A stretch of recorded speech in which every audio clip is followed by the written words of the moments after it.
don't know what I want to play. Yeah.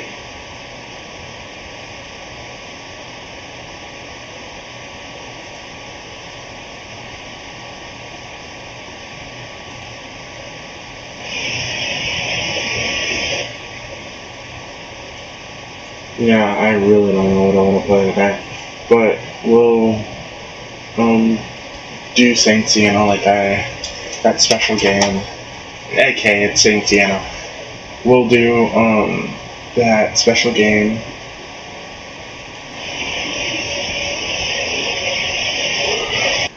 It's Saint Sienna. We'll do that special game. We'll do the Saint Sienna.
The shitty thing about this is that you guys like. The shitty thing about this is that you guys like. The shitty thing about this is that you guys like. The shitty thing about this is that you guys like. The shitty thing about this is that you guys.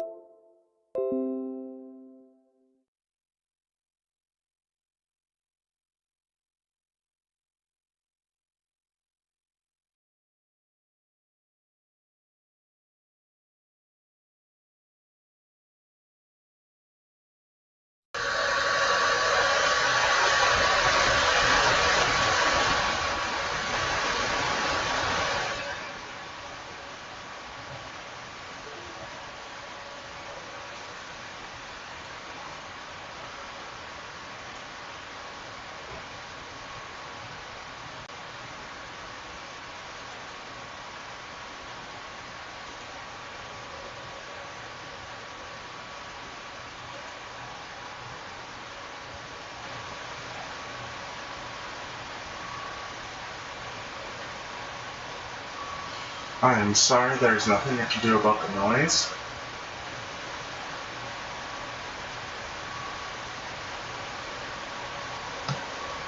I am sorry, there's nothing you can do about the noise. So, if you have a problem with it, this might not be the stream for you. Kinda now get why I lose people is because I basically tell them to go away if they don't like it. So, oh well, doesn't really matter.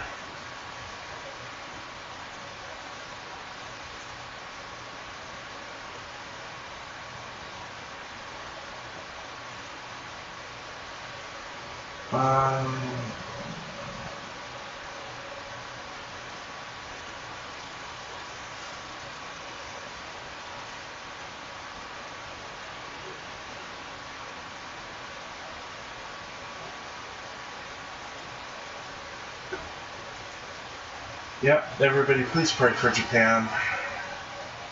It's about to get its ass whooped.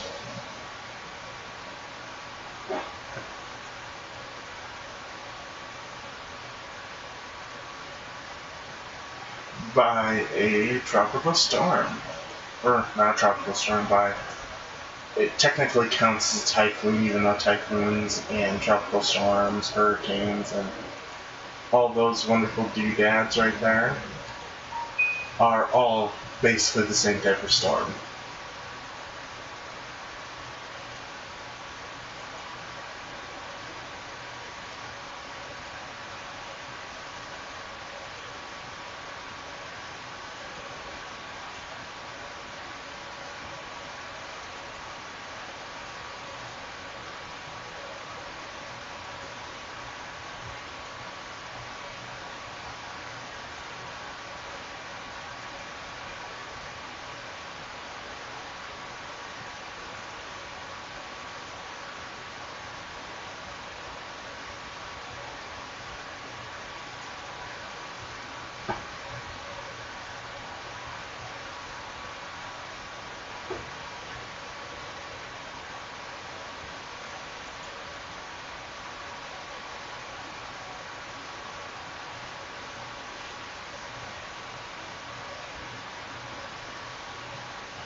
People share the most messed up rules that their parents had enforced when they were kids. Bottom bird. Dad once heard my sister say fart. He got really angry because it was not ladylike, so he prohibited us using it. Instead of saying fart, we were supposed to say noise that came from behind or bottom bird, which made it funnier to me. Undo and redo. Growing up, if I didn't clean up right, they would undo whatever work I had done. For example, my dad asked me to clean the kitchen once, and I forgot to wipe off one of the countertops. So he walked in there to inspect it, and he noticed that. So he took the trash can that I used just for cleaning up dinner the night before, and cleaned out the fridge, sludge all over the cabinets, countertops, and floor. He took all the dishes out of the almost full dishwasher and told me to clean it up. When I did, I wasn't allowed to use the dishwasher. I had to wash them all by hand. He would do this to my room too. Take the dressers and drawers and dump them out. Take the rod out of my closet and dump it, and then pull the baskets and sheets off my bed. He was really scary when he was mad, and even worse when he was wasted on top of it. And then that's when, as a kid, I would walk over the phone, call 911 and say my dad is wasted and wrecking our house. And wrecking the house. Can you please come get him?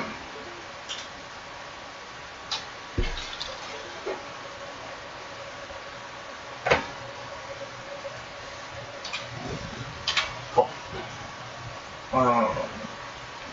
Can you please come get him? He is wrecking the house and he's destroying our property. So, yeah. You know, some of these rules are actually like this one, like redo, undo, and redo, are actually counted as abuse. So, you know, I wasn't allowed to say fart because it was a swear word. If I needed to talk about farts, I had to call them fluffs. My best friend and I would kill ourselves over how silly it was. I'm now 26, and as much as my parents are proud of me in my life, accomplishments so far, they are not proud of me having a very extensive, dirty vocabulary.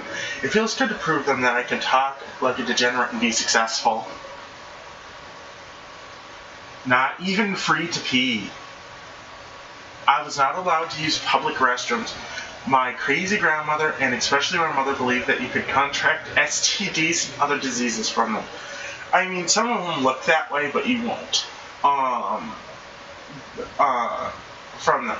When I did have to use one, it was coated with toilet paper, and they would hold me over it. This rule continued into middle school, which was a nightmare. My pads leaked so many times. My grandmother also told me that if I took a bath, I would get pregnant from my dad's fluids in the tub from him touching himself. Like, seriously, I was 12 when my period started, and every time I was late, I still learned better till I learned better from school. I seriously thought I was pregnant with my dad's child, and that my mom and my family would punish me for being an easy girl. Never believed me that I was innocent. I would give birth to give birth never having fooled around. What hurt even more is that when I found out the truth, I hated them even more. I finally got to use the public questions without punishment when I freaking went to college. No, I'm not kidding. I got pretty good at hiding restroom use in high school because the high school refused to report to my parents. Legally, parents, if you have to use the restroom, they have to let you go, no matter where you are. It's like digging your own grave. When I was 8, my parents made me dig 4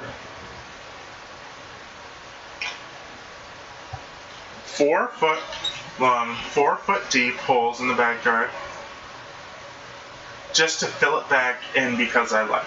To be honest, I was very scared and nervous at that time when they told me to dig a hole I could easily fit in. But they relieved and told me I could fill it back in. See, this is a good way to get your kids to stop from lying. It really is. Water perfectionist? I didn't realize how controlling my dad was until I left. Here are a few stories. We're not allowed to eat anything before church service, he said. That we had to listen with open ears and empty stomachs to really understand the service. Your dad is a retard. And we had to finish all of our food on our plate, no matter what. He would leave me sitting at the table for hours until I was done. And if I had to stay home from school sick, he would take the house phones, batteries from the TV remotes, and phone cords from the computer to leave me bored. Oh, and he expected me to have dinner ready for the whole family by the time he got home. He was also a big water drinker and would always demand a cup of water. It would have to be perfect ice to water ratio, or else he would hurl it at the floor, make me clean it up again, and we do pay for the water line never gets old. And that is when you can call CPS, because he's obviously an abusive piece of shit.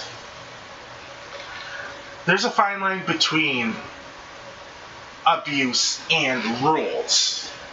You know that, guys, right? Like, that is straight up that other story. 2 out of the 3 stories here are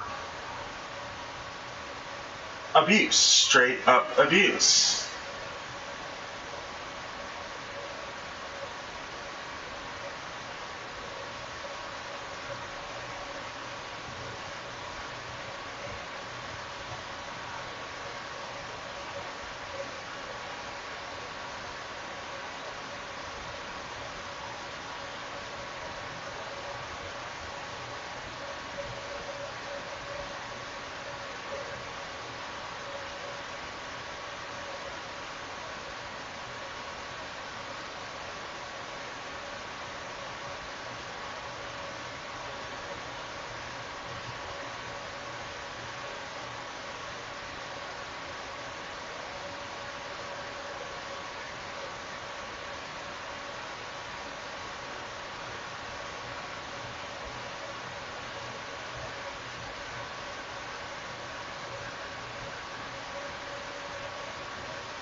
Hey, Panda.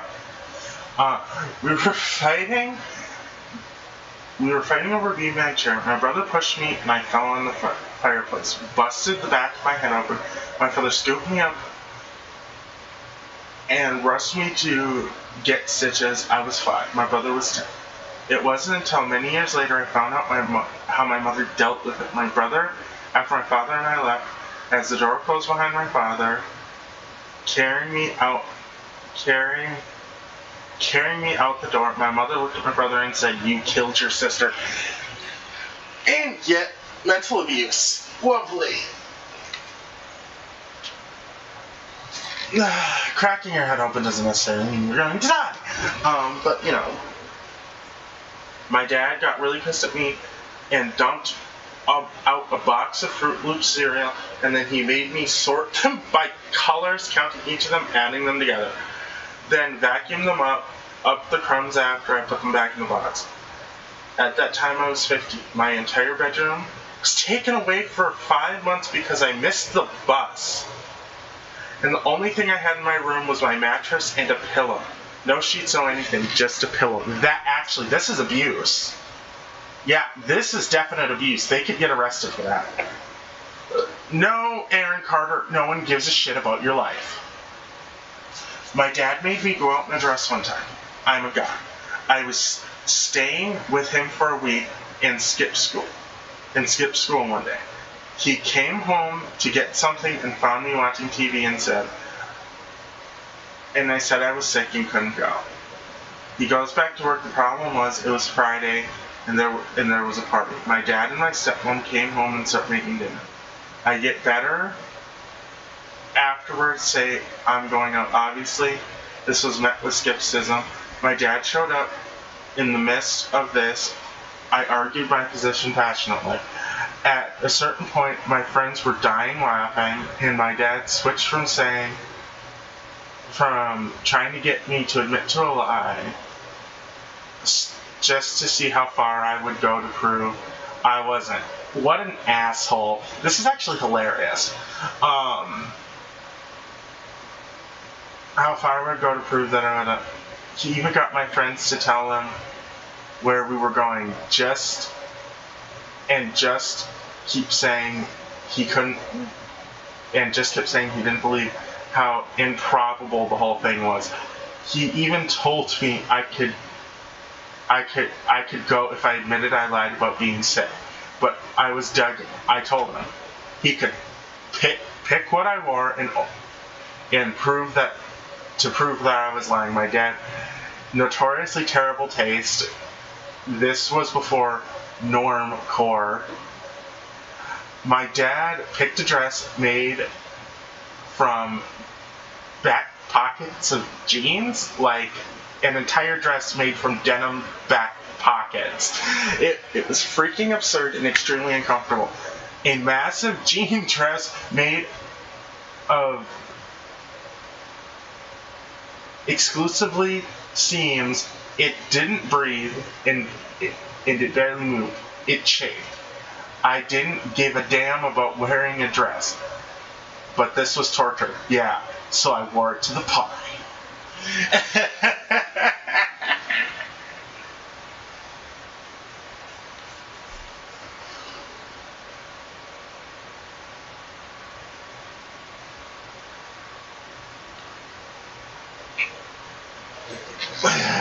He got all the girls that night.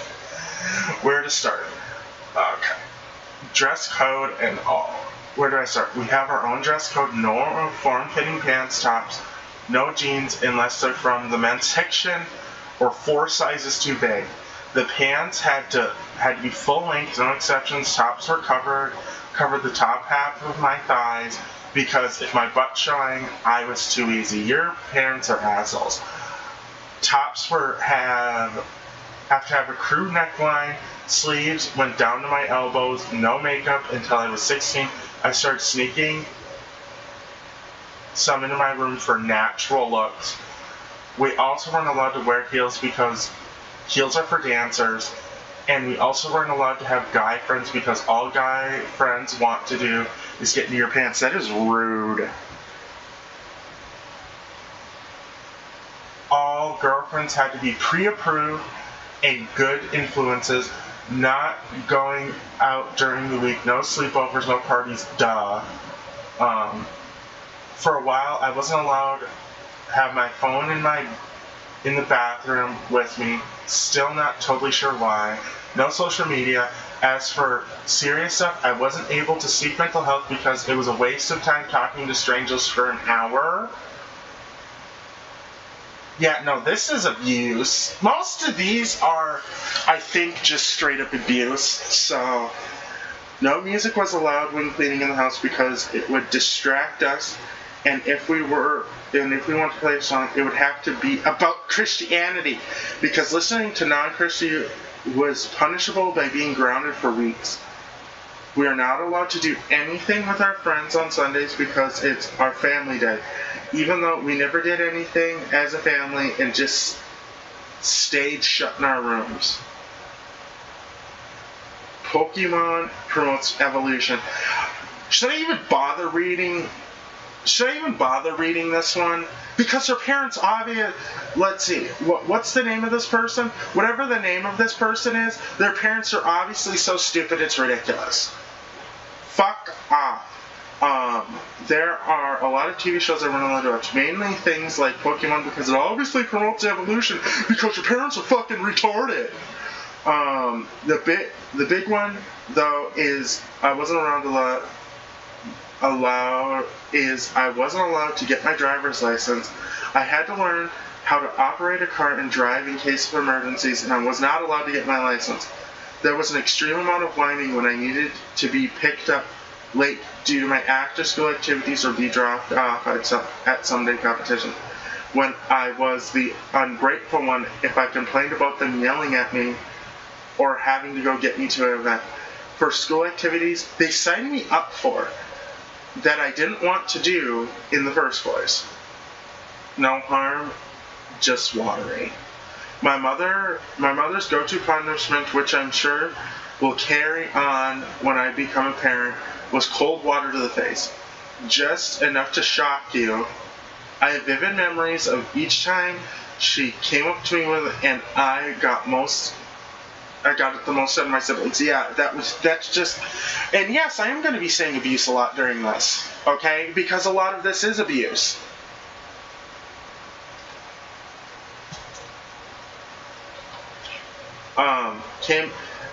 And I got most of it.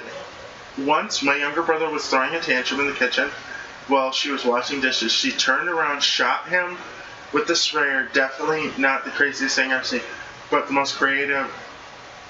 More creative than time, very effective as well. Well, yeah. See, okay, my mom does this to actual adults sometimes. I could put, just stare at it. I could put the ketchup on the table. I was only allowed to look at it. My mistake was asking my foodie dad if I could put ketchup on my steak. I was 7. How, and that's how I'd always had it when my mom cooked it. Not to be outdone, my mother grounded me from reading because I kept staying up past my bedtime reading books. Okay, both your parents are fucking retards. There were tons of them. The worst was okay. Oh, hi, dear. There were tons of them. But the worst was a period about a year ago when we had to address our parents as mother dear and father dear, and our siblings as brother dear and sister dear.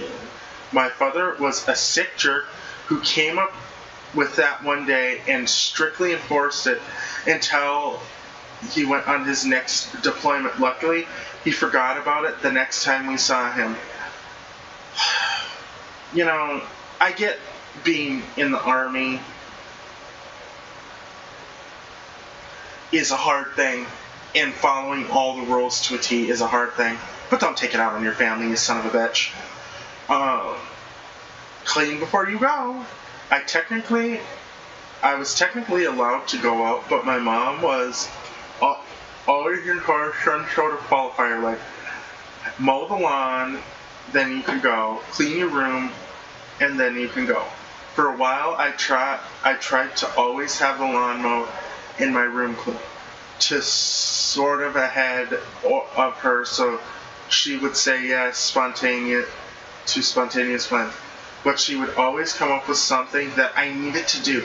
In some cases, come home and do before I could do something with my friends. So I always had declined in favor of coming home to wash one dish or something similar. Eventually, in like my senior year of high school, I got my parents to come to negotiations for a curfew. I explained that people don't make concrete plans for later anymore. And frequently, when I'm asked for permission or do something, the plan's about to happen now. That coming home to whatever character building busy work that was going to make me miss out. I pitched the idea of to be home at a certain time and text my parents to tell them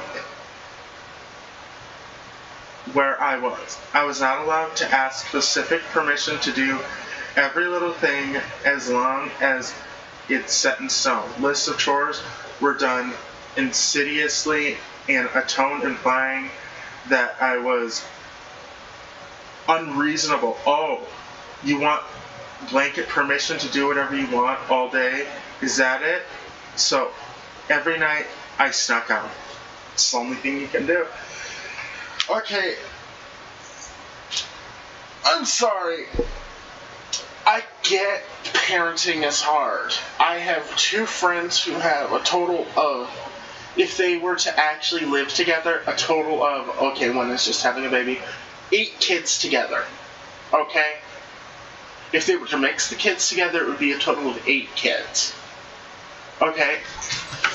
If I even heard half of these rules were in their house, I would be like, you aren't my friend anymore. You're too abusive to your child. We're just done. There's just no, we have nothing more.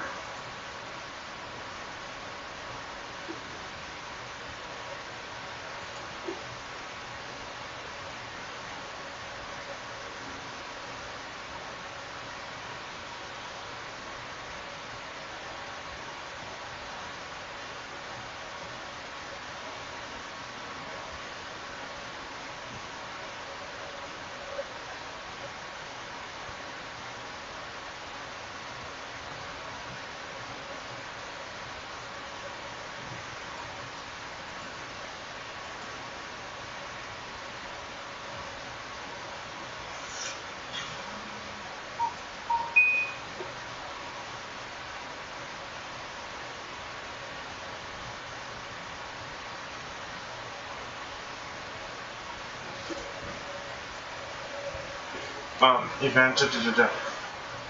So you just want blank permission to do whatever you want all day. That's not what she. But if parents actually bothered listening for more than 0.1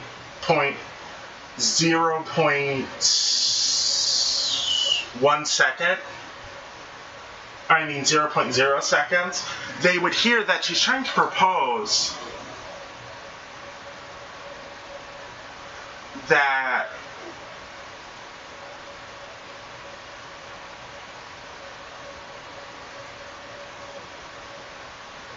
she's trying to propose that she doesn't want to go out whenever.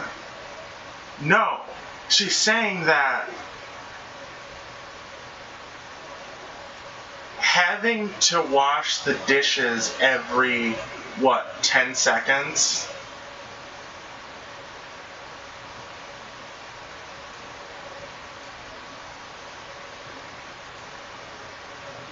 is a pain in the ass. Can I go to the toilet? There were 5 horrible rules set by my father. We had to get weighed before meals to decide if we were allowed to eat. This is abuse. No, this one is straight up. CPS would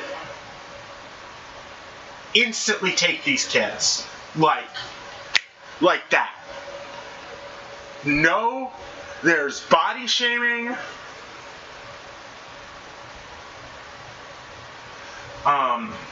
Five very horrible. We had to get weighed before meals to decide if we were allowed to eat, and everything had to be ironed, like everything, including ironed. I never ironed anything. I never iron anything anymore. We were allowed to read 20 to 30 pages per day, including textbooks. Obviously, this made high school really difficult, but the worst rule was us women, Mom and I, were not allowed to change the TV channel. Plus, we had to ask permission to use it. No. At that point, your mom should have said, "Hon, get out of the house. You are not allowed here anymore. I will find my own job to support the house. You need to leave or I'll call the cops. Because what you are doing is body shaming."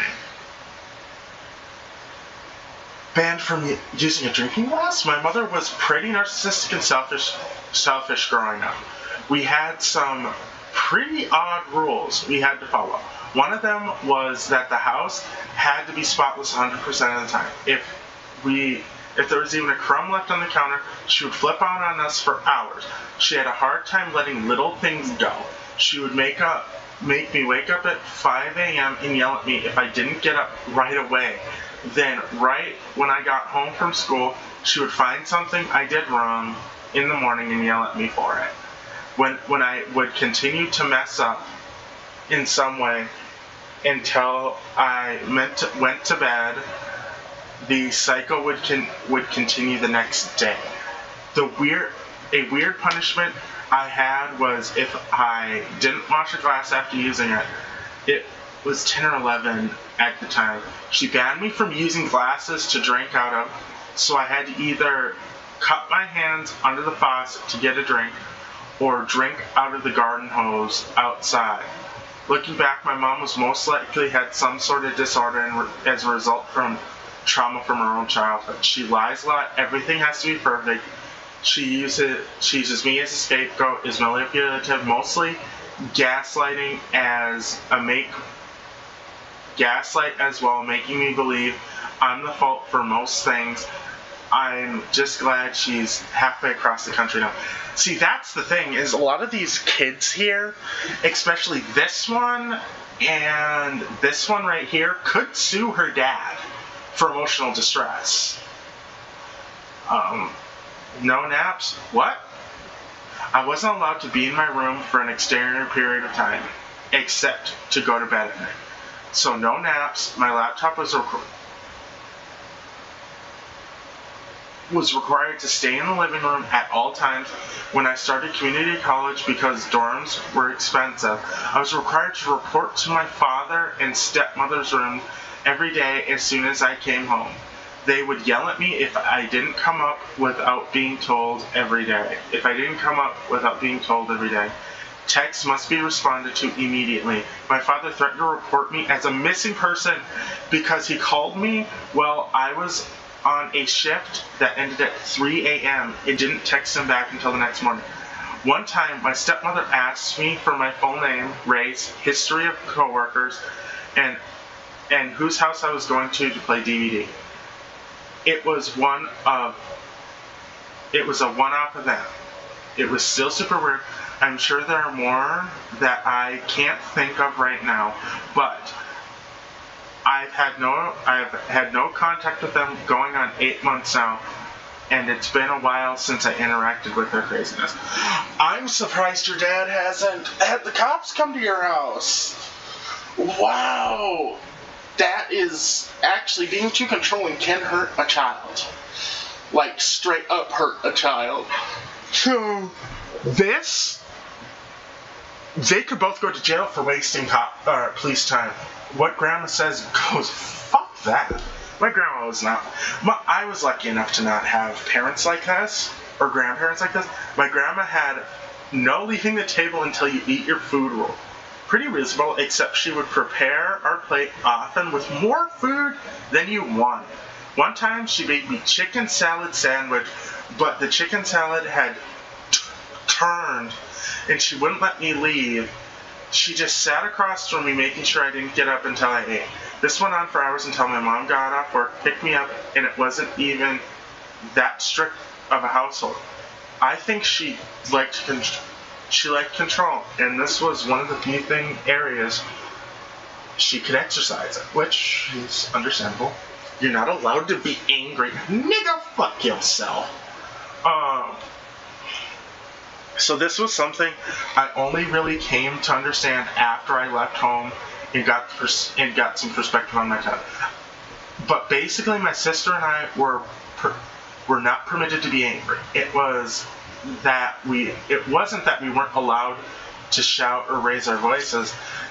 That was a given. It wasn't that we weren't allowed to talk back or argue. That was also a given. It wasn't even about getting violent or something. There was no question of that. It was that we were never supposed to display signs of anger. Being angry isn't nice. Whatever, fucking thin-skinned pussy bitches. Isn't nice, and we were supposed to be nice little girls who only said and did and thought nice things. So it didn't matter how horrible I was being bullied, or how staggeringly unfair it was, or how cheated I felt about another unreasonable change in my mind, my parents' part. I was never allowed to get angry. If I was angry, I was not allowed to let it show in any way. There would be an enforced being made to say, "Thank you, Daddy. Make sure I won't waste money on the things you promised I'd be allowed to buy," or whatever was necessary to make sure all of the emotional autonomy and willfulness was absolutely stamped out of me. It wasn't that. It wasn't. Okay. Or did it? Okay. Did it? Was necessary? Did it? Willfulness. It wasn't that we were taught to manage our anger and deal with the issue in more a reasonable way. We were just expected to repress it all and never mention it. For anyone out there who might be wondering what the long-term life consequences of that might be, rest assured, it involves a lot of very messed up relationship problems, and a lot of very fatally harrowing therapy. Trying to learn how to express anger for the first time in your late 20s is stupidly uncomfortable.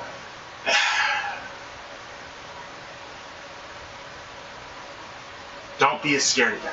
I was terrified of the dark growing up, so my parents took away my lights as punishment. I lived in the basement room, and the only window I had there was a small one near the ceiling, and those were covered with bushes. I spent many dark nights in isolation, terrified out of my wits, hiding under the blankets, weeping, shaking. Thus, I started cutting around at age 11, like my brain couldn't handle it. I got no sympathy from my peers.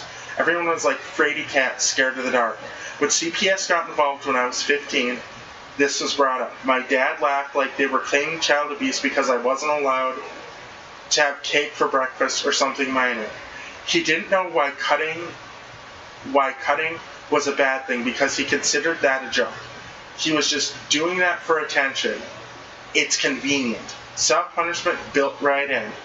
He's so stupid and you're all falling for it. Yeah, he had no clue. I got over my fear of the dark eventually and even preferred sleeping better as an adult.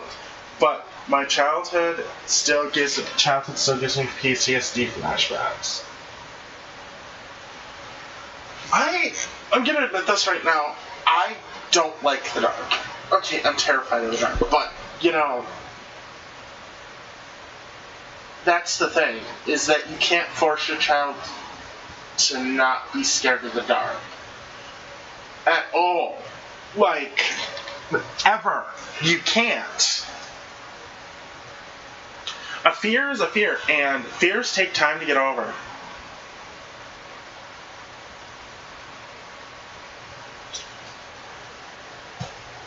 I was a loud eater. One day I grunted while eating. I was probably 5 or 6, and I don't remember what we were eating, but my dad got mad at that sound I was making that he cut up my food, put it in a bowl on the floor, and said if I wanted to make a sound like an animal while eating, I could eat off the floor like an animal. So I did. I ate out of the bowl without utensils, using my hands like an animal, because the alternative was not getting any dinner and getting my behind beat with a belt. Wow, abuse yet again! Oh, this completely controlling father will be fun.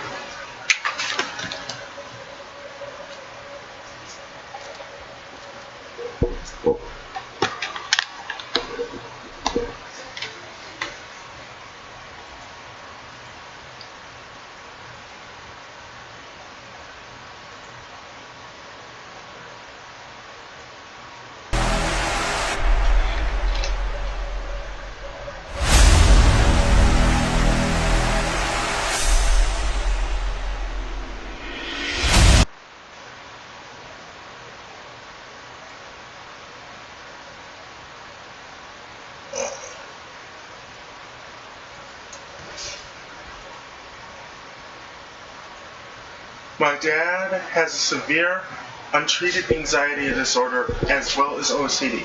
He doesn't believe.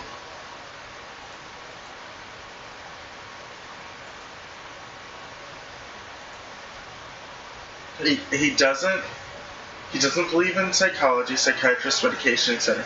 So it runs rampant. Growing up, he made me a lot of arbitrary, crazy rules every day. Every day. I have no idea why, but my mom agrees with him and would go along with him. Your mom's even worse than he is. At what point do you straight up tell your parents, no, I am not following these arbitrary rules? You want to know what I'm gonna do? I'm calling CPS because your rules are cruel. Please take this note, kids. If you are watching my thing, recognize if your parents are abusing you. Straight up recognize it. And then take action. Okay? Take that action. My mom agrees. I'm fairly certain I shared some of them on here, but there are some. Here's some of the highlights. I'd have to wash my hands 100 times. I'd have to wash my hands 100 times a day. I had bad eczema, so it made my hands constantly crack and bleed, and people at school called me alligator hands. My friends weren't allowed to come over because they were dirty and wouldn't touch things. I also wasn't allowed to have birthday parties or any social gatherings for that matter. I wasn't allowed to use blankets, brakes on my new electric scooter, which I saved up and bought myself because I might dent one of the wheels and break it. My friends weren't allowed to touch my stuff at school because they get oil from their hands on it. I would get yelled at for accidentally making crumbs, spilling something, etc. But I wasn't allowed to clean it because they had to be the ones to do it. Then I would get yelled at because they always had to be the ones to clean. He would dictate the way I did everything and the way I pressed on the soap dispenser. I always poured milk, the way I put on shoes, the way I tapped my toothbrush off after brushing my teeth. He even commented how I wiped my butt when I was a teenager. The list is endless because a new / different rule every day. He does this to this day. But as an adult, I can understand why he thinks the way he does. I have autonomy over my life now. Treated like a condom. This started about 3rd or 4th grade. I continued until I moved out during the months of the school year. I usually stretched to 10 months out of the year to be fair. My room consisted of a bed, a bookshelf empty, a closet with clothes, a desk bolted to the wall so that it could not be moved. The back of the door could not be moved. The back of the door at all times. Textbooks Anything that might have been remotely entertaining, distracting, engaging was removed. Books gone, computer keyboard gone, adios. Locked up, had to ask permission to get back to type my homework. On rare occasions, they allowed that. Even random toys. When I was a kid, gone. Most of the stuff I generally gave up on when I was in middle school and only got back when I moved out. Moreover, the music and lyrics were banned. TV and movies were banned, except for extremely special circumstances. Friday nights with my parents, if they deemed warranted it, would watch 2 hours of TV. If they picked the show, door locks were moved. At this point, my room would be prison, tossed to see if I was hiding contraband stuff from school. I should be showing them usually low grade assignments. At any point, I would be subject to pat down, my book bag dumped on the ground, consistently kicked about until they found anything to be wrong. I'd have to clean it up. The mess that was Ta's room, often both privacy was a privilege. Actually, privacy is a right, not a privilege. In America, it's a legal right. And one, I don't have during those months. There was a lot more, but those are the high points. And this is abuse. You can literally be taken away from that. Take it or leave it. When I was 16 years old, I asked my dad if I could go to the coffee shop with some friends. I had done all my homework and promised to be back by bedtime. He said no. I already went out. That was actually the last straw because he made that rule up on spot and doubtlessly. I had every intention. I snuck out my window and left home. He found me a couple days later, and it turned out after talking to the cop buddies that he couldn't have them arrest me unless I was found breaking law. I agreed to talk to him and my stepmother, whereupon they told me I could either live by their rules or not live there again. There was no banter. I packed a couple of my bags of my favorite clothes and got the heck out. At 16, you should not have to do that. At 16, you are as close to an adult. You actually do have adult rights when you are 16. You can straight up tell them, no, you cannot tell me that. Okay, everything is not allowed. I wasn't allowed to grow up. My parents forced me to bathe in front of them for years. They would keep an eye on my body when I started developing. I wasn't allowed near my younger siblings because I was tainted. I wasn't allowed any friends because my friends all will use you, and you only need a family. Well, that's kind of hard when I wasn't allowed to be around my family. I wasn't allowed education because it was a sin. I wasn't allowed to talk or even look up from the floor. I wasn't allowed outside. I wasn't allowed to have a crush. This included fictional characters. I wasn't allowed to wear a bra, but I reminded how much I was a Jezebel for having a developed chest. I wasn't allowed to have new clothes. I could only wear my younger sister's for 2 years, old clothes, and if I couldn't fit them, I was put on a diet. I wasn't allowed to sleep on a bed because my parents thought I would get fantasies and wasn't allowed to use the bathroom. I was allowed outside once or twice a day to go behind a tree. I wasn't allowed to look at my younger siblings. If I did, my parents would accuse me of violating them. We were years apart, and it started when I was 6 years old. My parents thought, since my younger siblings were always touching each other, that it would be I was the one that gave them the idea. I wasn't allowed to sleep until all the daily chores were done. The list would grow as the night went on. I wasn't allowed to eat unless it was leftovers. I grew up in a Christian household in Montana. I ran away when I was 17 and I'm married now. Even though we're struggling, I'm a lot happier. This actually is abuse. This is straight up abuse. This is why Christianity and basically all the extremist religions that are basically bordering on terrorism at this point are bullshit. If you come in my comments and straight up tell me that they're not bullshit, I will argue with you all fucking day because they are bullshit. They're based on basically a book written by a man.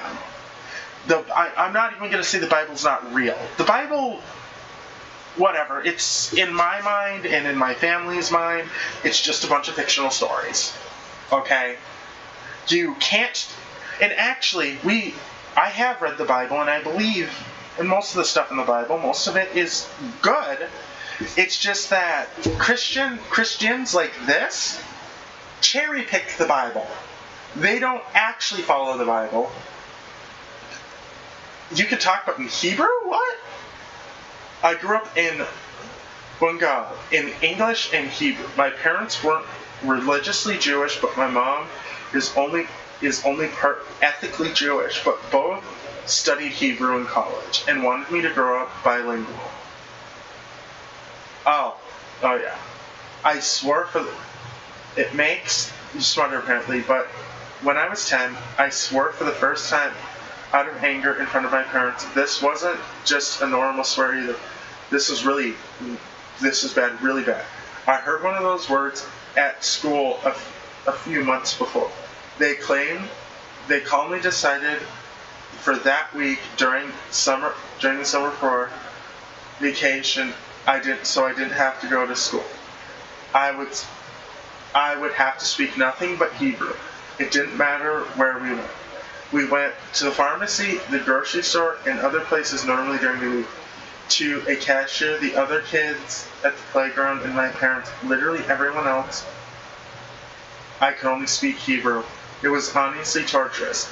No one I knew what I was saying.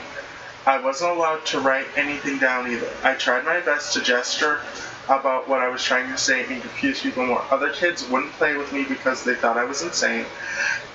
And it was so embarrassing that adults would give my parents sad, sympathetic looks like, you poor people, your daughter's crazy, or even asked if I was adopted when asking how I adjusted to the States. Needless to say, I never swore in front of my parents again. This kind of punishment is illegal. You can't force them just to speak one language. Because, whatever. Body odor is waving at you. My parents wouldn't let me use deodorant because it was considered perfume, and using perfume is considered vain. Well, your parents are fucking retards. The most messed up rule was be home before sunset. The worst part is sunset is really early in my country. And if it was overcast, I could not tell. Every minute I was late, I was grounded. Your parents are douchey. Forced to eat cereal and drink their milk. I didn't like to eat in the mornings when I was younger, 9 or 10 years old, because I had a nervous stomach before school. My dad was going into work late and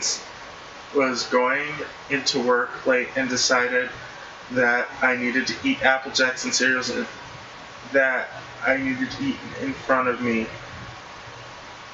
And he was getting very angry and saying things like, you waste food, you gotta grow up and quit being nervous, because that helped a lot. I told him that Apple Jacks tasted funny and they really tasted weird when I saw the small white things floating in the milk and suggested the milk was sour. Obviously, he called nonsense and got mad at my lie. He made me eat all of it, drank the milk. When I went to school, I threw up and got home. He wasn't good for a long, long time. He wasn't good for a long, long time. By the time he stopped drinking and using substances all the time, he missed so much. How to be a dad. Steps didn't get much better. I will say that he did his best, and even though his best wasn't good enough, it still was his best. See, okay. When you have a parent like this is when CPS refuses to do anything. Perfect smile, no more. My parents decided to not let me get braces.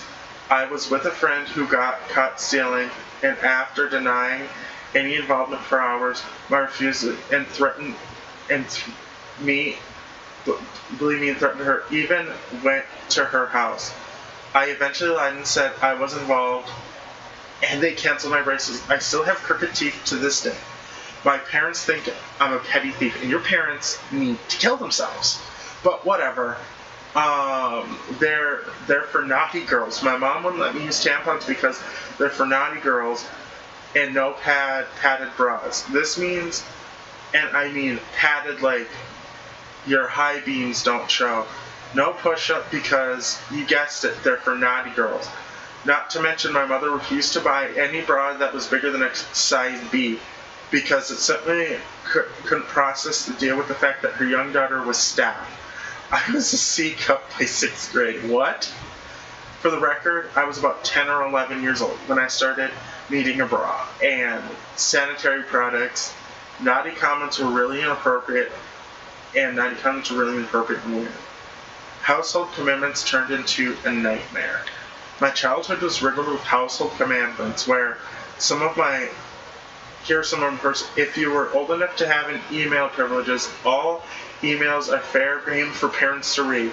The same went for phone messages and Facebook. Also, no laptops, emails, phones, Facebook until you're at least 16. If you have a personal computer, desktop, not the laptop, when all your keystrokes were monitored by using some program, eventually knew everything your parents said. The website's curfew was 11 p.m. until I was 21.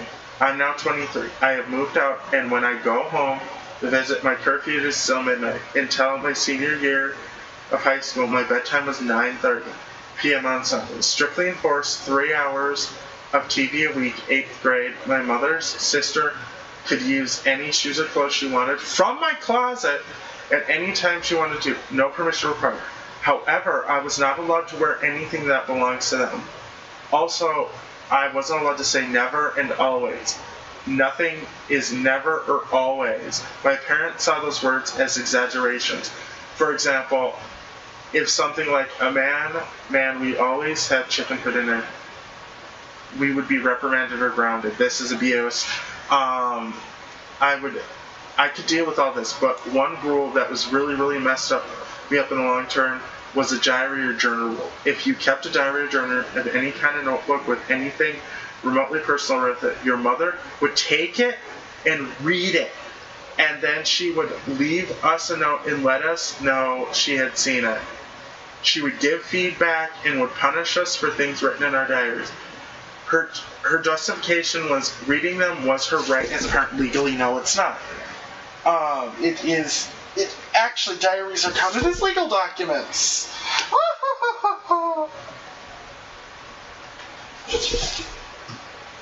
I would keep 2 decoy journals to throw around on my real diary trail.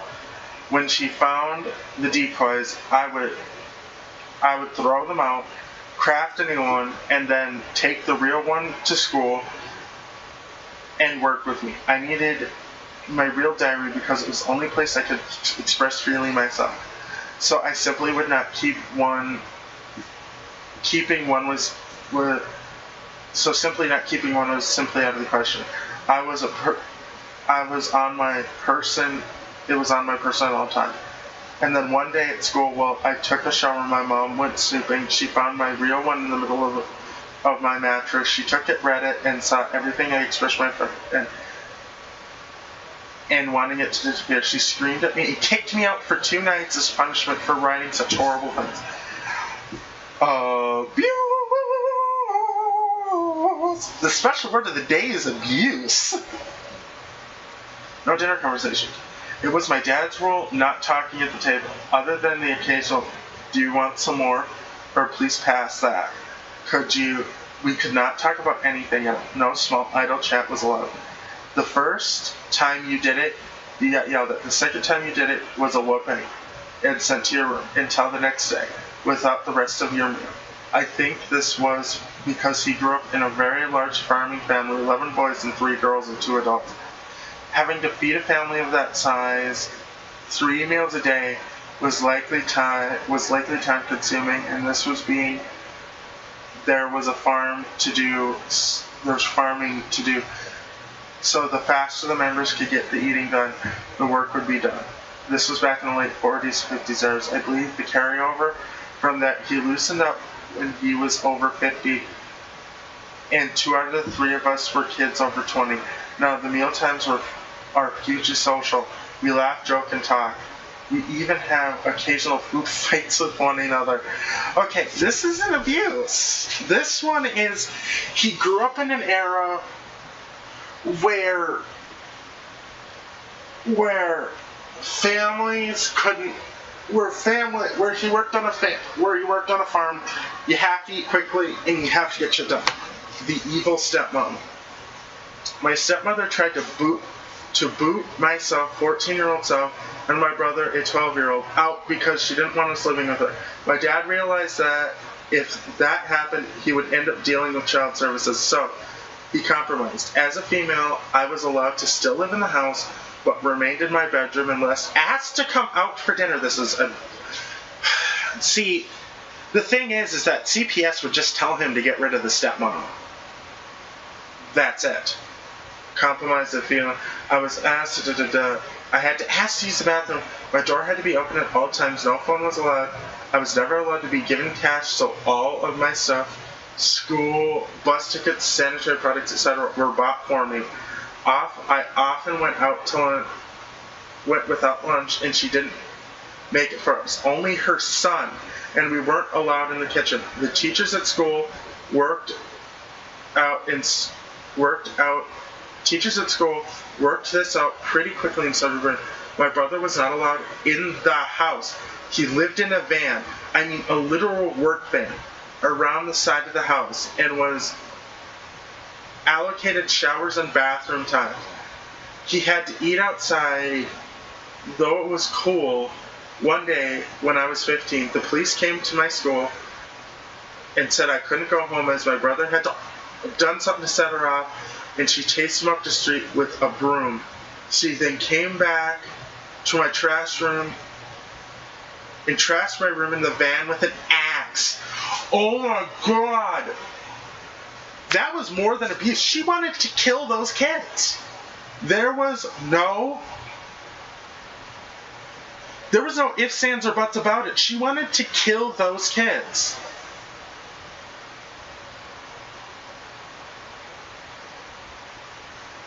No, she shouldn't have even been near those kids. I wasn't allowed to get dropped off at the mall with my friends without an adult when I was 13. Eventually, the other girls stopped calling and inviting me places. When my mom thought there was something wrong with me because I didn't have friends, she got really mad and tried to force me to invite kids over to the house and do crappy things like play dolls. No thanks. When I was 22, I finally made a friend and was going to crash at her house in the city. She made my friend come in and meet her and ask her questions, where we were going, who was driving, and what was driving. It was humiliating. At 22, you can tell your mom no.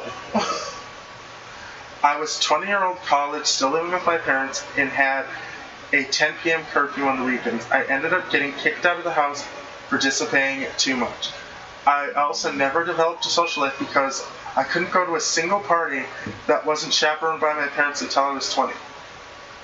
In my unprofessional opinion, I believe that this was because I had a pretty severe social development issue that hindered me my entire life.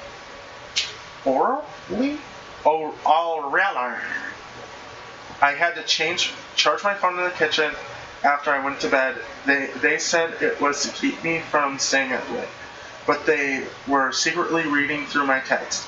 And how did I find out? Certain texts to my high school boyfriend had been locked so that they wouldn't delete automatically. I knew I had done it. I hadn't done it myself. I was always really careful about deleting things that could get me in trouble, but I forget every now and then. One day, I was scrolling through my older texts, and I found a few that had been saved. There was one time I said, "Oh, really?" A text to my stepdad thought it was for, "Oh, orally." My mom burst in my room the next morning while I was getting ready for school, yelled at me for doing oral.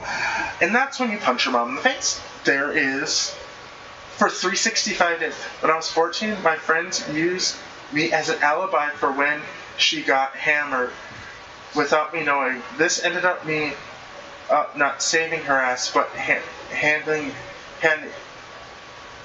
me mine. Instead of saying you were with her when she was drinking, they took track of you and you were there too. You just had been drinking, which is wrong. I wasn't there, and she just wanted to alibi herself out of it. My parents refused to listen to me and grounded me for a year. Did the year? What option did I did the year. What option did I? After that, I refused to tell them anything ever again. I had told the truth, and they didn't believe me. I've never recovered from that. And to this day, I tell them nothing. I'm 46 years old. You're your own worst enemy. The weirdest punishment my mother came up with was making me write a 2-page essay on why I had broken a rule. When writing it again and again until she got home from work. The weirdest punishment was my father came up with was making me put all my stuff away instead for going to see a movie. Well, that wasn't crap, but that wasn't crap. I was the weird kid with a guilt complex deep as a trench. I punished myself sometimes for random reasons, and my parents didn't feel really called for punishment. Sometimes it was simple crap like standing in a corner unpromptly. One time I coated my tongue with pepper because I gave my mother, and the grand prize winner was probably when I was at the age of 7 and I made myself watch a movie Alien Alone in the Dark. I didn't even remember what I had done to conclude this, but I felt like it was the only answer to scare the heck out of myself. This literally is your parents' fault. No one can stop me. Moment. I grew up the firstborn of an officer of the Air Force Navy in the Bible Belt. I was extremely inquisitive child. Mentioned anything weird I found and that didn't make sense in the Bible has resulted in abuse. Either with a belt or a wooden spoon with my pants down. I wasn't allowed to play Pokemon, Yu-Gi-Oh, or anything that was satanic. Of course, now I play a boatload of Japanese card games, escapist video games, and listen to it, and I have a healthy interest in European occultism. Go me, I guess. No room for mushrooms? I love mushrooms. My mom had a period when she met a new guy, married him, and wanted to toughen up her spoiled children. I lived with my dad, who was visiting for the summer. I was 14. I have always hated mushrooms. My mom has always resented this. We were poor, and mushrooms were a good way to fill out stews, pasta sauce, etc. Everybody else loved them. She forced me to taste it every single time and convinced I was being fussy. Making me detest them even more. Even today, 25 years later, I can puke instantly if I taste the texture of a mushroom. So she makes fried vegetables for breakfast. About half of it is mushrooms, the cheap, nasty, canned versions. Sounds like you're just being an asshole. Canned version. I'd say I didn't want it. She goes on a rant about how spoiled I am and tells me that there will be no other food. For context, I've always loved food, eating, and extremely hungry growing up teenager at this time. I say fine.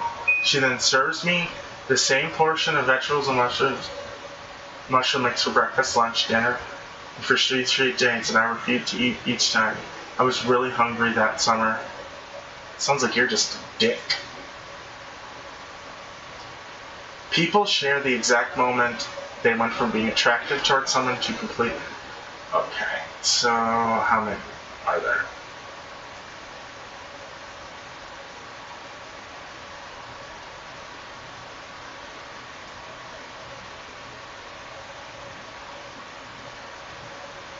40.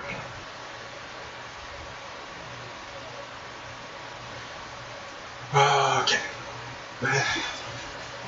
The ultimate user. Ultimate user got to her bedroom photos. What? Okay, the ultimate user. Go to the bedroom. There are photos of her at the Coliseum room with another dude hung over her bed. I asked her when that had been taken. She said, "Oh, that's Jack. We used to date. He's not over me though, so I let him take me on holidays. He's such a sweetheart." I left. Ooh. Ghost fam. I was sitting at the reception at work. A lady walks in, and I'm like, "Wow, she's hot." She gets closer, and she's wearing the same perfume as my nan. My Russell claps like a dying star. What the fuck? Oh, this is gonna be funny. Oh. Because being hospitalized is nothing. When she posted around on Facebook about being hospitalized is nothing. When she posted about the argument we were just like, I literally had just gotten out of the hospital for pancreatitis, which is a very painful, and the only thing that you can do is take some pain meds and rest while not eating or drinking for a few days. She wanted me to be at her house instead of mine. So I go with her while pooping. The next day I checked my Facebook to see that there was oh my life. I can't understand why a grown-up man would be sleeping 12 hours while I'm sitting here waiting for some company. 2 seconds. I was on a date with a guy and just said I can't, and guy just said I can't hold him anymore and peed his pants. I had made plans to hit that, but after seeing a 12-year-old guy pee himself while 100% sober was the ultimate permanent turnoff for me. He's too close to his dog. 1 second, the first date, he sends about bragging about his new phone, then shows me his music list and such, and then the phone swipes to the phone. Cute picture of his dog eating. Cute picture of his dog eating blank. Is not cute when his picture licking his intimate area. I was shocked, and it was sort of funny. He panicked and have never seen each other swipe the fingers across the screen so fast. And that was bad. I mean, really bad. What are you supposed to say to that? Education, get one. Reading is so boring. Why do people have to wait for the movie?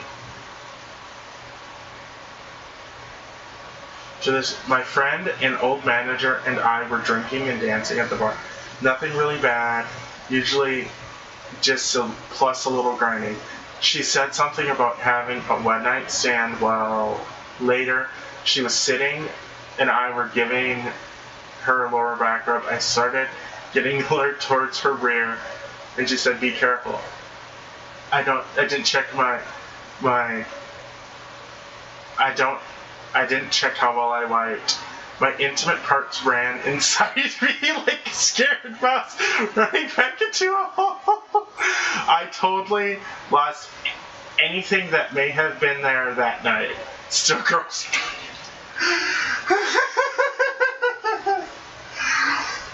Oh, wow.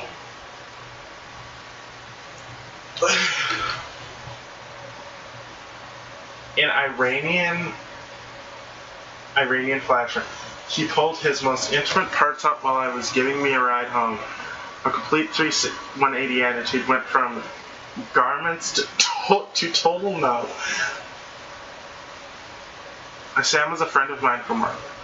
He quit, but we stayed in touch. One day he showed up and it was raining. Now, I and my husband had talked to him before about some of the parties we had gone to in kinky party. I was supposed to somehow translate it to me being easily available.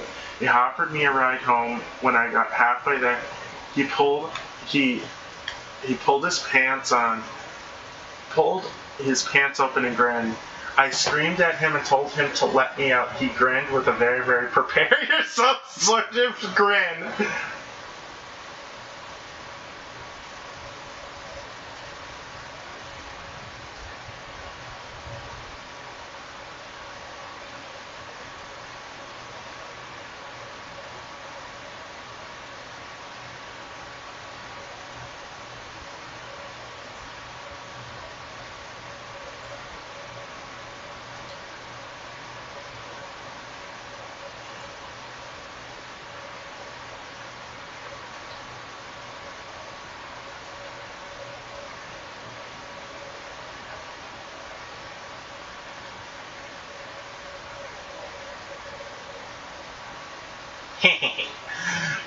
Prepare yourself sort of way, and says that we are on the causeway and it's pouring. Traffic is slow enough that I'll be able to get out and walk on the shoulder. I refuse to get back inside. I walked down the shoulder of the towback on the South Beach, shaking in the rain. He called me later, giving me some nonsense about being from Iran and not knowing how to deal with girls properly. I told him that he's slammed and never called me again. Engraved for someone else. When I saw the 2 tattoos of his ex-girlfriend, I was a little worried, and he said he got them in high school and regretted them. Yeah, I get it. He made a stupid mistake. It was a little later on that I found out he got them after they'd already broken up. It was like very good quality, and he just didn't matter, and it just didn't seem to matter. I couldn't get past it. That just sounds like a you problem. You have to be a farmer to understand. I lived in a rural farming community and take that into consideration while I lecture. The hottest girl at the party, oh lordy, she was cute. She pulled out a wintergreen chew and put it into her mouth. Nope, gross, never. Too much of a control freak. She told me to stop associating with my friends. I told her to get out. Took about 10 minutes to clarify. We had been dating for a few months, and I still hung out with my friend for 3 or so years from high school. She didn't like having friends who were girls. It wasn't a fun day. Racism is a real revolting trick. My company hired a pretty and sweet young lady. An hour after meeting and talking with her, she seemed almost perfect. But then she uttered N-word with the pure hate in her voice. I can't ever look at her anymore. I want her to quit. You could get her fired for that. Hilarious leads. Hilteros leads. I used to have the biggest crush on a girl in high school. Her name was Cindy. We had PE class together, and one morning I was talking to my friend when I smelled something very intense that almost slipped my nose hairs on fire. It smelled like curd, rotten milk discharging out of an unkempt belly button. About a quarter of a second later, I hear, "Hi, Wilbo." I look, and while realizing under my breath how the human body replicate something so awful. I was dazed by the smell, but at least she was pretty, but no amount of beauty can will get you out of that horror. Sneak thieves are not hot. Finding out they steal money from their struggling family to support their substances, yeah, instant turn off. Use a toilet pan. About to have some drunken fun together, we casually stand up looking for a rubber and farted. Not just any sort of fart, a literal longest awkward fart in history. My libido died in horror. I made my excuse and left. He never understood why. Seriously, guy, that fart needed planned permission. Just no. Chemistry is fatal.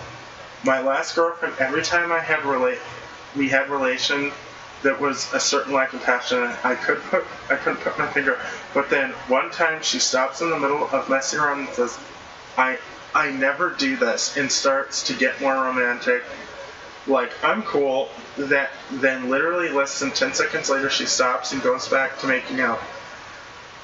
At that moment I realized we did not have any sexual chemistry, and we split shortly thereafter. Wonderful girl though. I poked you, you no poke back? Oh, I'm a horrible person.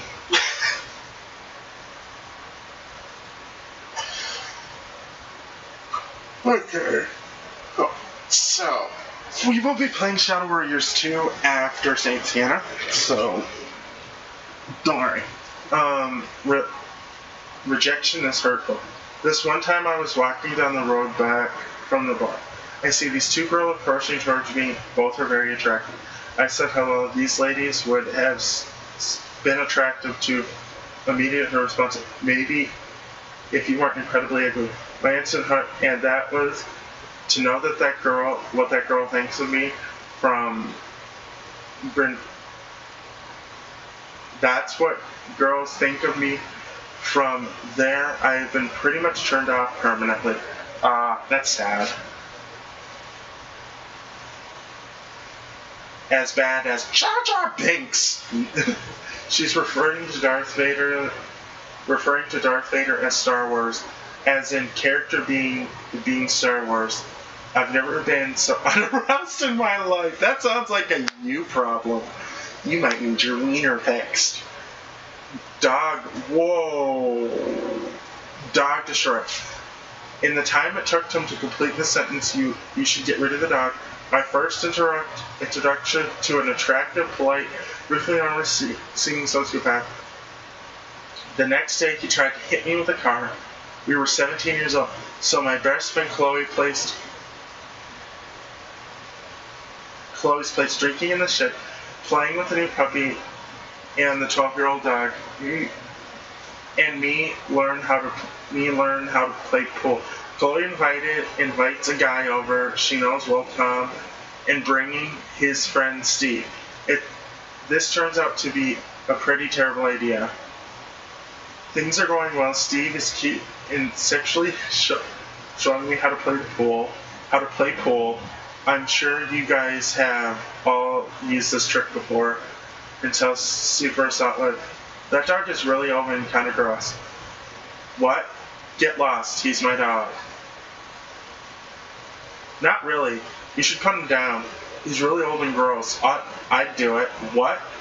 Followed by 15-minute conversation that still haunts me, revolving around how he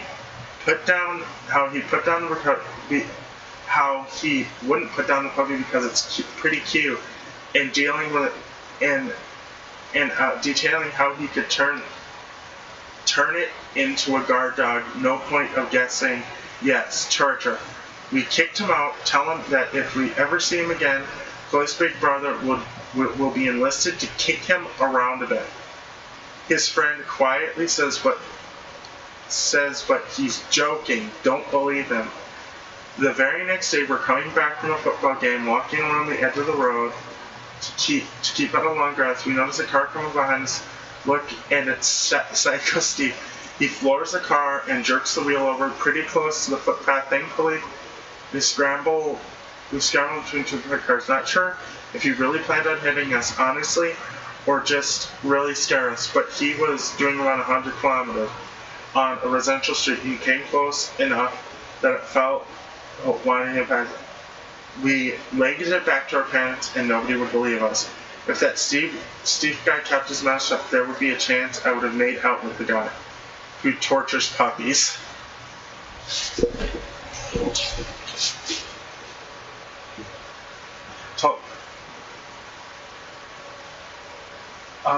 He told me that if I didn't kiss him, he wouldn't get out of my car. Because everyone knows that blackmail is the way to a woman's heart. Laziness is a turnoff. Well, fuck you then.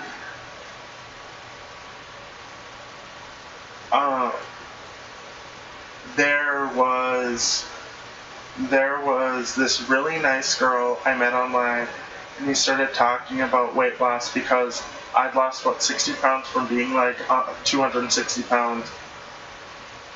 She was trying to lose a bit of weight from her 150 pounds or from her 155 pounds.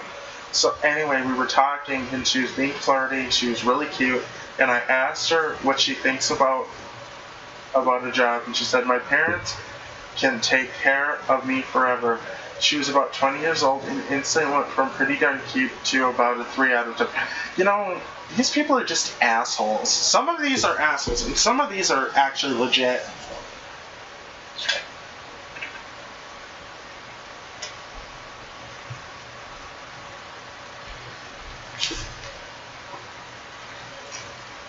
Or legit. Okay, I agree.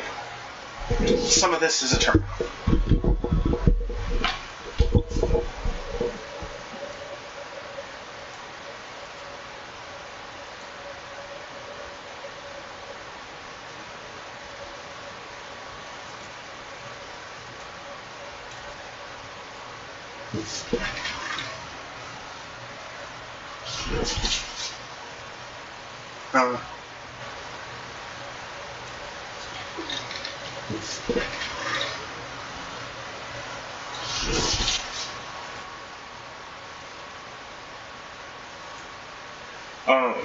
The class this week in this one.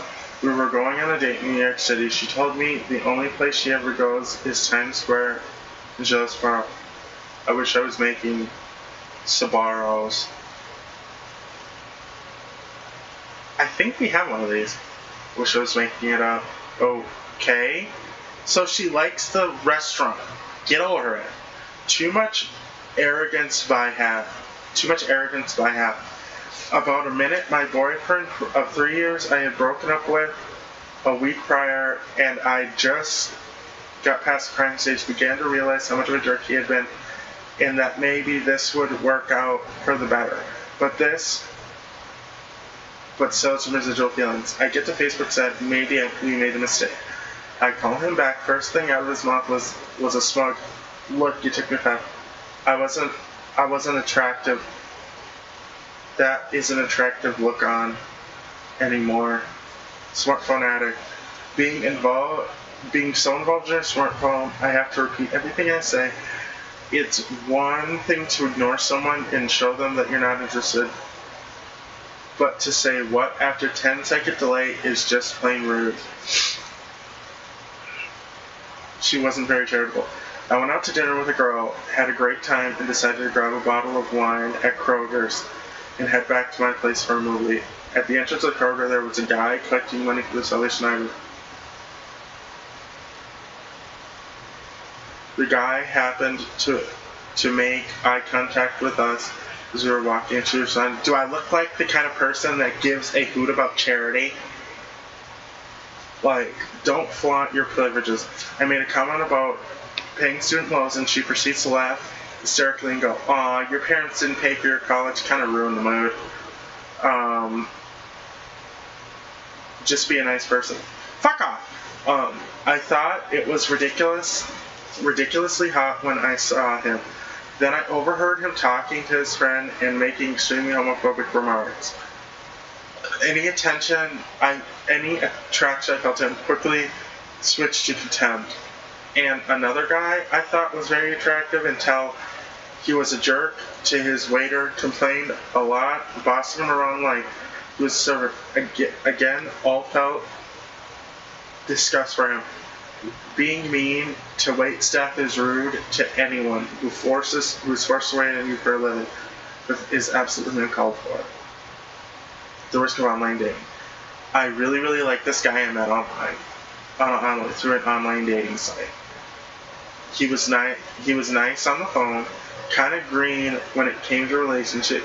We agreed to meet for dinner, and then it went downhill. He gave up the creepiest vibes ever. Made my skin crawl. I didn't want to hold his hand, so I crossed my arms. When I put my hand down for a second, he grabbed it. I shivered. He wanted to introduce me to his family, and he was treating me like I was his girlfriend for the 10 minutes of the day. I couldn't wait for the date to end and never contacted him again. You know, I find people like this assholes for some reason. I just do. It's just the feeling I get. Her powers must have been off it. The one time, a girl I liked tried to fix my sprained ankle with her mind powers by being by using psychic surgery. I appreciated this, but seriously, we're still friends and I still like her a lot. But when we hang out, she starts talking about her conversations with angels and dead people, an ability to read the future through tarot cards, and also recently that the government is trying to eliminate us with chemicals. I remember that some people aren't compatible with each other. Warmongering is never attractive. I'm an ex-Marine and I work at a university. This cute girl would come in and I was planning on asking her out. One day she came and started explaining how her mother was a DoD contractor and that makes drones. And she likes it when we go to war because her mom gets a lot of money. We don't understand why some people don't like that. All I could think of was the friends I lost and how they don't get paid anything while they had to do a lot of the dirty work. She went from cute, blonde, bubbly girl to a worthless in less than 15 seconds. Religious commitment. Just as cute girl. She's funny, good at drawing, and pretty cool. Then she says, if you want to take me out somewhere, you have to go to my church first. Never mind. All it took was a joke. I went to a date with a girl, and it was going okay. She made a joke about putting those people out of their misery, referring to mentally ill people. I'm in school for social work and work with mentally ill teenagers, and I had told her this. Never underestimate proper grammar. We met and talked for a while. It seemed to have a lot in common. He was quite attractive, and we started talking on text. His utterly terrible English grammar made me do a complete 180. It sounds horribly shallow, but I couldn't get past the feeling I was talking to an illiterate 12-year-old. You are an asshole.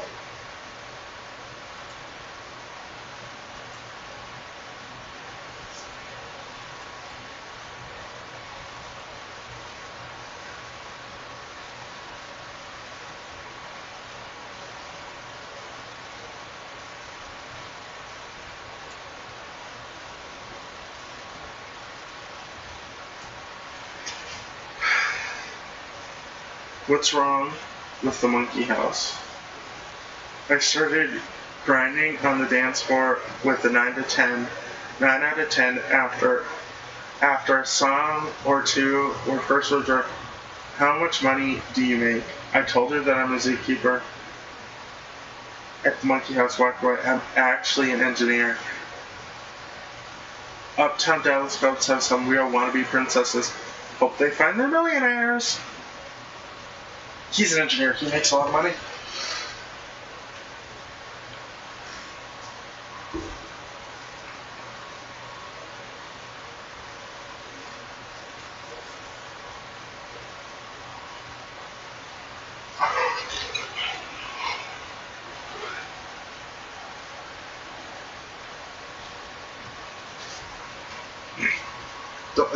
I dated a girl I met on MySpace a couple of times. She was a super hot actress, chick with a sexy body and a great dance. She recently moved from Holland.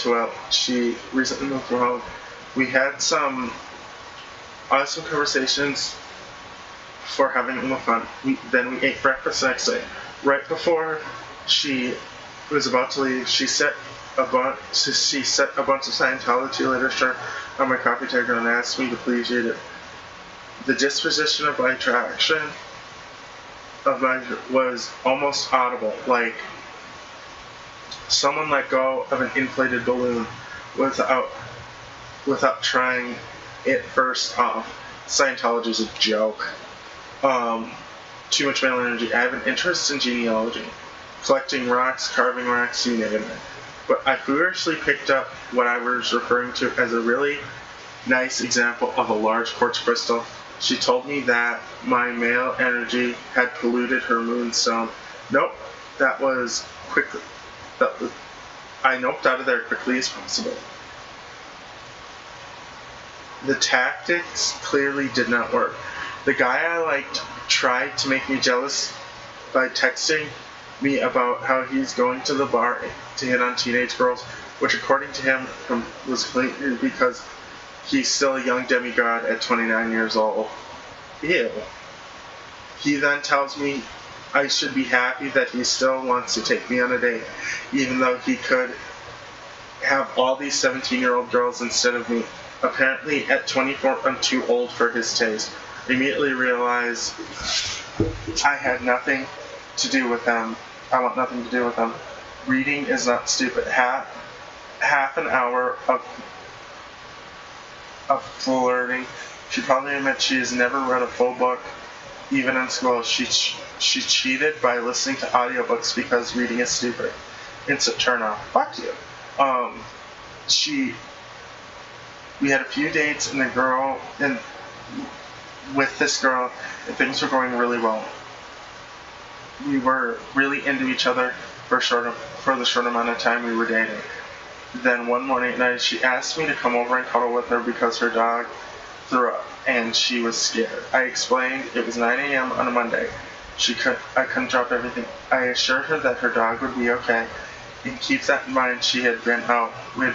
Her response to me was calling me a jerk and telling me that I had changed, and then she didn't want to hang out with me anyway. 5 minutes later, she changed her mind and begged me to come over again. Thank you for the giant red flag. Goodbye. Wow. Fuck you. No exception. About an hour and a half into our first date, we were laughing and having a good time, and he tells me that I have a really great time with you, so I'm gonna let you know now that there are some rules if we want to continue a relationship. I just met you. He told me that I would need to get rid of other males in my life. Right then as he watched, he wanted me to get out my phone and name off all the men that were in my contacts list as I deleted them one by one in front of him.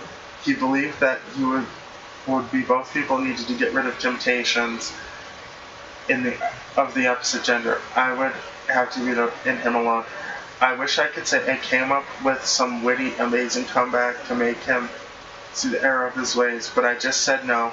He told me that he must have been wrong about me and that I wasn't ready for his level of commitment. Thankfully, we were outside the restaurant, and at this point, I just got in my car. My head is still spinning while trying to understand how anyone could think this way.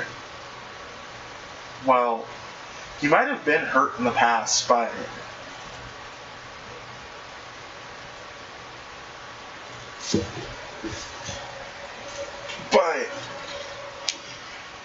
people who won't just commit.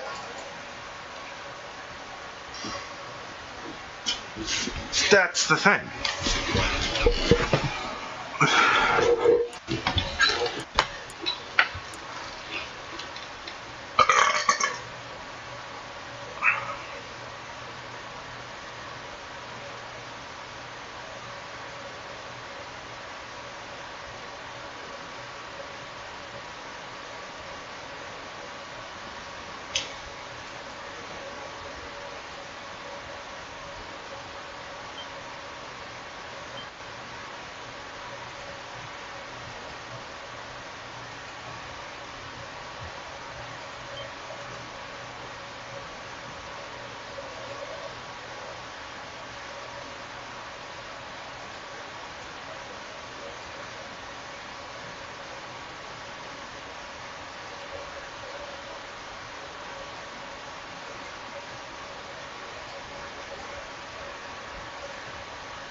セイントセイヤソルジャーズソウル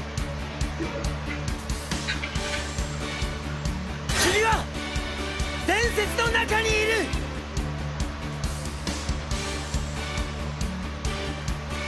さあ、どの戦いを振り返るのか。大いなる戦いがここから。あなたは負けることはない。私は信じています。 We're not playing this for long, so don't worry.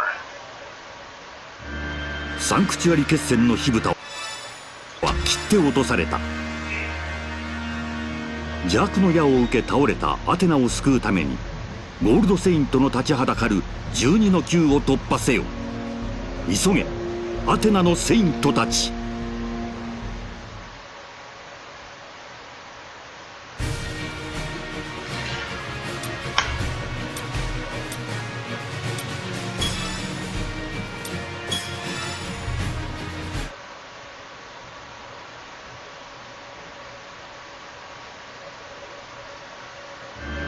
第2の級金融級を守るのはセイントの中で並ぶべきもののない業を誇るタウラスのゴールドセイントアルデバランだった。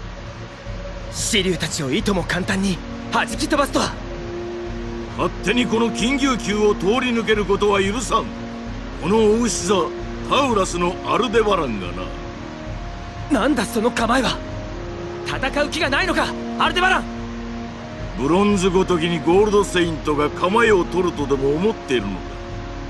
お前と俺では戦うには実力が違いすぎる。なんという強大さなんだ。まさしく奴は恐るべき黄金の野牛だ。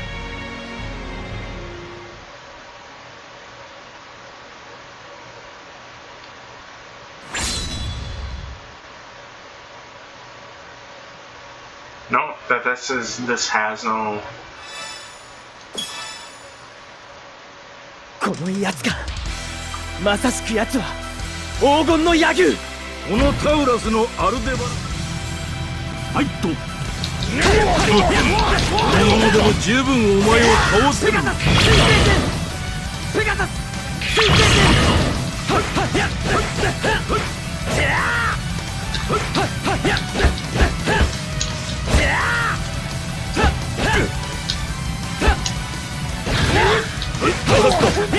ペガサス水星金魚を倒産。それだけか。どうだ奴は構えてもいないっていうのにあの腕組みがすでに攻撃態勢になっているのか。まるでペガサス野球だ。ブロンズのくせに生意気だ。焦っているのかいアルデバラン。あ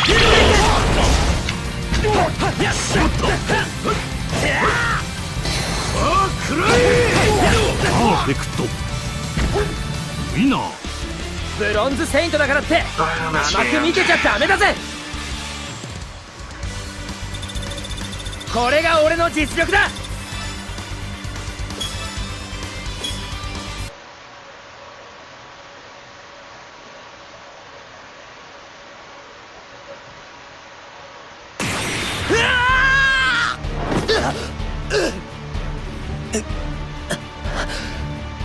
ゴールドセイントの力の差がここまでかけ離れているとは。どうすればアルデバランに勝てるって言うんだ。剣を抜かせるのさ。居合の剣は鞘から抜かれた後その効力を失う。いわば死んだ剣、死に剣となるのさ。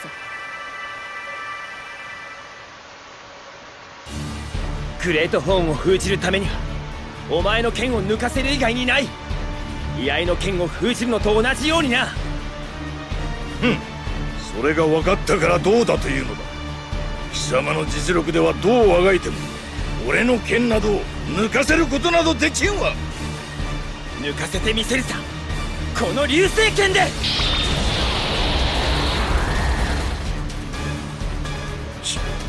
信じられん。聖夜の剣がビッグバンを起こすとは。どうだアルデバラン、お前の剣を抜かせたぜ。今度はその黄金の角をへし折ってやる。生意気な。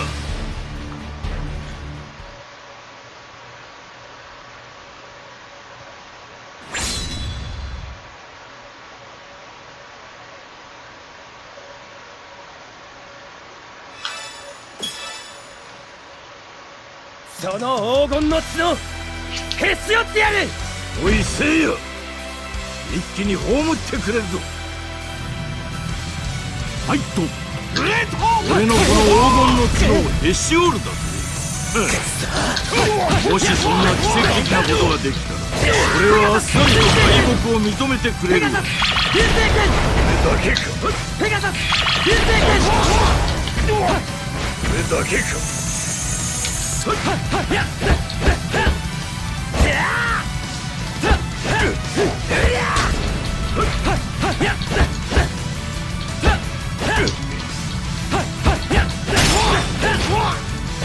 ペガサス流星君。アルデバラン。せいや、たかが俺の構えを溶かせたぐらいでいい気になるなよ。まだまだ。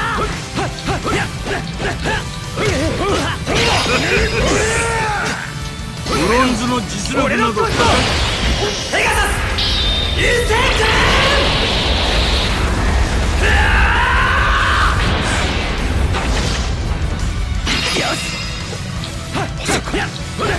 まさかこれはビッグボール。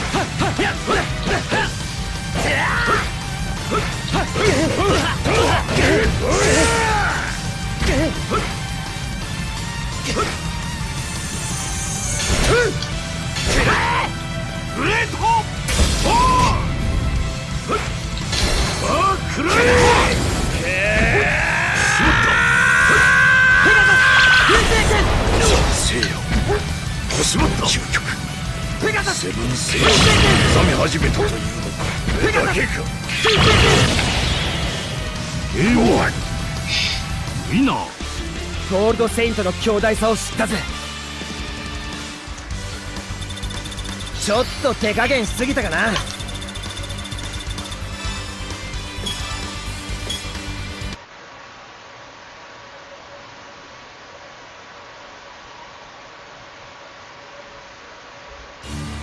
聖夜のコスモが大きくなっている。傷つき倒されながらも成長しているというのか。この男、もしこのまま成長すればゴールドセイント12人をもしのぐセイントになるかもしれん。聖夜のコスモが消えた。どこだ。ここだアルデバラン。約束通りその角もらった。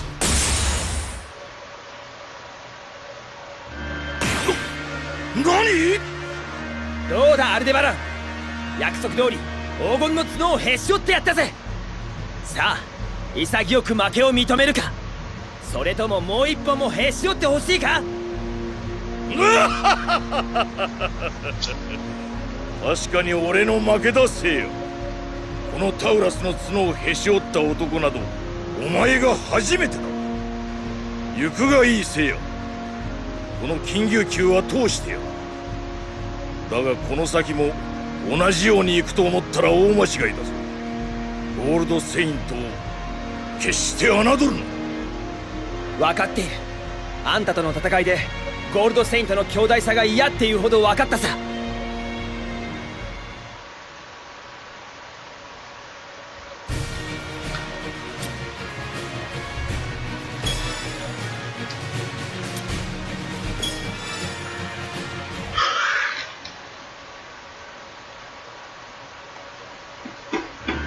仲間たちと共に第3の級掃除級へ突入した聖夜たち。だが幻影に翻弄された聖夜たちはどうしても出口を見つけることができず、迷い人のように何度も入り口に戻ってしまうのであった。二手に分かれ出口を探す氷河とシュン。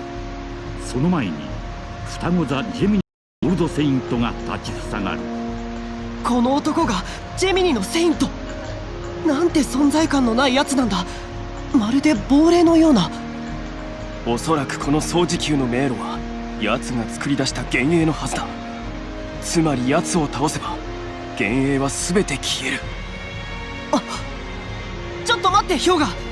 どけシュン、時間がない。金牛球では聖夜に助けられたが今度は俺の番だ。行くぞジェミニ。ティグナスの剣を受けてみろ。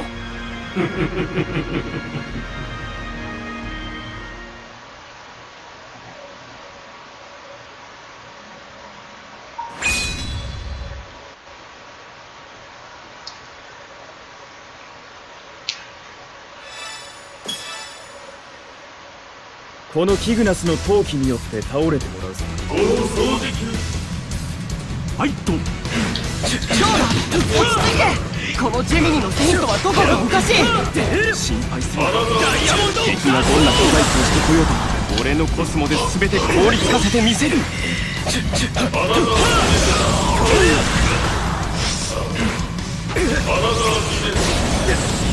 ーロラサンダーアタック。オーロラサンダーアタック。There are two different kinds of Aurora. In here, there's Aurora Thunder, and then there's Aurora Execution. And Aurora Execution will freeze you just basically instantly to below zero, or actually past below zero.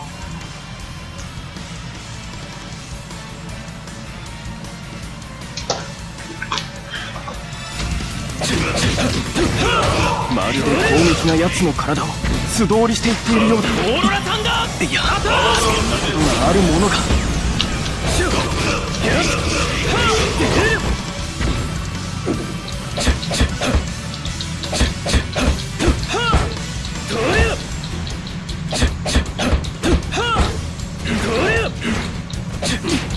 そうだ。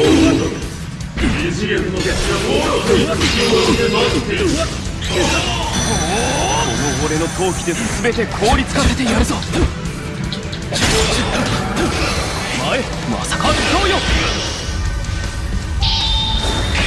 ダイヤモンドダスト。しかしリズの攻撃は本物だ。やらなければこちらがやられる。なかなかやられろ。オーロラサンダーアタック。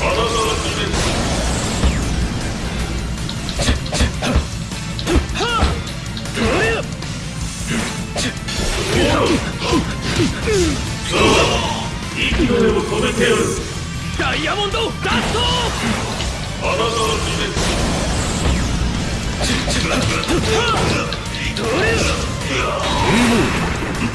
ウィナー。どうだ、キグナスの闘気は身に染みたか。マーママーマYeah, he's hard. Shut it. ヒョウがおかしいんだ。チェーンがさっきから戸惑っているようなんだ。何？戸惑っているとは？あのジェミニのゴールドセイントに対してまるで反応せず、むしろ敵がどこにいるのかわからないといった状態なんだ。バカな。終わりだな。アルバーディメンション。うわあ！ヒョウが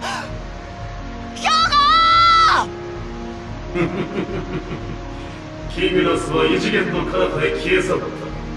次はお前の番だ。アンドロメダ。ドラゴンの目が不自由なおかげで先の二人に掃除機を通過されてしまったのは誤算であった。残すお前は必ず仕留めてみせよう。チェーンが反応しないということは、この場に敵は存在しないということだ。きっとジェミニのセイントを打ち破る方法があるはずだ。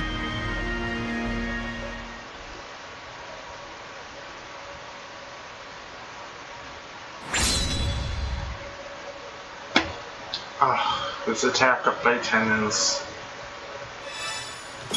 ridiculous. おかしい。僕のチェーンが戸惑うと。このジェミニの迷宮を永久にさまようのよい。ファイト。どうしてしまったんだ。ジェミニのゴールドセイントに対して全く反応しない。さっきの氷河の剣が通用しなかったらおかしい。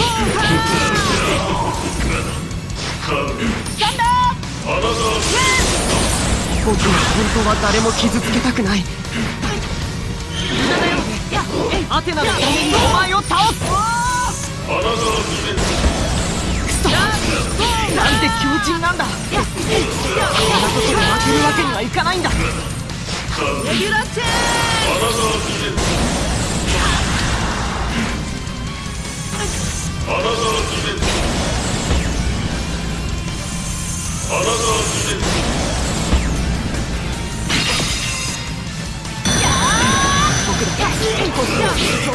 僕を甘すぎると倒すんだ。挑戦的なコスモ私の集中を磨く。攻撃では兄さん、このコスモは兄さんだ。遠くから僕を守ってくれたんだね。兄さんと約束したんだ。兄さんが来るまで決してくじけない。一人で戦うと。僕たちの目の前にいる君と存在しないのか。ならば掃除機の不可解なものは存在しない。全ては幻覚。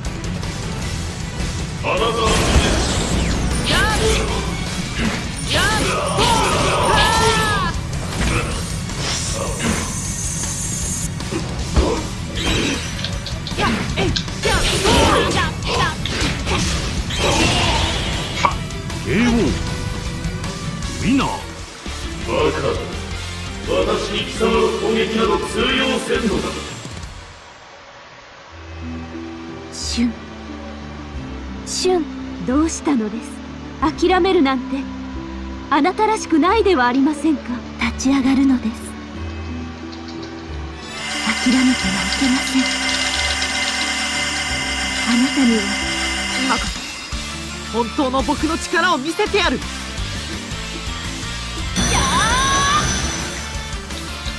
ァイト。なんとかしてこの計画を作り出している張本人に一瞬報いなければ。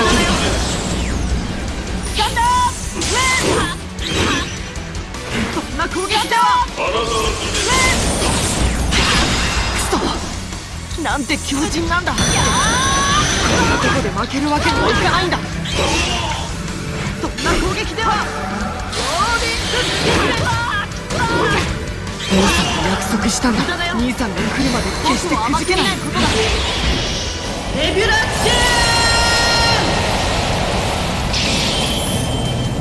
ュかかったね。これはダメだ。レビュラッシュ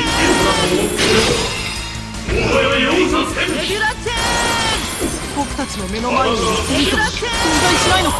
ならば掃除機の不可解な迷路が存在しない。全て計画。レビュラッシュ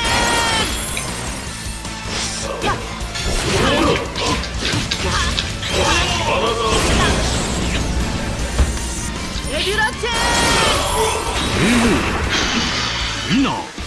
ジェミに陰と陽の悲しみを感じる。あまり傷つけずに済んだかな。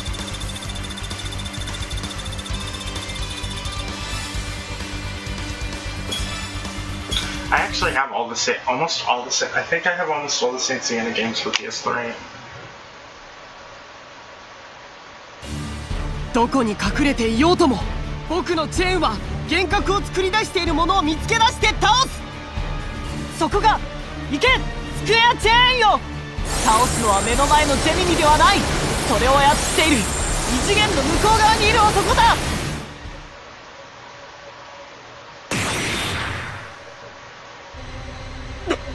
バカな。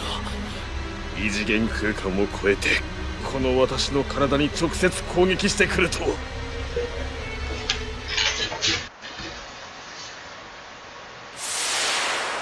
幻影が消えた。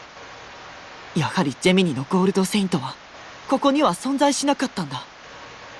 それにしても氷河は無事だろうか。戦いの最中ジェミニに異次元に飛ばされてしまったけれど、ジェミニのコスモが消えた今どこかに戻ってきているはずだ。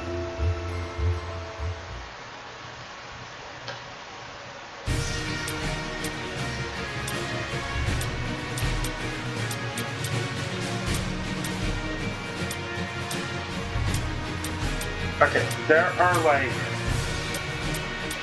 3 or 4 different matches between. There are 2 different matches between Camius and Hoda.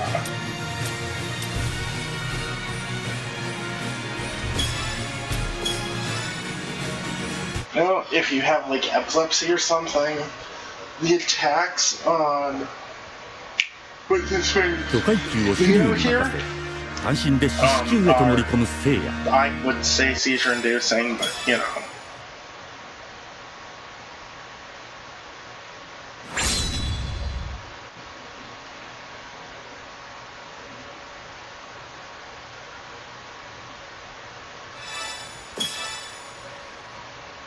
遠慮はしないぜ。所詮ブロンズではゴールドセイントには勝てん。ファイトニングヘイオルト獅子の牙を。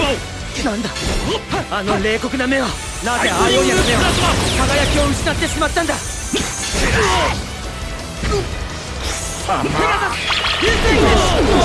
人知勇を兼ね備えたまさしくセインテの鏡のようだったアイオリア。そのアイオリアが今はまるでアッキのようだ。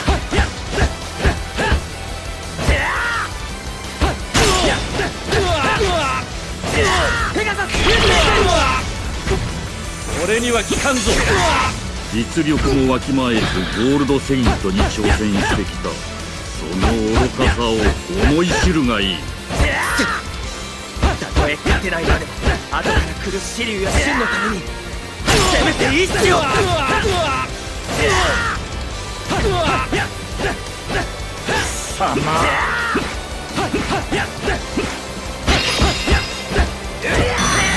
俺のコスモよ、アイオリアやゴールドセイントの位まで高まれ。俺の生まれや育ちは関係ない。そう教えてくれたのはあんただアイオリア。あの言葉がなければ俺はセイントにはならなかった。希望を持ち続ければ元気を起こせる。そうあんたが教えてくれた。俺には効かんぞ。ペガサス。俺には効かんぞ。ライトニングスウィナー。負けられない。アテナのためにも。まあまあだな。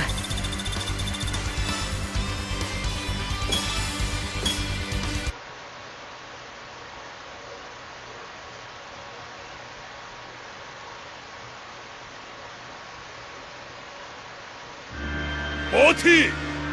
聖夜の命は誰にも渡さねえ。このカシオスがもらう。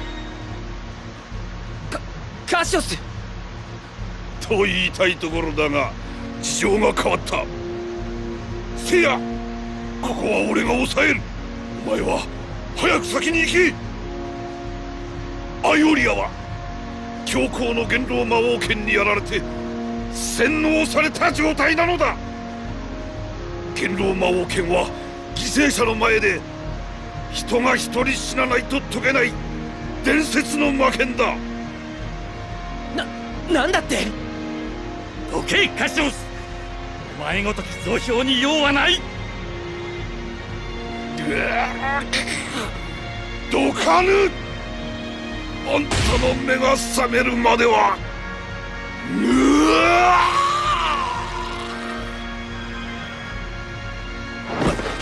バカなカシオス、お前なぜ自らの体を貫くようなことを。だから言っただろう。目の前で一人死なん限りアイオリアの目は覚めんと。それにお前に死なれると悲しむ人がいるんでな。その人が悲しむのを俺は見たくないんだ。俺にとっての女神とはその人のことなのだ。アイオリア、カシオスはお前を正気に戻すために命を投げ出したのにまだ目が覚めないっていうのか。どう無用。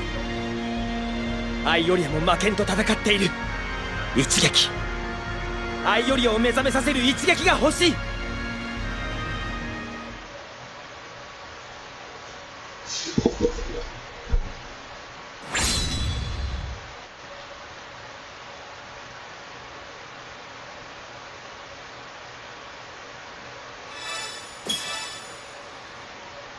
アイオリアの高速剣。せいやファイト。アテナ、コスモよ、俺に奇跡を与えてくれ。一瞬でいい。俺のコスモよ、アイオリアの位まで高まってくれ。貴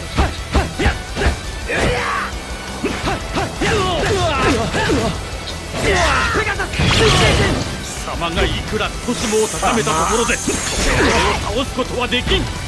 俺には効かんぞ。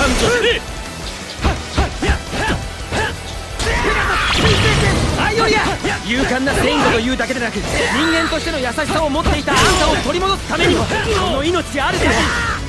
俺は諦めない。流星剣、俺には効かんぞ。ペガサス、愚かせいや。アイオリア、目覚めろ。ペガサス、正義の印よ。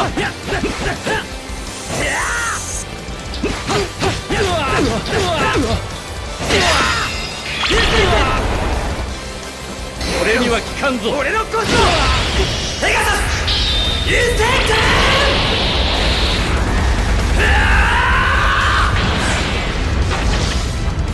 ウィナー。目が覚めたか、アイオリア。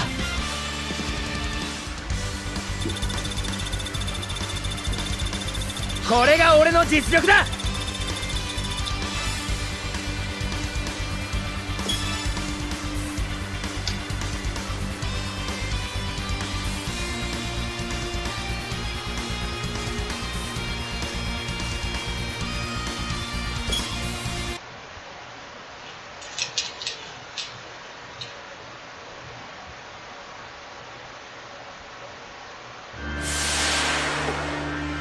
俺は一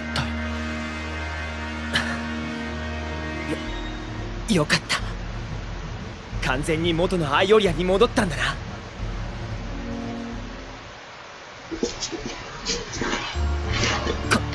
カシオス。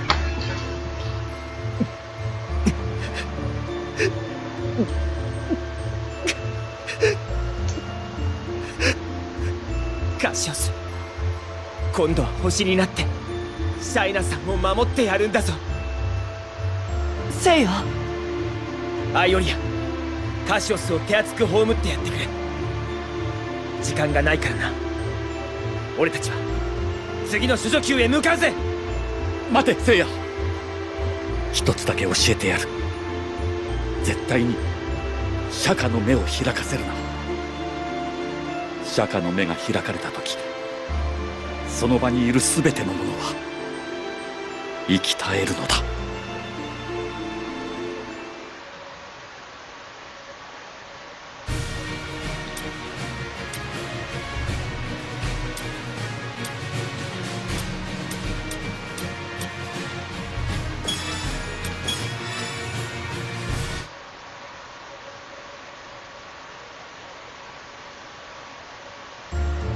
第4の級巨海級へとたどり着いた聖夜と紫龍。そこで2人は壁や床に無数の死人の顔が浮き出ているという異様な光景を目にする。それはカニ座キャンサーのゴールドセインとデスマスクの見境のない殺戮がもたらした結果だった。死人の顔の中に女子供のものまであることに気づき、怒りに震える紫龍は聖夜を先に行かせ、1対1でデスマスクと対峙するのだった。この巨海級に浮き出ている無数の死に顔は全て今まで俺が殺してきた奴らだ。その霊が成仏できずにこの巨海級を永遠に漂っているのだ。つまりこの死に顔は俺の勝利の証、強さの勲章だ。わかるか小僧。俺がデスマスクと呼ばれるのもそのためだ。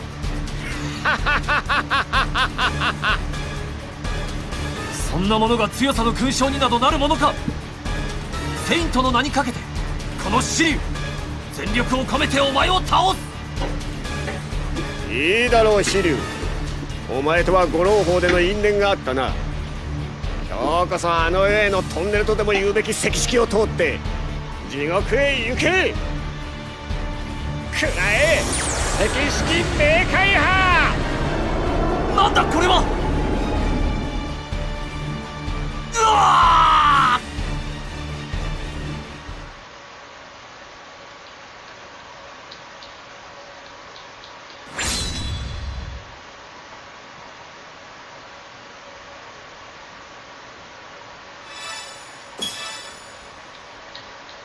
お前を倒すために沸騰しているのだ、この竜の血がな。よかろう。 He has his eyes open 五 here. 郎砲での決着を今つけてく Generally, れるわ。 through like most of the series, he was blind. はいと目が見える。赤色なのか。リリー、これから貴様を確実に死の国へ叩き落としてやるぞ。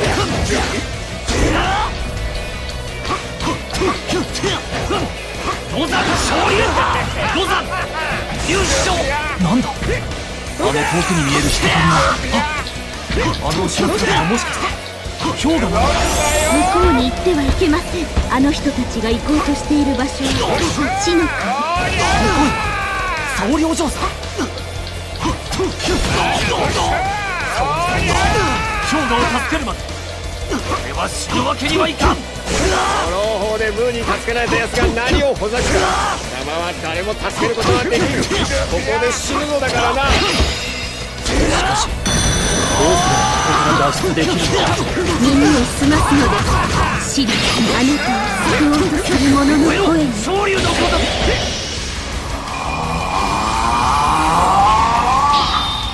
五山昇竜。お命燃えてよ。知らぬお前がアテナのセイントを名乗る資格はない。昇竜俺はお前を許さない。絶対にここでお前を倒す。帝王みんなこの最強の剣と盾の前に敵はない。こんなことでは竜の名折れだ。I might end up having to quit here because I'm tired. So. 神様、どうかシリュウをお守りください。お願いします。シリュウを。誰かがシリュウの魂を石式から呼び戻している。これは五郎砲。そこか。うせろ小娘。よせデスマスク。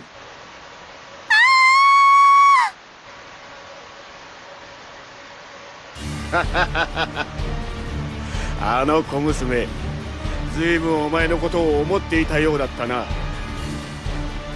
感謝しろよ。これで二人揃って仲良くあの世に行けるのだからな。デスマスクよ、ここまで相手を憎いと思ったのは生まれて初めてだ。もはやお前に対してひとかけらの情け容赦も持たん。何バカな。シリュウからゴールドセイントをもしのぐほどのコスモを感じるとは一体。今や俺の地位一滴までもが沸騰しているのだ。 That's the thing. And Santa, I think in the show, have the highest Cosmo levels. いくらお前の全コスモを燃やして攻撃してこようと、 Saints back then were 決定 saying 的な the ダメ same ージ thing を that 与 he える just ことは said. できん。なぜなら俺が究極のクロス、ゴールドクロスをまとっているからだ。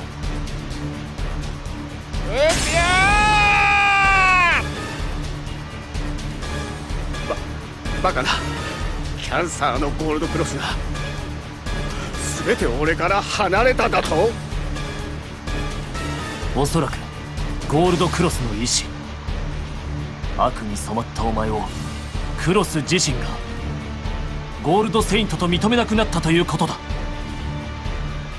しかしいくら同情の余地もない男とはいえ、そんな無防備な相手に手を下すなど、この紫龍の誇りが許さない。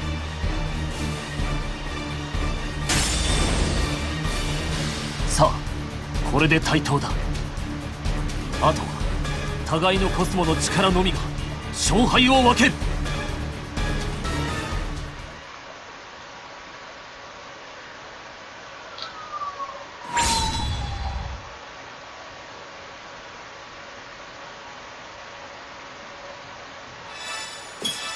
Why do I get more penalties? スマスク、お前は俺様。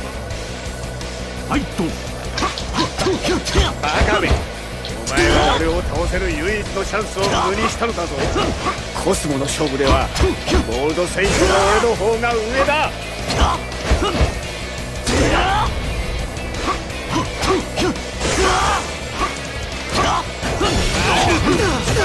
死ね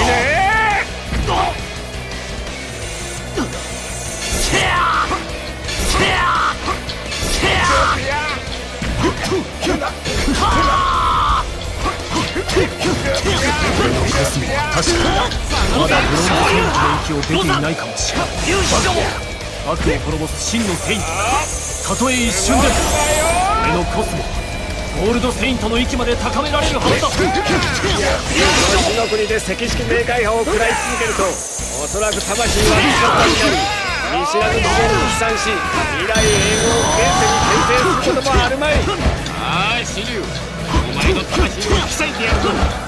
人は最も大切な鱗に触れたもの、お作容赦な昇竜のことだ。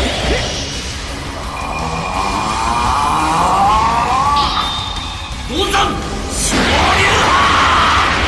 竜命燃え尽きようともいいな。お前にゴールドクロスをまとう資格はない。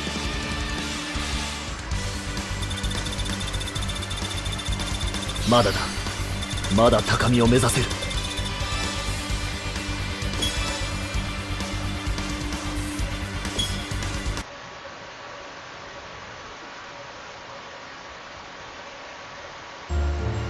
シリュウ、シリュウ。瞬間、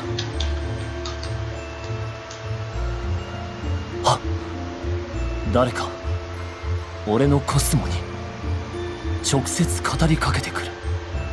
あの声はもしや老子。春明は無事なのですか。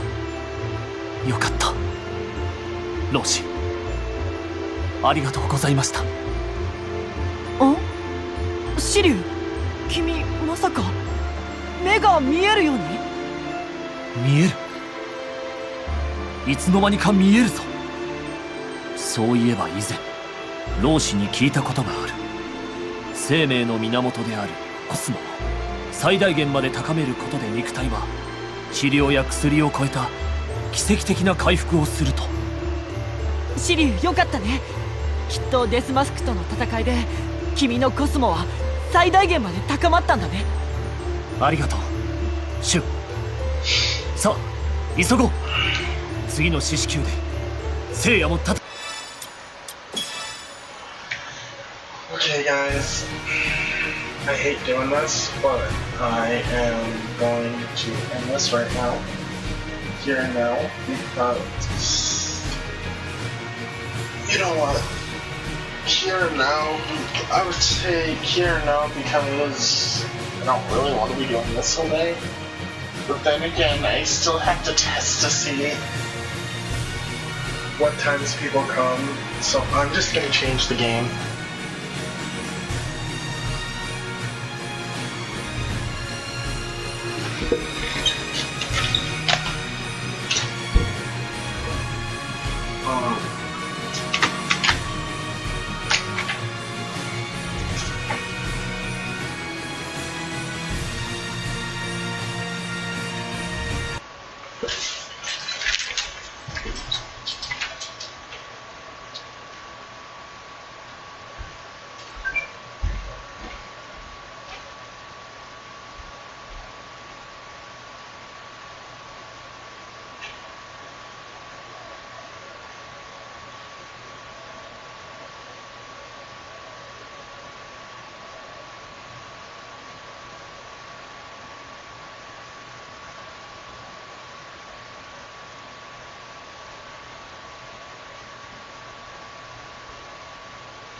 Here, Xbox, we will be doing Monster Hunter World.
We're here in Rahunga, so what I am going to...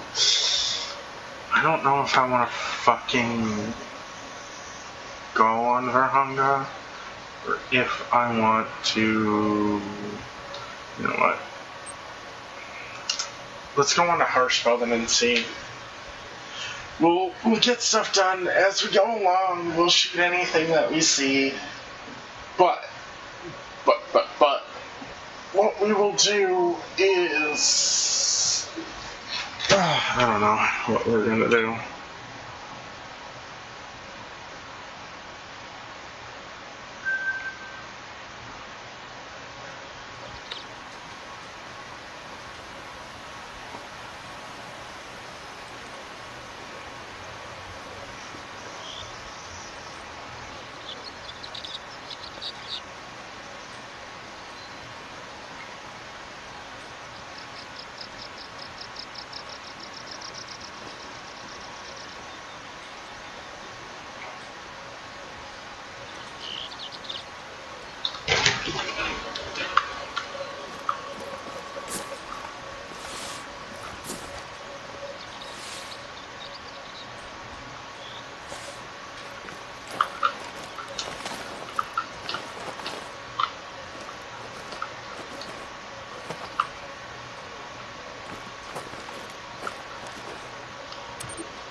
We're gonna try to see what all we can get.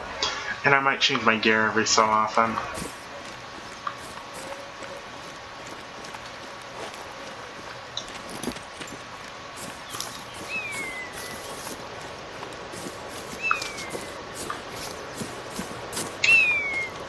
I mean, we won't be playing this for all stream, but we'll be coming back to it every now and then.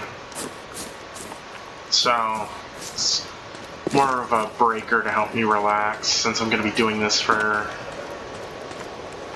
at least until 6. 5 or 6.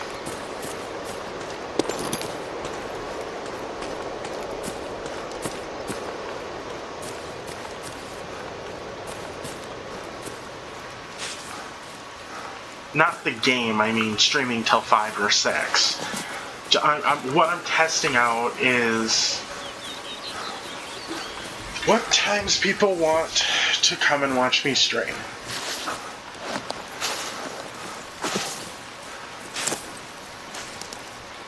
It is not a male, so I don't want it. So, if I get a nice roe deer, I don't... Okay, what... Okay, I have the...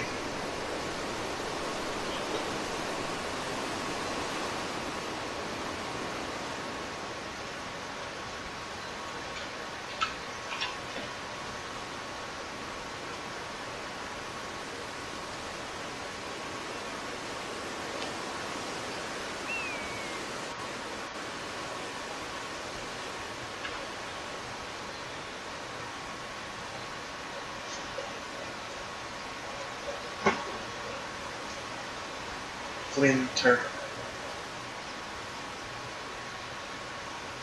There is winter.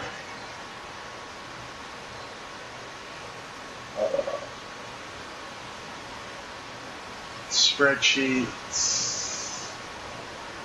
Verzagis.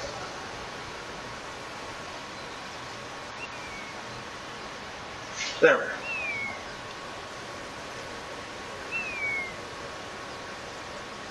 What is all ethical for where the fuck are roe deer? 243, 45 air, slow gunning, which is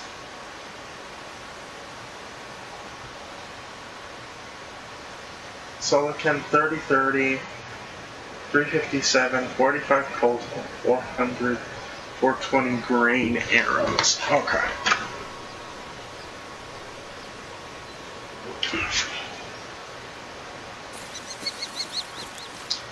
So I do have the right guns for on me, and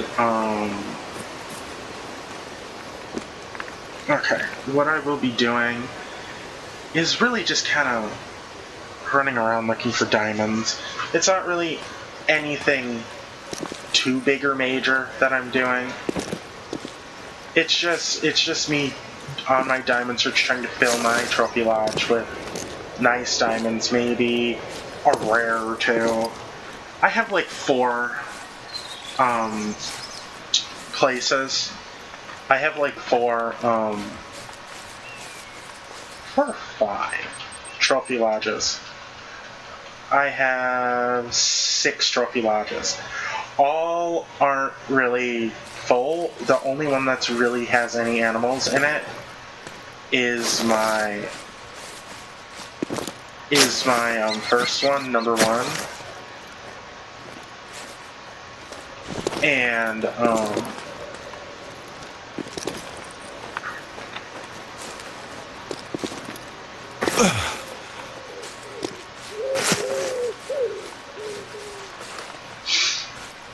and no, I will be using a bow today, sometime, maybe.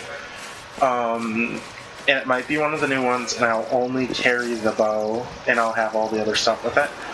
But I might only carry the bow because the bow is like 4 fucking pounds, and it's an unreasonable weight, even though bows don't weigh that much in real life.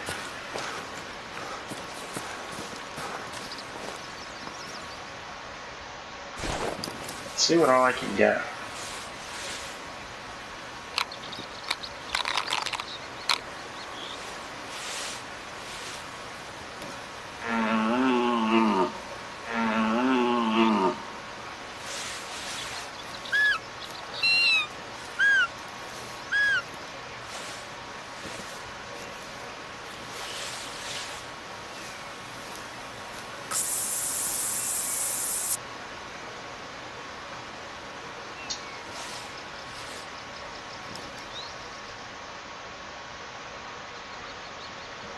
Will more than likely be coming from there or behind me.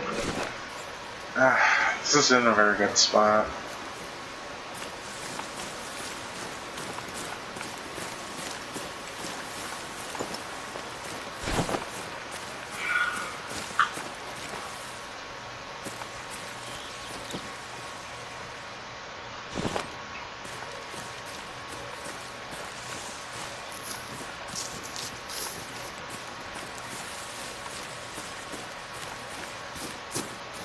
I wonder what the next pack will be. Or what the next thing will be. I hope it's like a new animal or something. Ooh. Hello.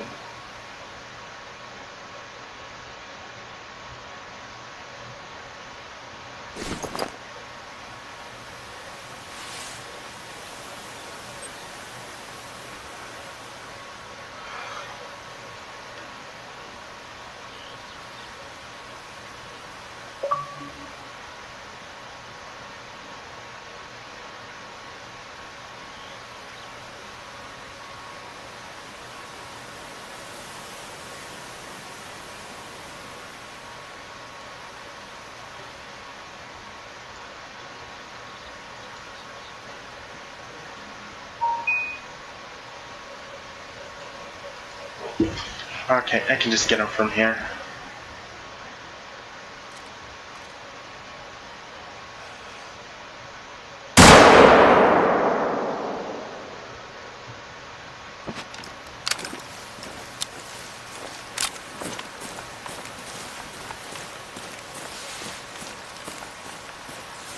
My shots are hitting pretty hard. Didn't think Boars would be here. Eh, it's fine.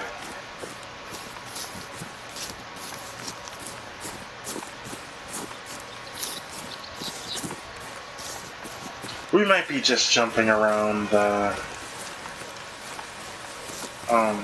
reserves. So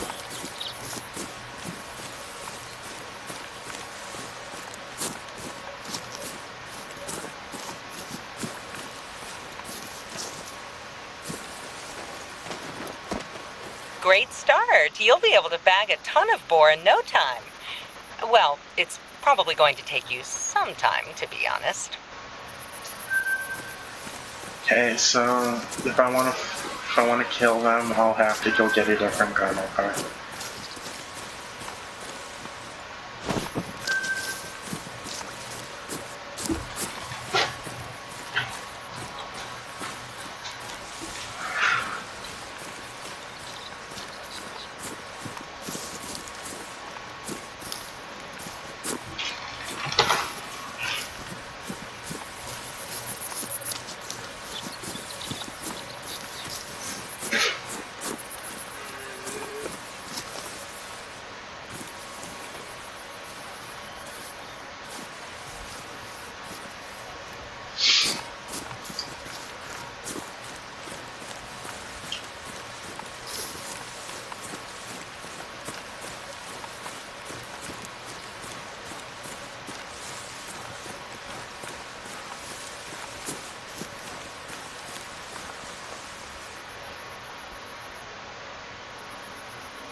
I could go do that.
He's not that big. He's only a 6.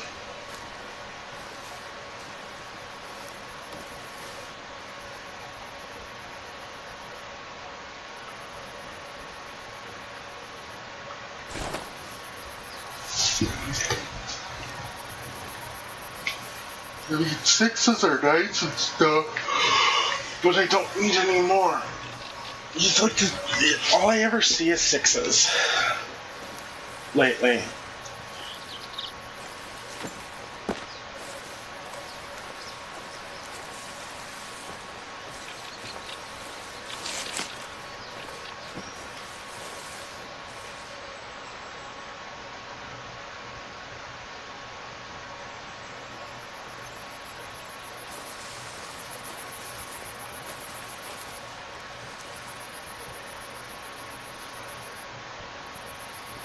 Wait, is that a 9?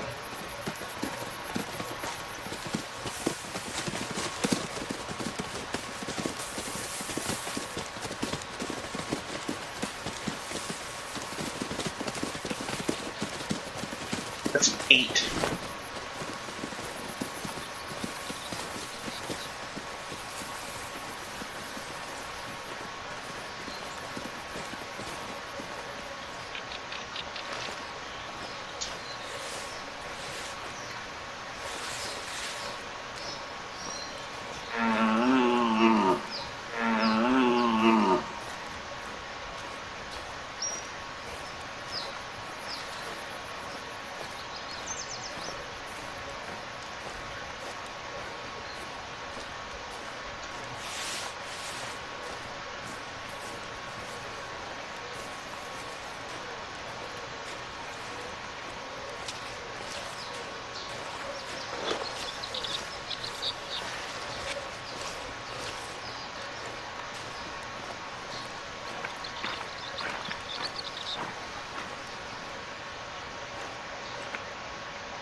You know, I think being a regular customer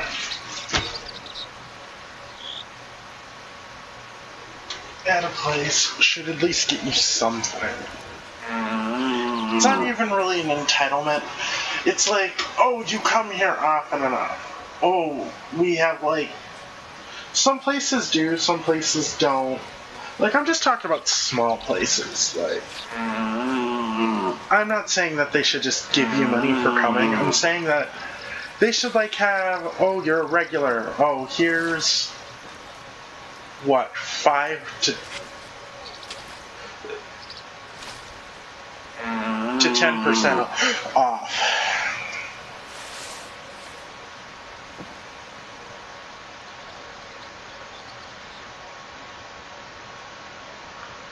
Like, I don't know.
I love how Sony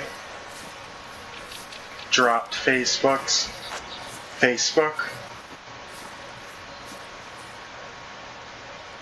and stuff. Basically won't allow them to connect to PS4 anymore. The day or two before Facebook announced they were fully endorsing Trump. I find that hilarious. Okay, that's the 6. Oh wow, that's a big man.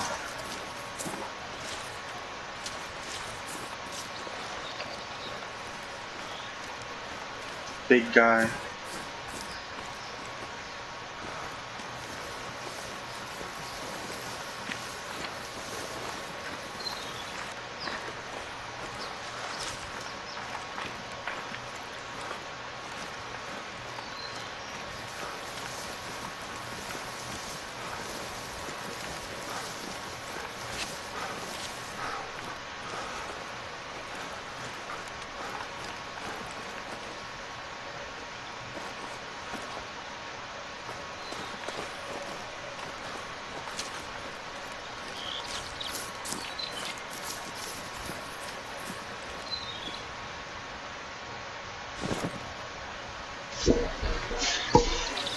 can get him to come here.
Hunting for red deer here is more fun.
You know what? I'll come back and check this spot later.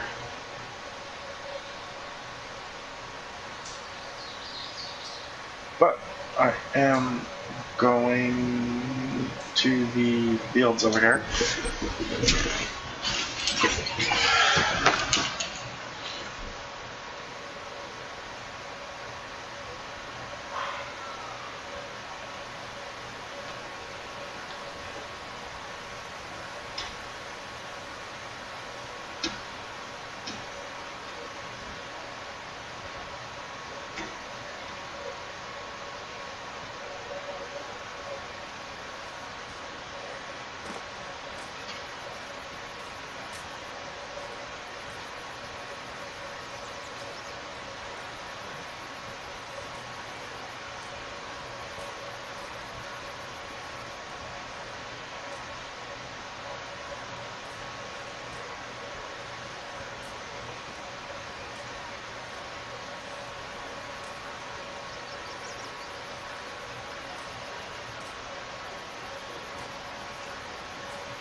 Okay, so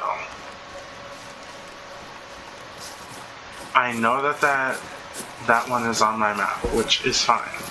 That's cool. I'll go after him later, because I don't feel like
if it's like a little blood spot, I'm not chasing after him.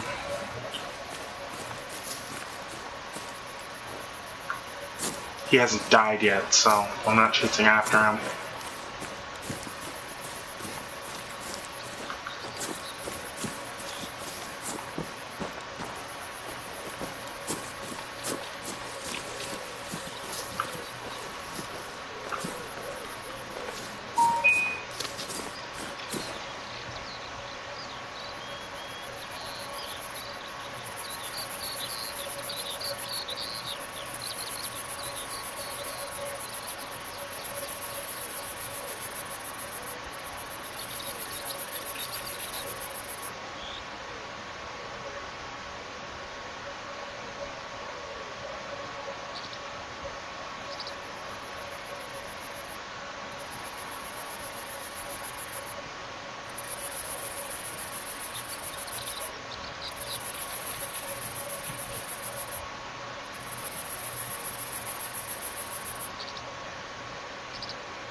Well, Miley Cyrus, you a hoe, but whatever.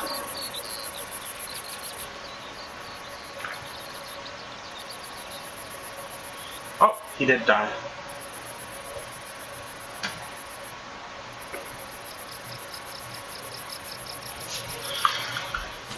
Okay, so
wow, I didn't even know I did that.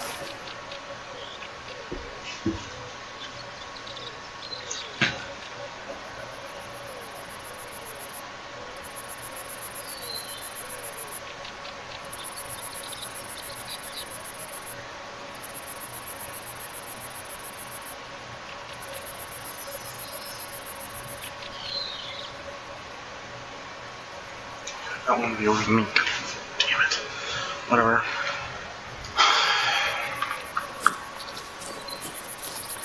You know, I kind of wish people understood how hard streaming is, especially when you've been doing it for long enough to know that success doesn't come overnight. Oh, wow, whoa, whoa, whoa. Red deer?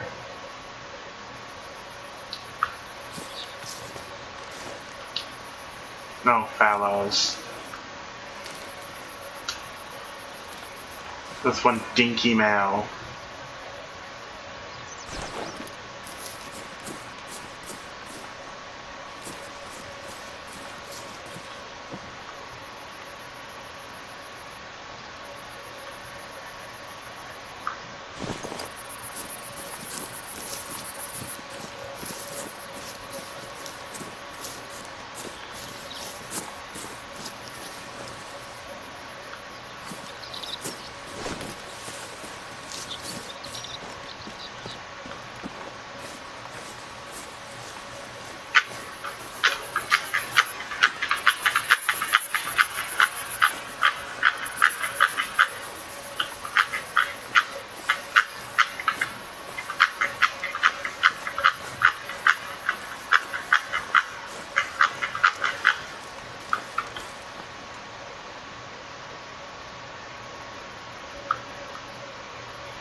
There's one. See if the scope can help you line up that shot.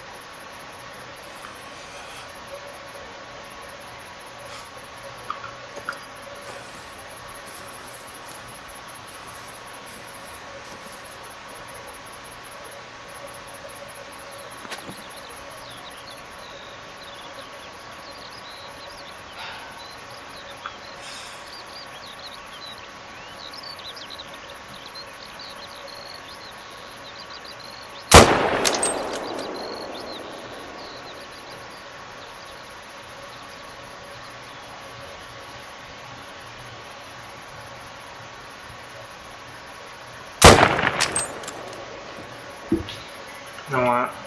I think it's time to go back to camp and change out the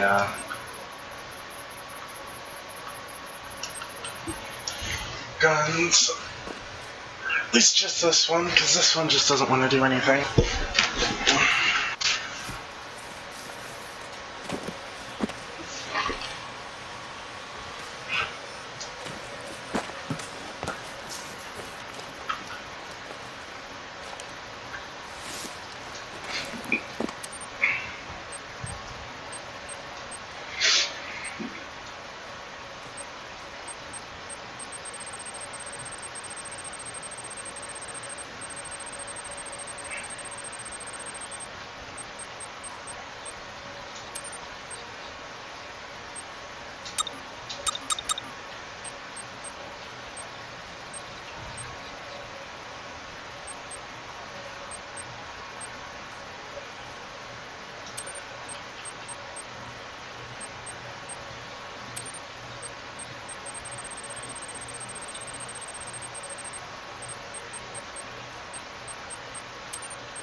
I seem to really love this 270 rifle.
So it's not ethical with the 270.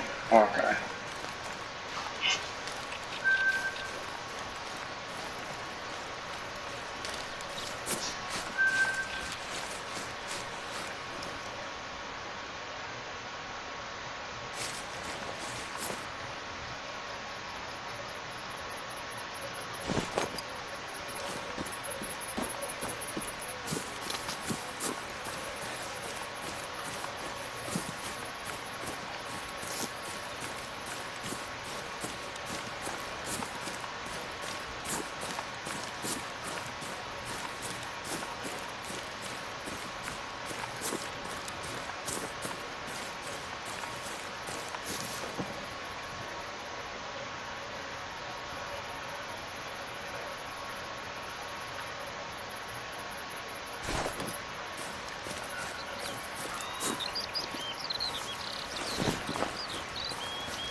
Well, I'll get it eventually.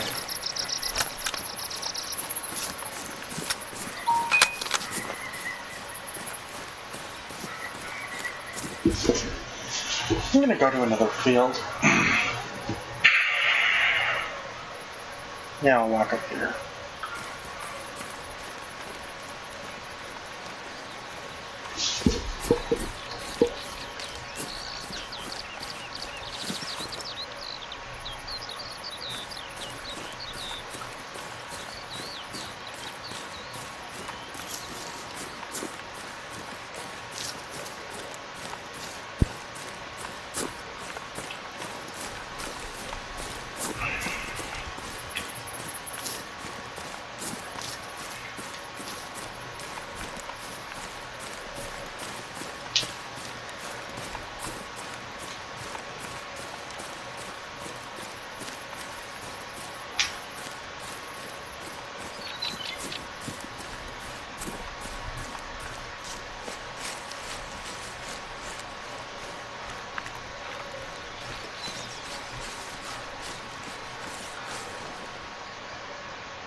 I think we'll just move on to Monster Hunter World and just play that for a while, and then if I get bored of that, we'll move on to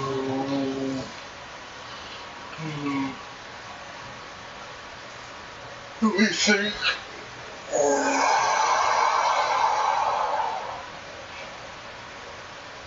Either Shadow Warriors 2 or Jump Force. More than likely Jump Force.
Actually, I might play Xenoverse 2 also. Son of a bitch, I forgot to change.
Yeah, I finally got one, but I need...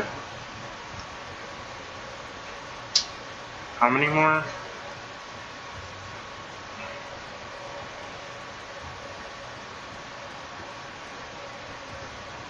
I'm gonna go see if I can find anyone.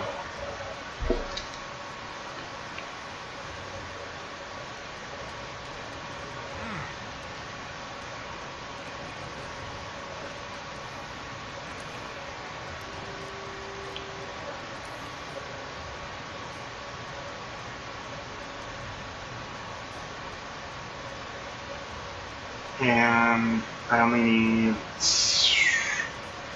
few more. So what I'll do is I'll check the notice board to see if anybody's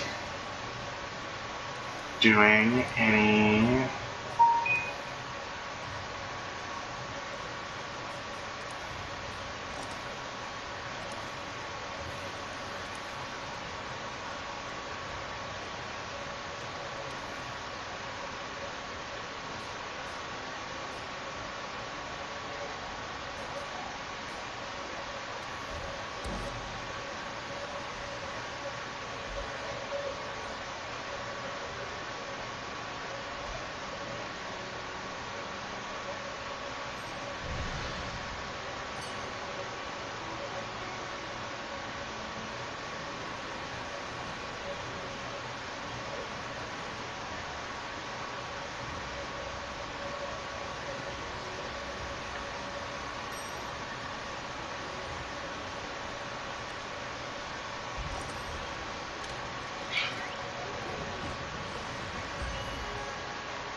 wonder if we'll get an angry message from them.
Can't make that yet.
No one can defeat one of those in 15 minutes.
Does no one do the Black Diablos? What the fuck?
Wow. Wow. Just as I put him in the trap, too.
Can you fuck off?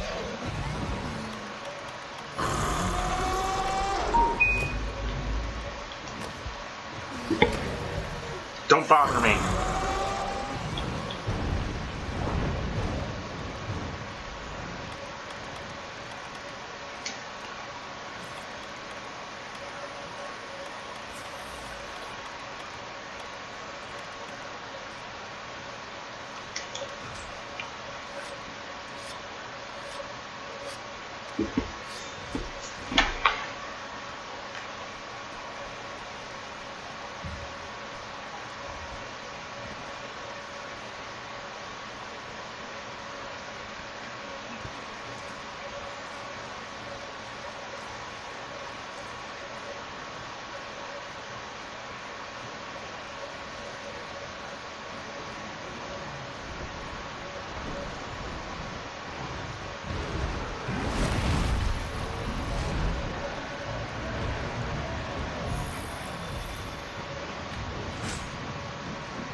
I wonder if they see me as a boss.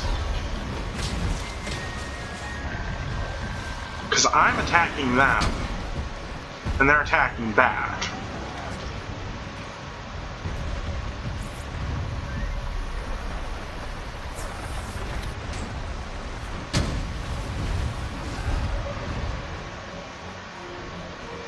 They're attacking me,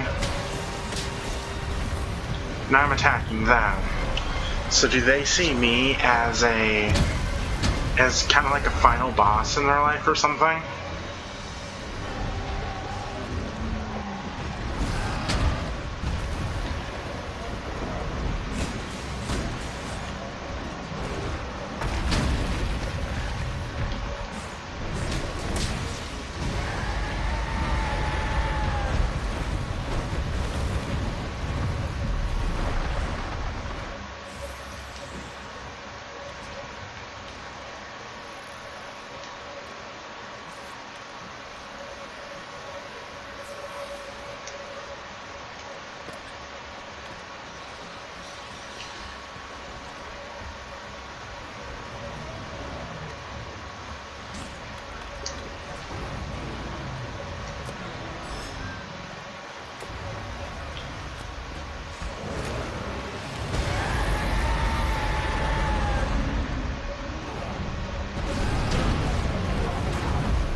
Razzle Geese, fuck off.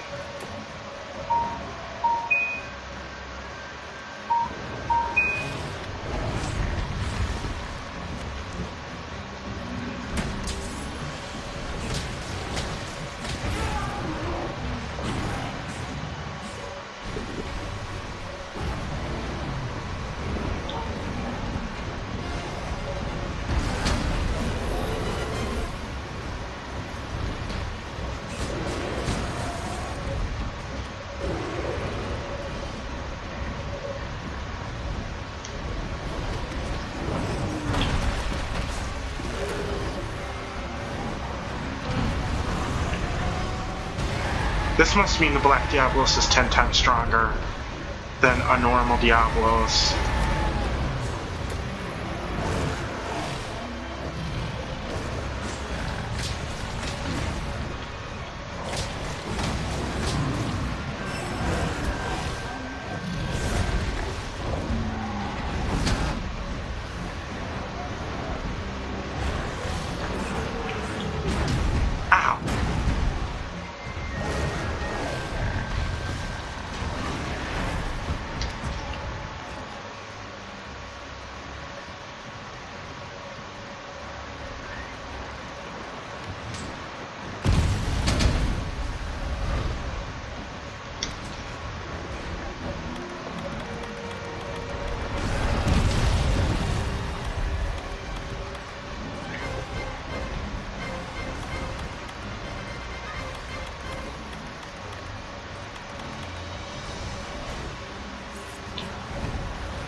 That's it.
That is a female, so then Basil Geese, go away.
Yes.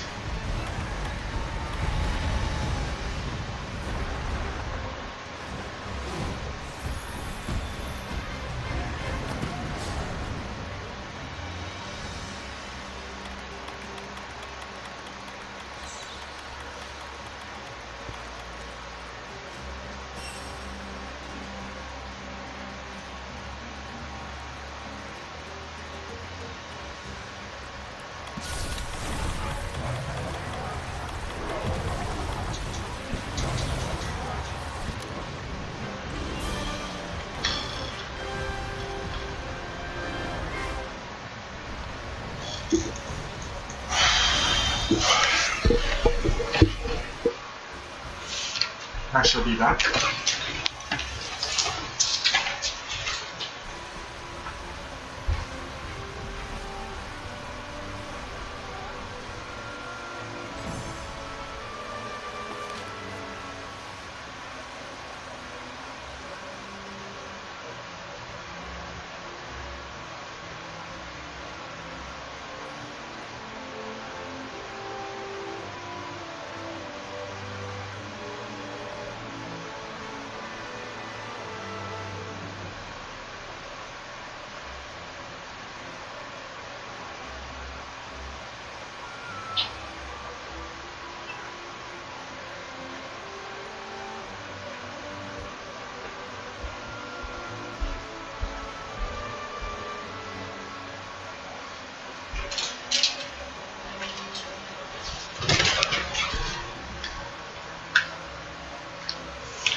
Now I never, ever have to go after another Black Diablos again.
Okay.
That looks interesting. We're gonna go get some ninja fangs though.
Let's see how hard this new bow hits. I know this is one of the more powerful bows in the game.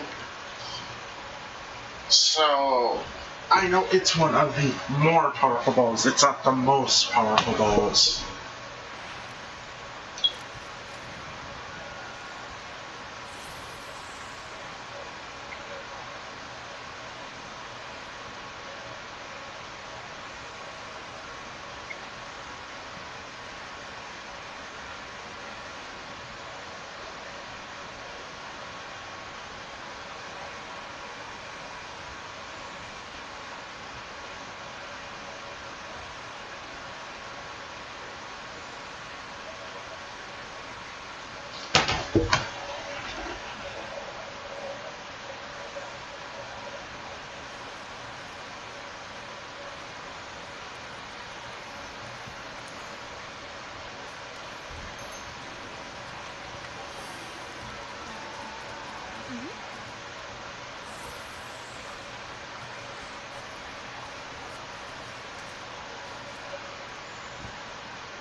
Whatever.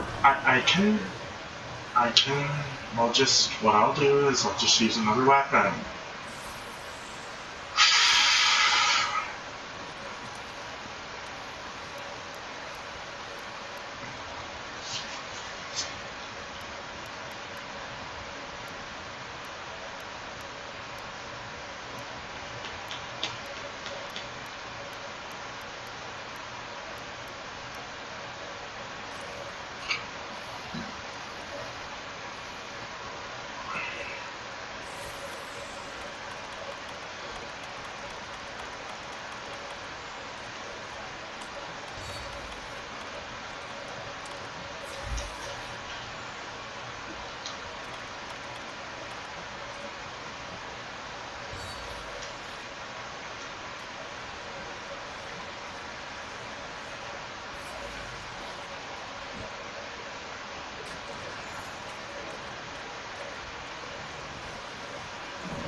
really don't care about getting this, but he told me once, so I'm just gonna repay the favor.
Run away from the angry T-Rex thing!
Wow, I really hurt him bad.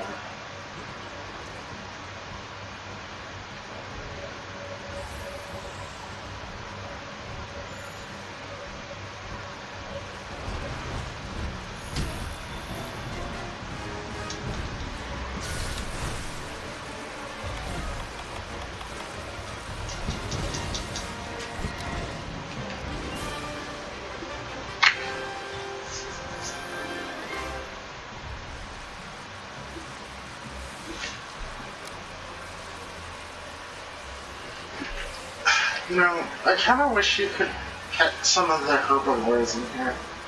Like Diablos are herbivores, or herbivores, or whatever the fuck you want to call them.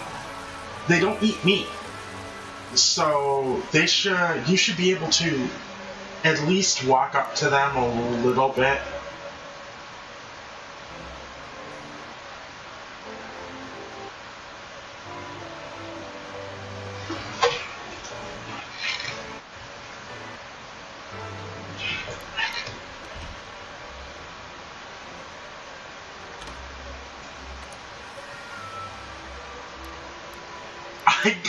Oh my god, fucking me.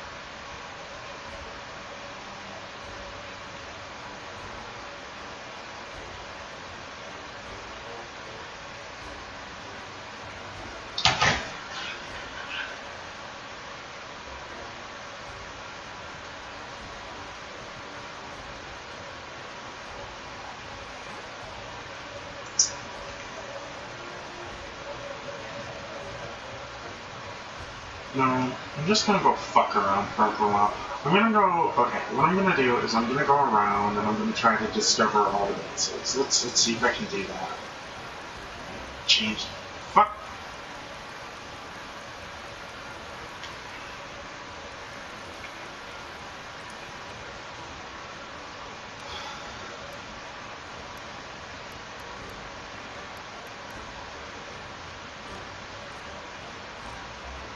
This one's fun to play with, by the way. I'll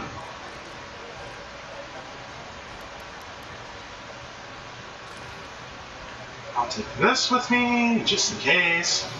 It is paralysis. I don't know why I'm even talking, like people are watching.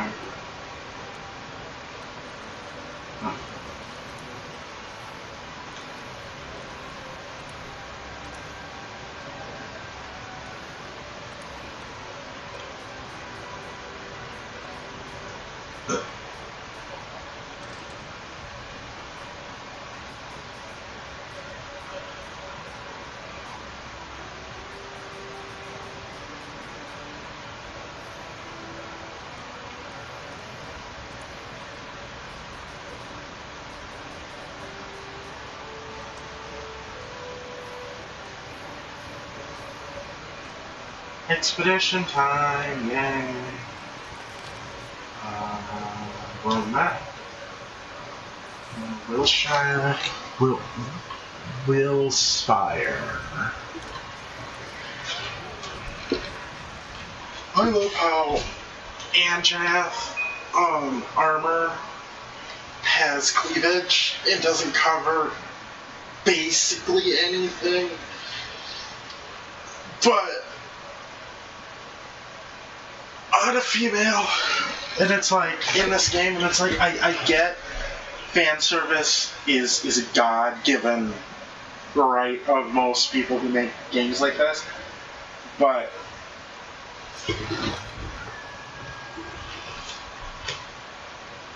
I don't feel like eating, so I'm not gonna eat.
Wait.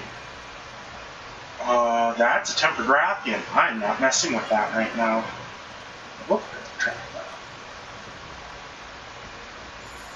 Yes, I have killed a Tempered Rathian before, by the way. So, at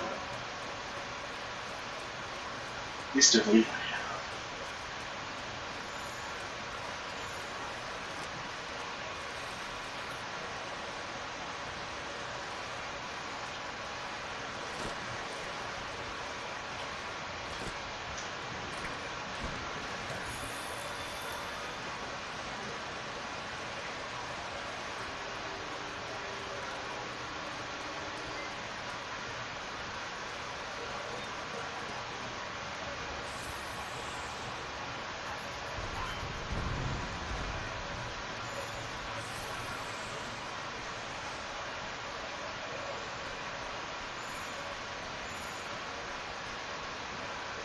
Oh, lovely.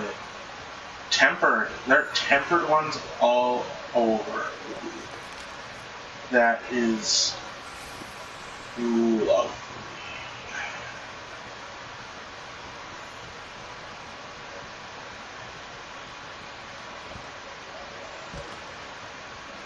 Camp here would make our lives so much easier. Let's finish up so they can get to it.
He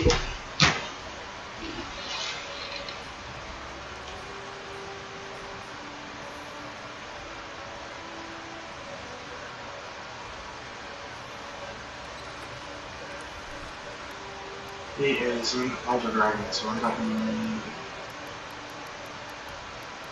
I don't need these. These are necessary. I don't necessarily need the traps, so...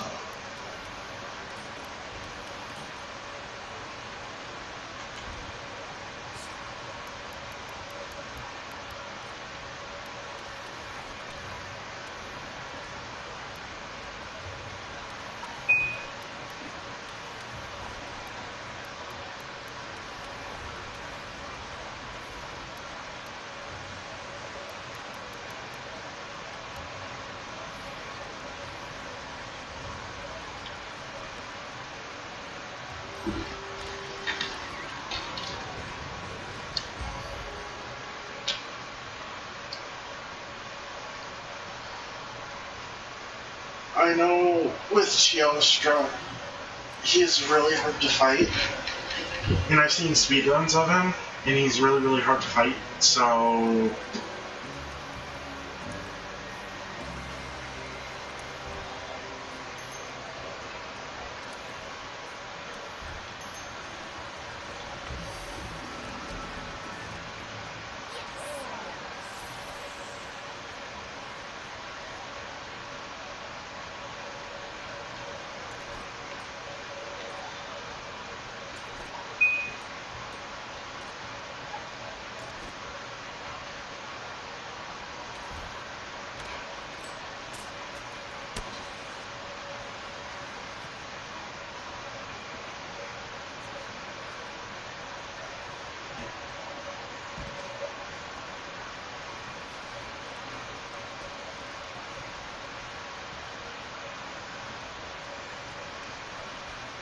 You know, I always wondered why.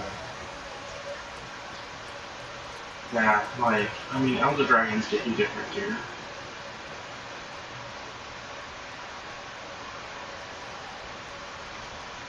And other stuff. Why don't tempered, like, with tempered parts you could, you could level up your gear more. Or with tempered, you could make a special weapon. You don't need much to make a special weapon of it. You need like 1 or 2 parts. I'm not saying for it to be easy, I'm just saying, like, make the parts more useful. I just find having tempered and all this stuff, like, useless when, okay, I get that there's, like, other bright neon versions or like light up versions of the armor, which I'm never gonna probably get because I'm not skilled enough to play against like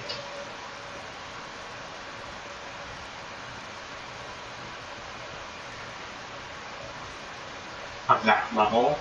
One day maybe I will, but Steel's still rocking down here. No, he isn't. First time in a while I'm taking on an Elder Dragon.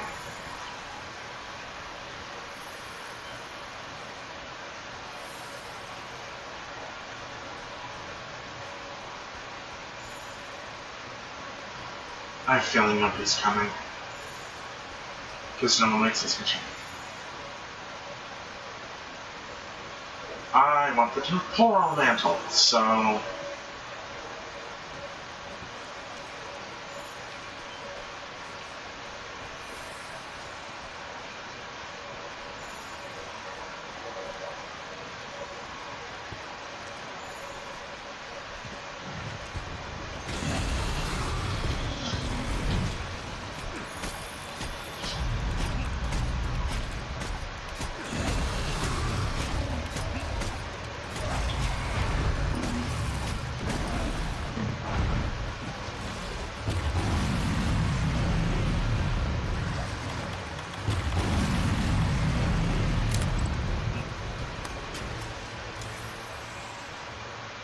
Yay! BJJ. BJJ51530. Thank you for joining the game.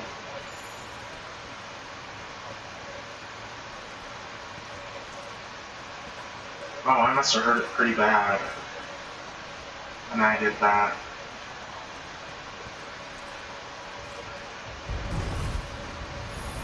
I think Teostra knows what's going on.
Thank you.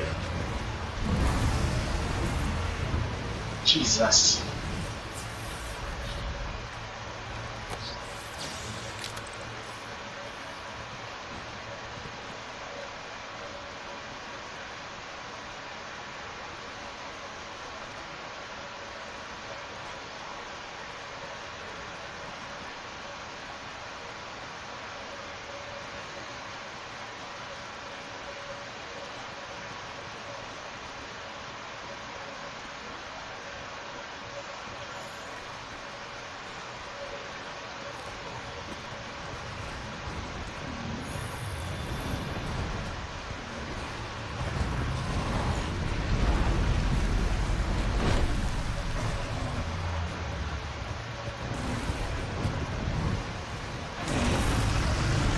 No!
whoever at Capcom created this monster needs to be fired.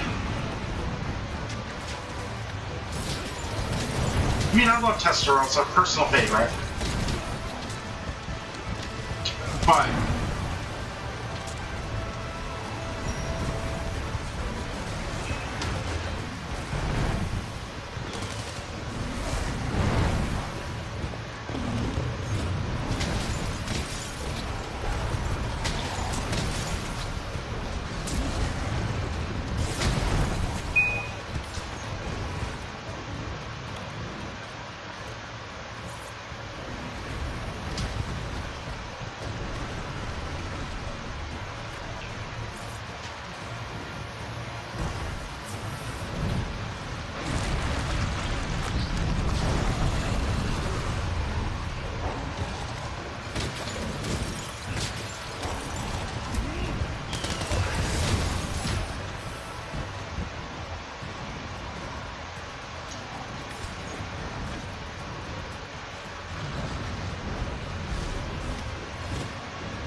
Fuck.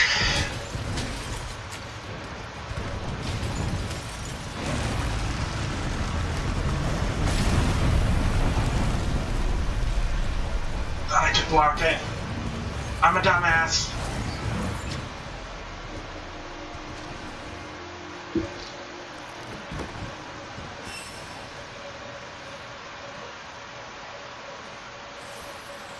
You new weak.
faggot can go fuck himself.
You know what?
more chance to watch the sleep.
Thank you.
He's blocking me.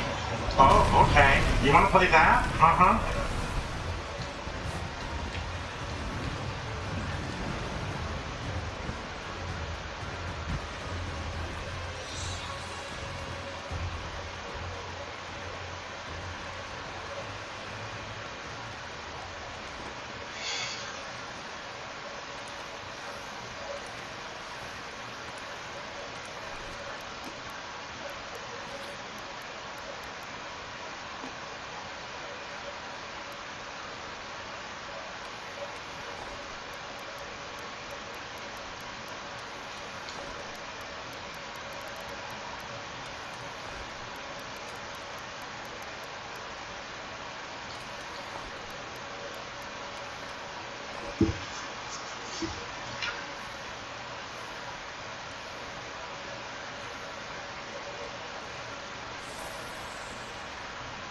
Actually, do I have a fireproof mantle?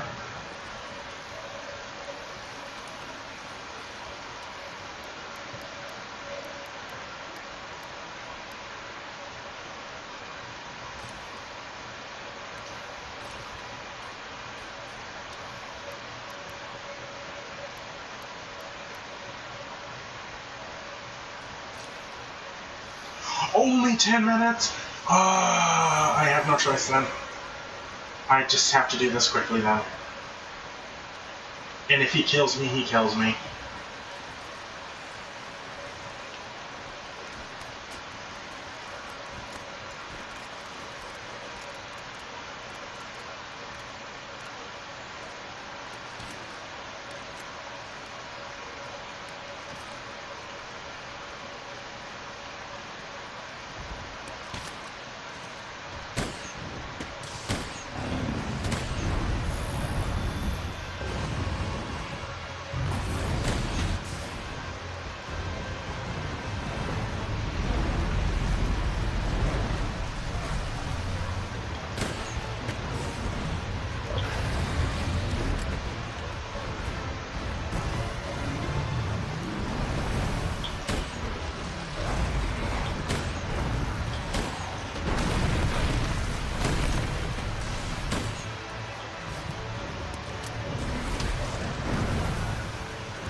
Whatever, I lose because I'm not going to be able to kill him within the time limit.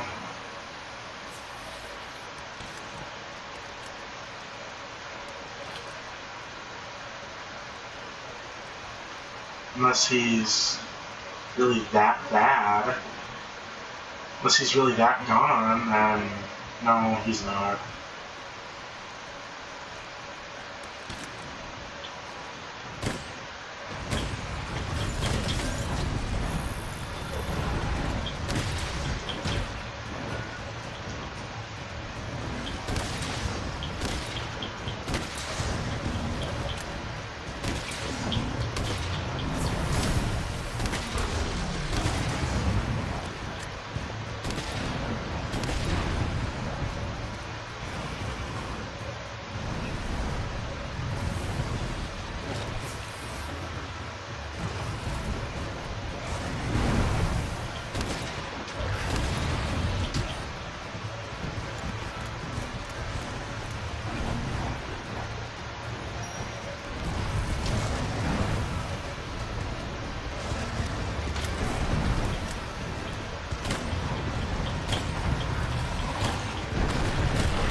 Yep.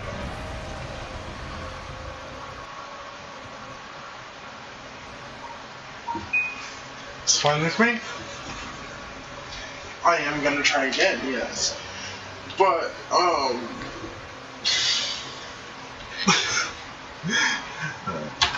saving that one.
Note to self, don't open it up to other people because they will just quit you.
You know what? I'll go on Discord and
He hit me so hard with that music. Almost tempted to use these.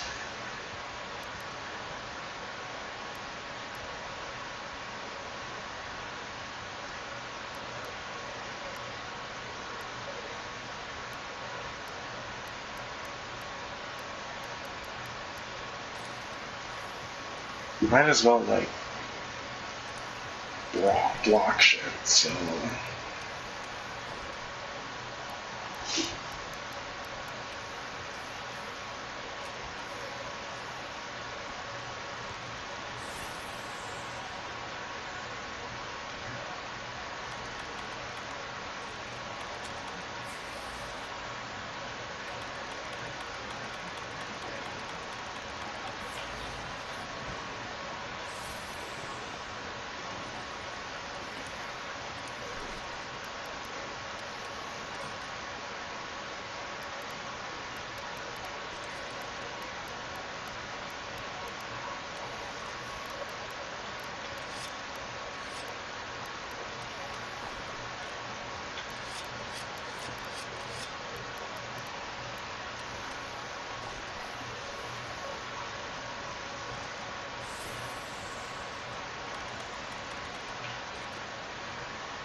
I am not leaving without flash pods.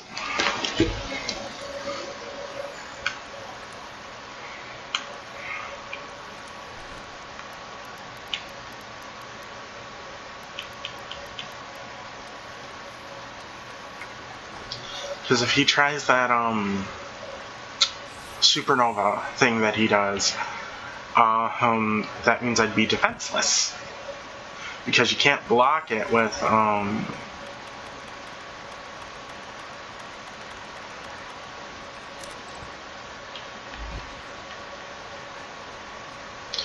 anything normal, so...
Yeah, can you land now? Thank you.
I only have a pet peeve with Teostra, or Teostra, is that you can't really get near him.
Is Demon Drug actually in a red glass? Cool.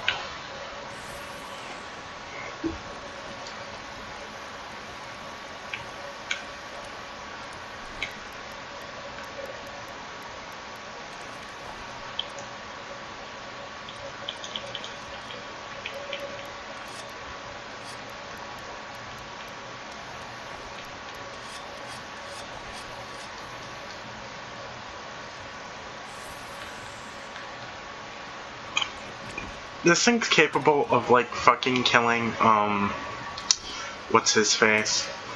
The spiky one. The spiky, Elder Dragon. Nergigante. This thing's capable of, in 40 seconds, like, I've seen someone do it, in 40 seconds, kill Nergigante. I've seen someone kill Nergigante in 40 seconds with this same bow. And it's like...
Would love some earplugs for my character. I know that's a jewel you can get.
He's creative. He's a cool monster.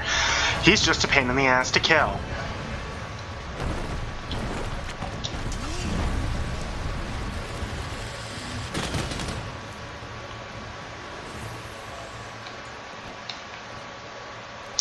No, don't run from me. Oh, this thing does actually work. Very nice.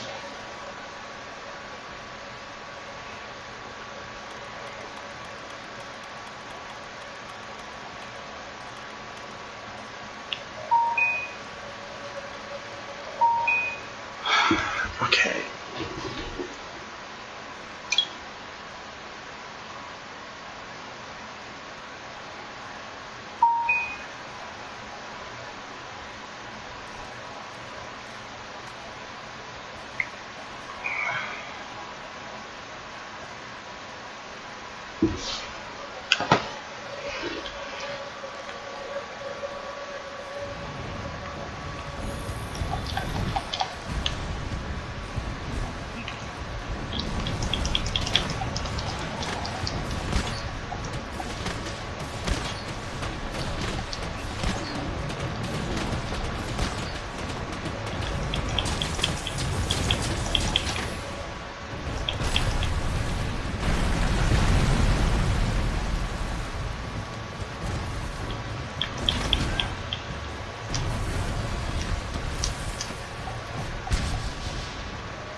Shadow Warriors 2. Okay, that's next.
What's he acting like that?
This is the last game of the night.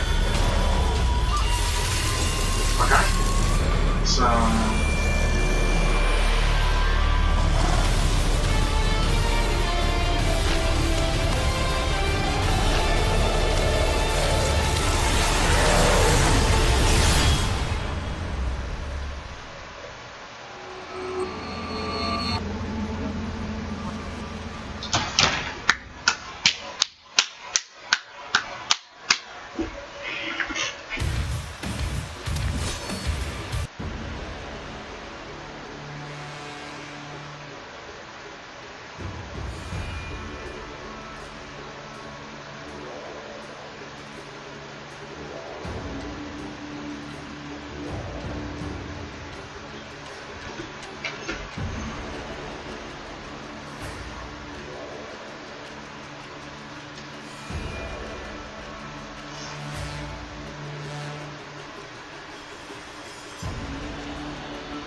Zing has agreed to help us locate Kamiko's body, but he is in a delicate situation. He's selling Zilla out. Those who turn on their employers are not often treated well. Tell me about it. Especially if they have no legs. Does make it hard to do a runner. So you can understand his reluctance to transmit this information over Zilla's communications network. Zilla would be on him like farts on Gozu.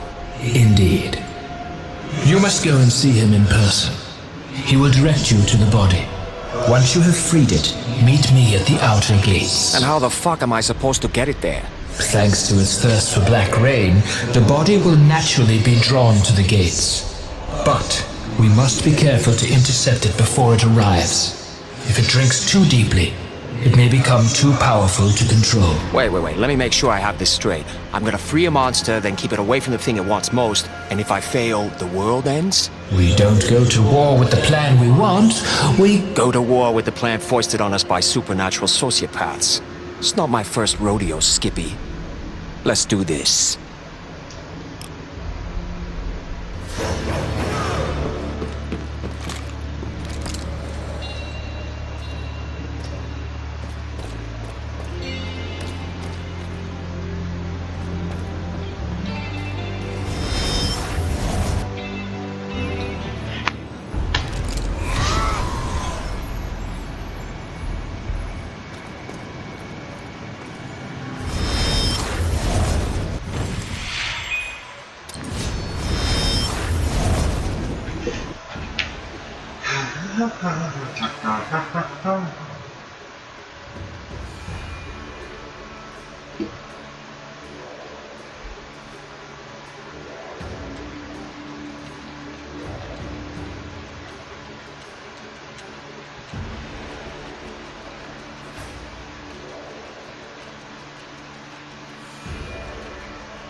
Yourself together, man.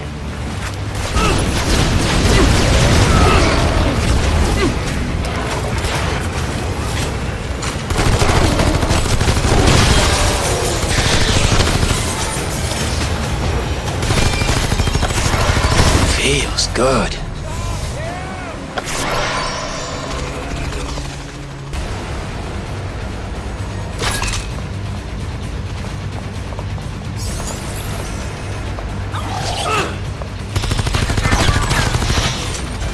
Fresh ammo. Nothing like it.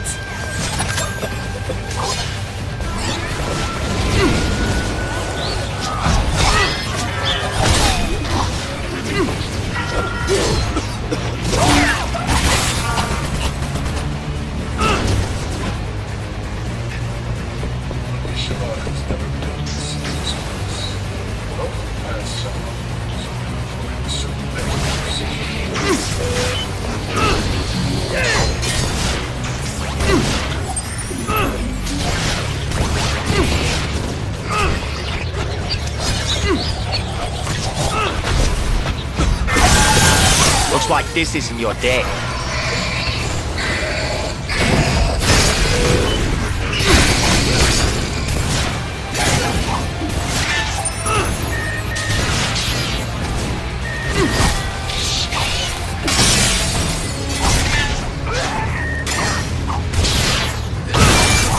Fucking hell!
cliff, new life.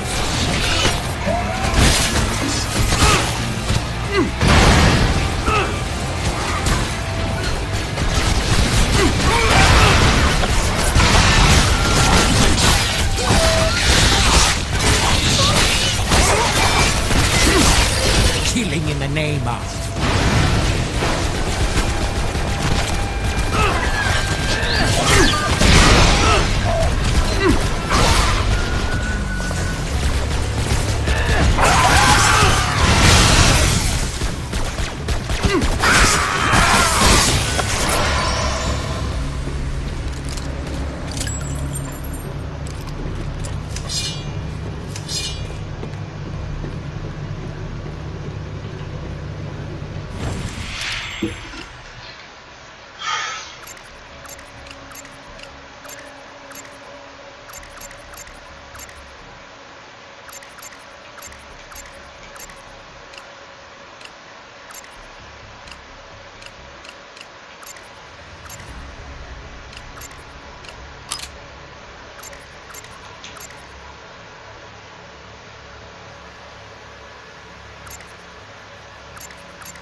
guess.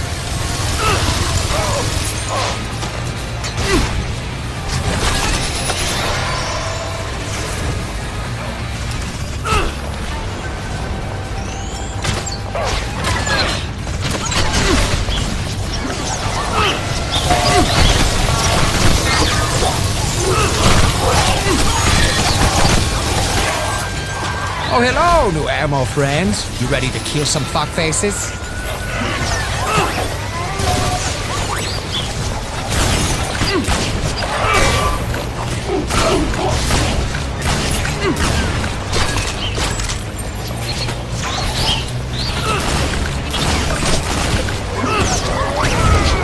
Stop. Wait a time.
Wait a time.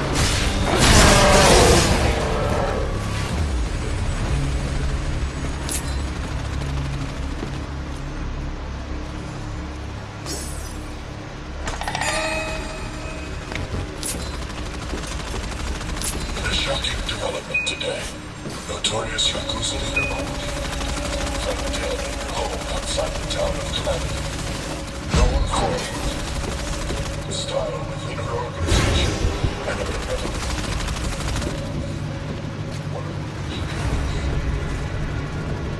This is Orochi Zilla, reminding you, not everyone is cut out for life in Zilla City.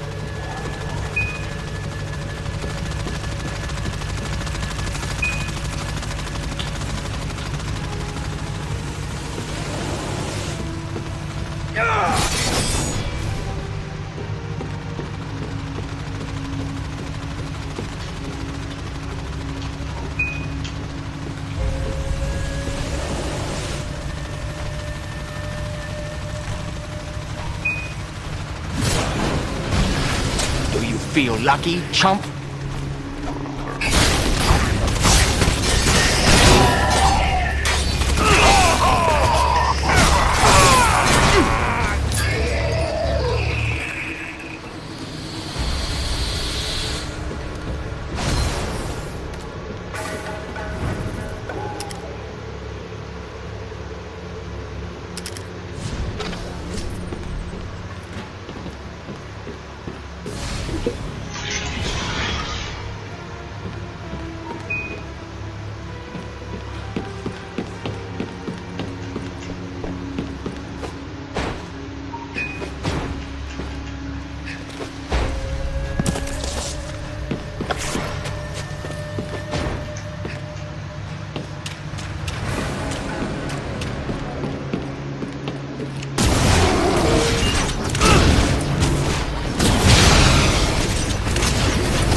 Killing? Well, okay.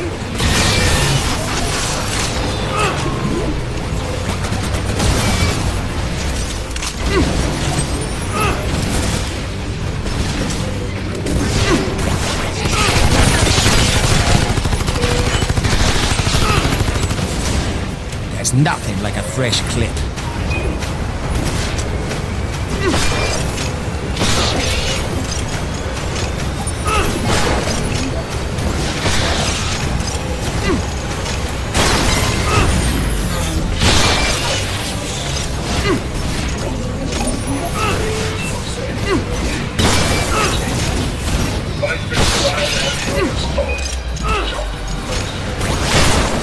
Making you dead makes me feel so alive.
Looks like this isn't your decade.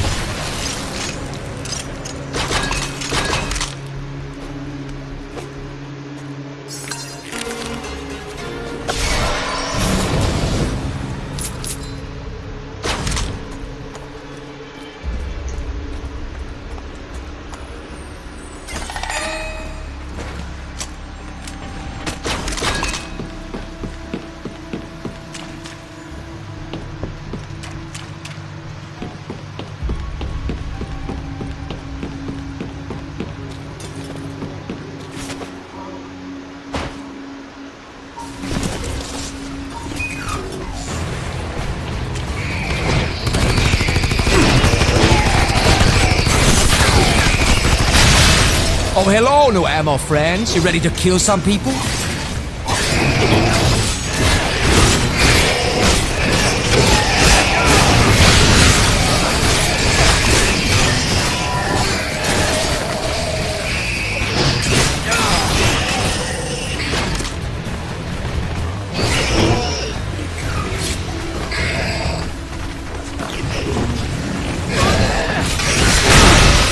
killing you guys is wrong, I don't want to be right.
Drop something. Oh, it's your blood.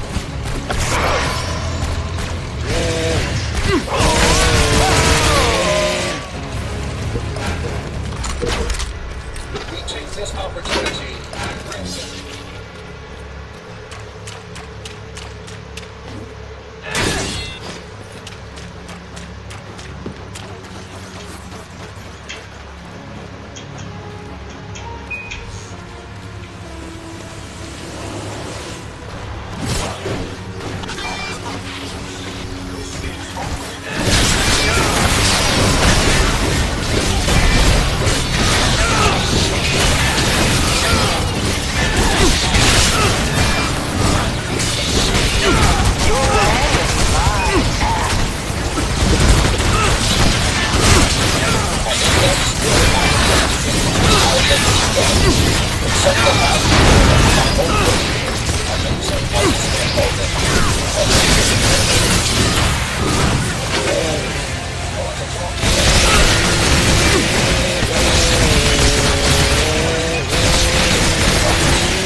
Almost.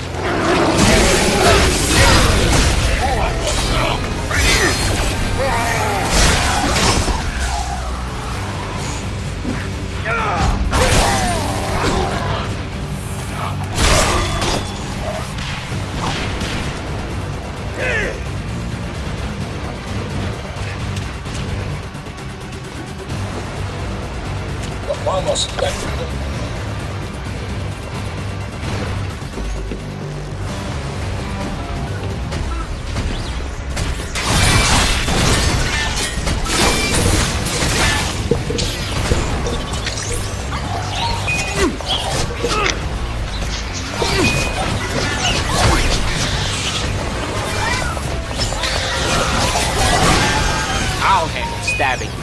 You take care of the dive.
It don't mean a thing if it ain't got that zing! What's going on, buddy? Hello, Lo Wang.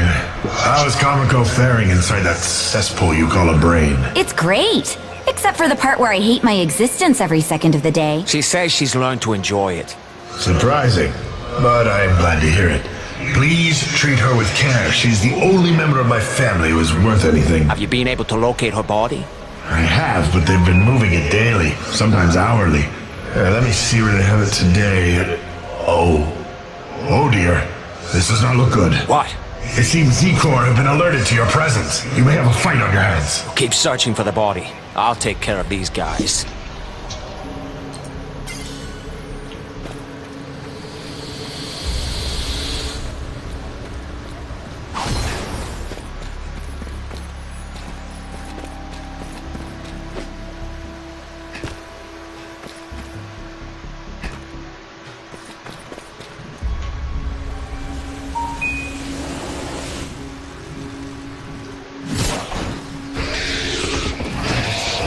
You feel lucky, dipshit?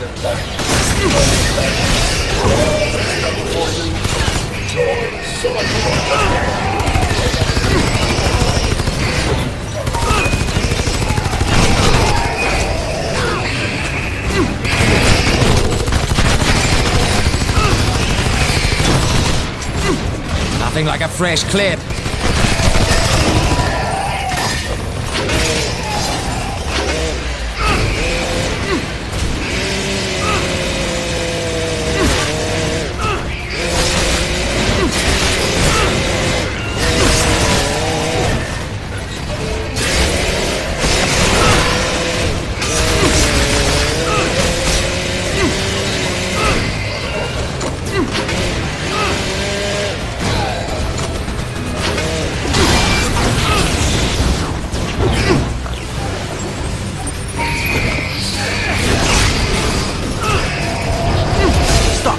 Wait a time.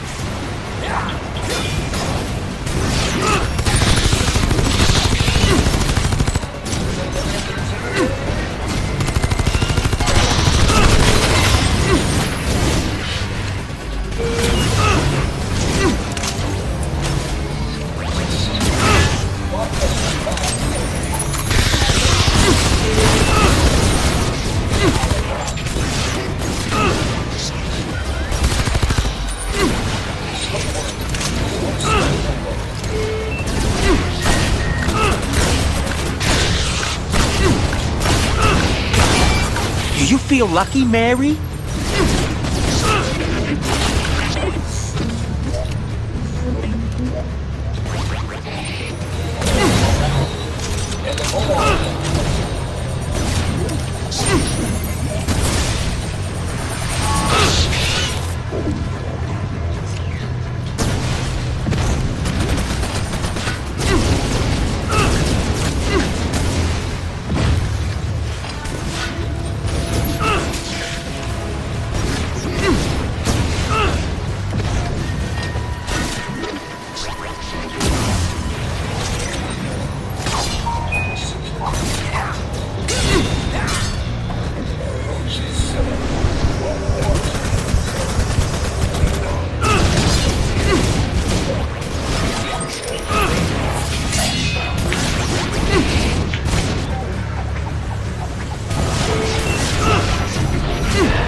Mess with the bull, you get the way.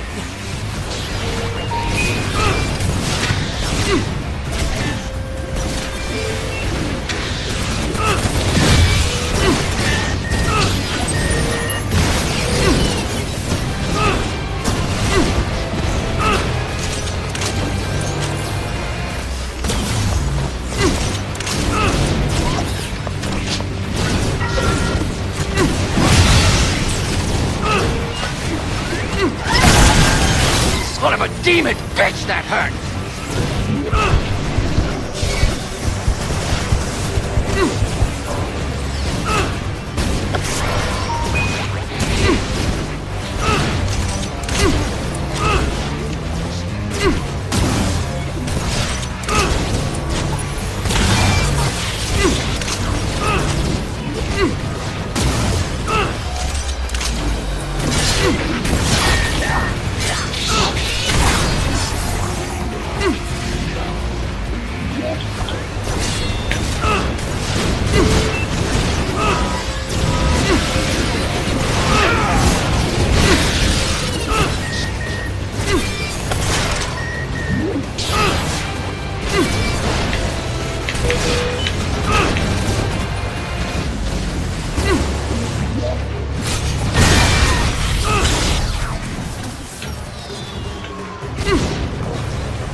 Rocket launcher!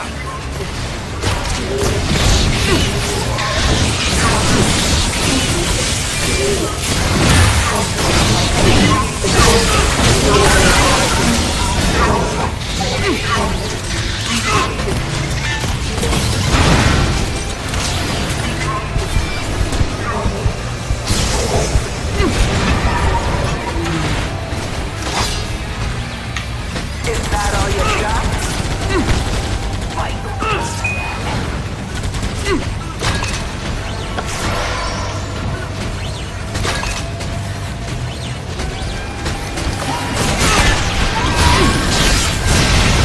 Hey!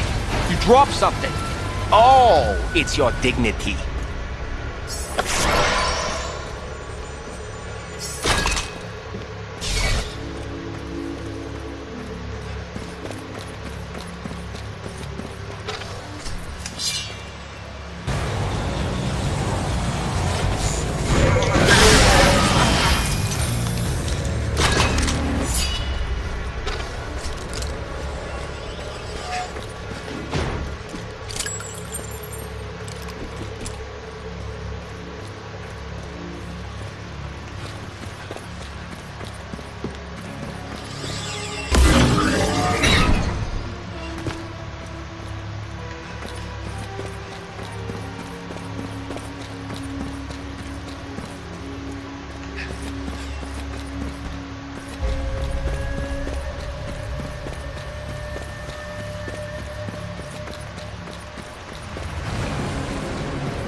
Now that was invigorating. Any luck finding that body? Yes, I'll have the location shortly. Ask him about the gates. Oh yeah, I've been meaning to ask you. Were you there the first time the gates were sealed? What happened? Now there's a tale. It all began 12 eons ago when... Can you give us the 30-second version? You You mortals have no attention spans. We, have to go and, save the world and stuff? Very well. All energy in the Shadow Realm is derived from the chaotic forces of the Void.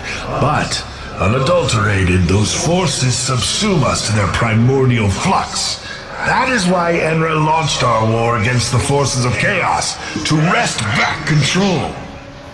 The battle raged for centuries until my armies prevailed, pushing chaos into abeyance. Hoji then constructed a powerful set of enchanted gates to contain them, and Mezu sealed them with a ritual, using the only thing we had that was powerful enough. Gozu's farts? Amiona's soul. Probably smells worse. The trouble was, we still needed the energy from beyond the gates to power our world. But now it had to flow through Amiona, put an immense strain on her, hence the tears. Which became your fuel. Yes. It is shocking to think about it now. Might have worked had we been modest in our use of it. Instead, Enra, Mezu, even Hoji used the power of Amiona's reign to fuel their desires, building monuments to their own greatness. Then, to protect the flow of energy, they isolated her. Loneliness and sorrow slowly drove her mad. Hoji and Enra's death seems to have pushed her past the brink. Hence her recent behavior. You mean the sex tape or the trying to destroy the universe? Both. Here, Block B. That's where they're holding the body today. Good luck, dear boy. Don't go and get yourself killed. Now, if you'll excuse me, my public needs me.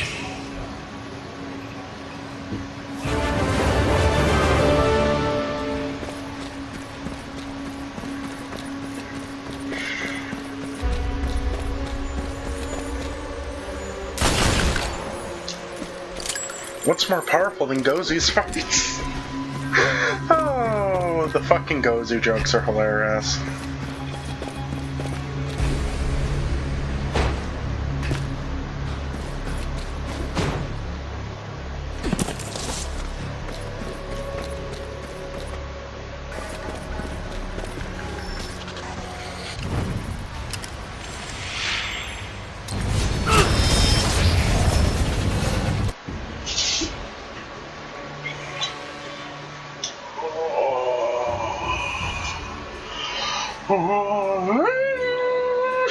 I'm enjoying this game, by the way. Not that anyone's fucking watching, but you know.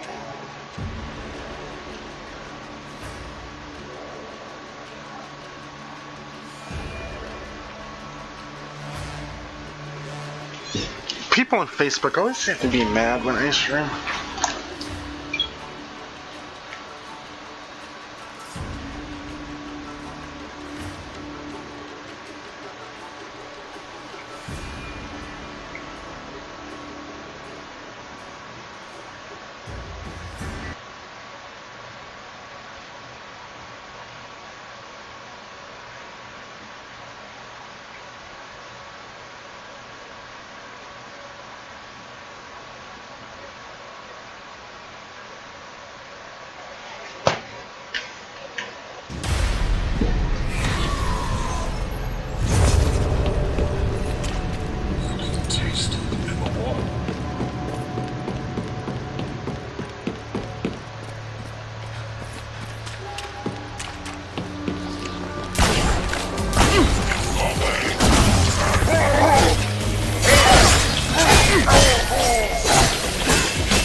Hold yourself together, man.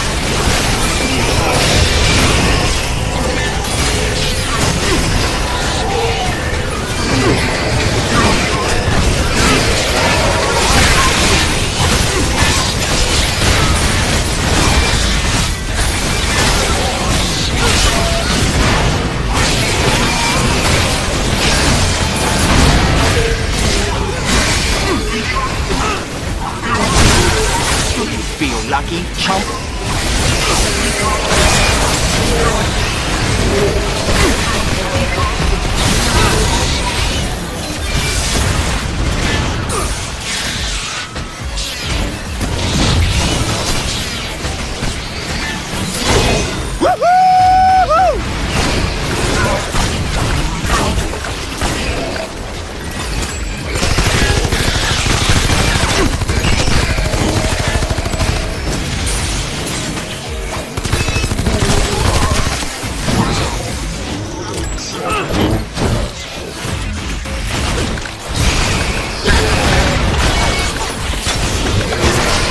Feels good.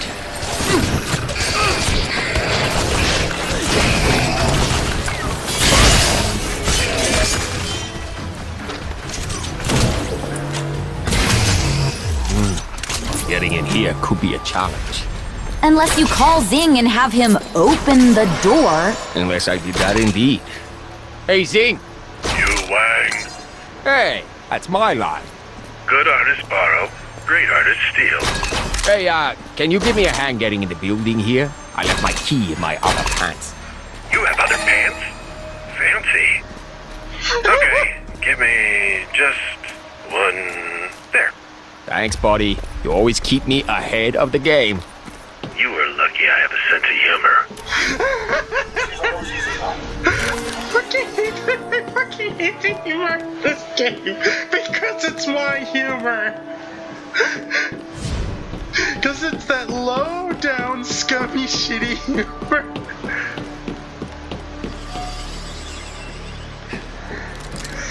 Oh.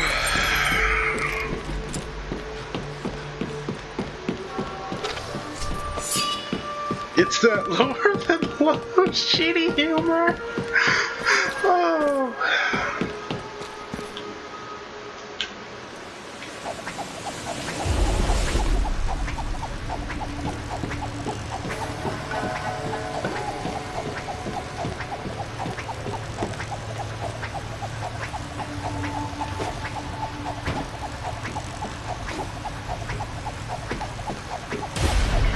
Oh, look! There you are! Do you have any idea how weird it is to see myself like this? As a 30-foot-tall monstrosity, I'm actually a little jealous. Come on, there's no time to lose. The only way in there is through Zilla's office. We'll need a keycard. You been there before? This is my old stomping grounds, sweetie. Oh, crap! That sounded like you, didn't it? It kinda did. Never do that again. I promise. This is my office. I'm nuts. I lost it. I've been streaming most of it. Oh, hello, guys.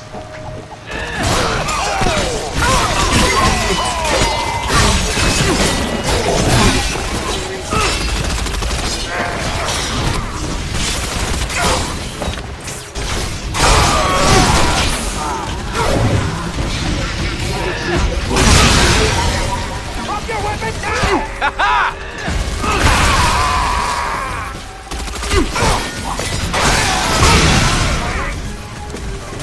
On the ground!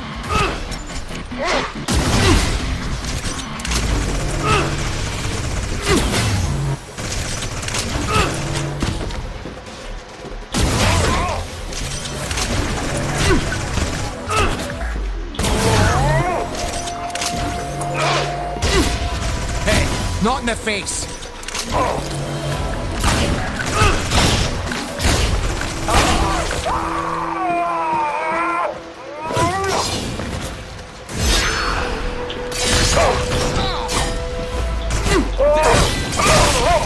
Looks like this isn't your month.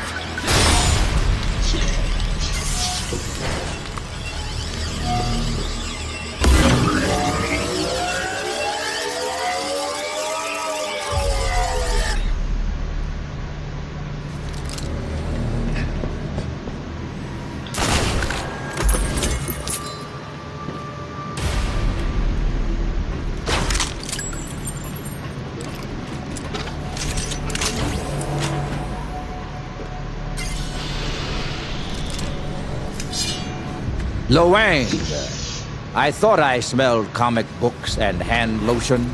You lost a hand the last time we met, Zilla. I don't recommend testing me again. Oh, I wouldn't dream of it. An old man like me is no match for the mighty Lo Wang. But I'm curious, what's your angle here? Why have you come for this monstrosity? Hey, everyone else seems to wanna. I just wanted to hang with the cool kids. Turn back, Lo Wang. She is beyond help now.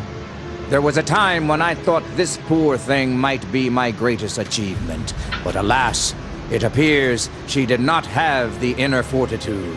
Throw another corpse on the slag heap of progress? Progress requires sacrifice. Sure, just not by you. I am humanity's last best hope. I am all that stands between us and oblivion. My methods might appear reckless, but I assure you, under the circumstances, they are vital. That's fucking great. I'll just grab my corpse shovel. When the gates fall, the soldiers of Project Hope will be the only thing that can save us. You would have made an excellent candidate yourself.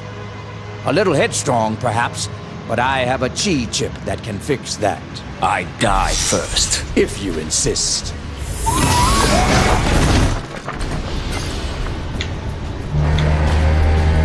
Ho ho!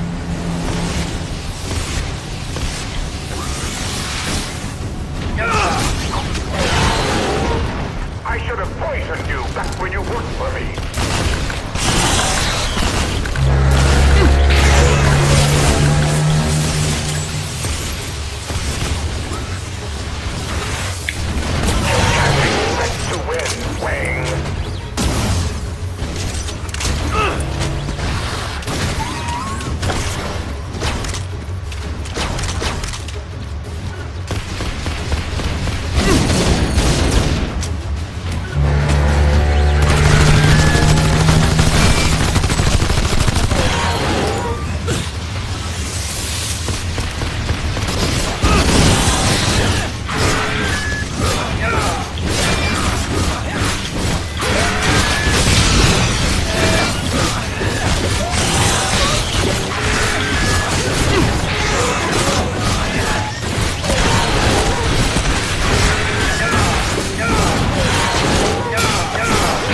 It's not whiskey, but it'll do.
There's nothing like a fresh clip.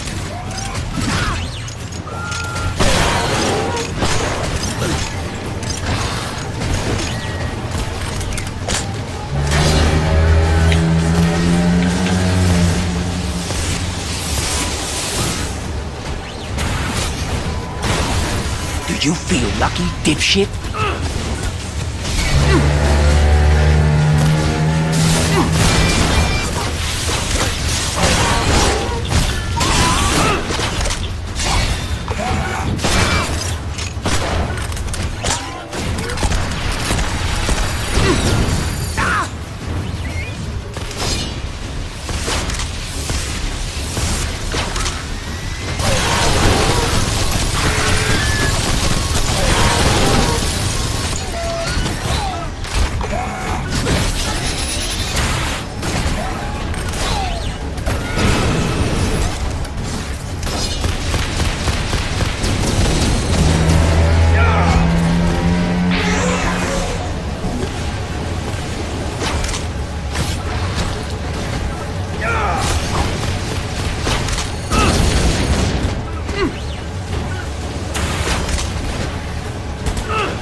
Looks like this isn't your day.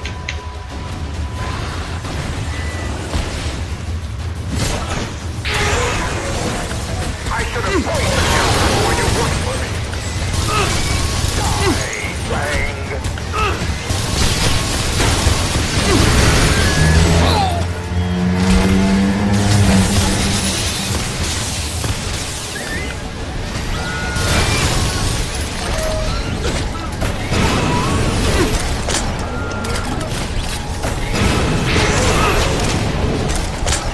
Oh, hello, new ammo friends. You ready to kill some people?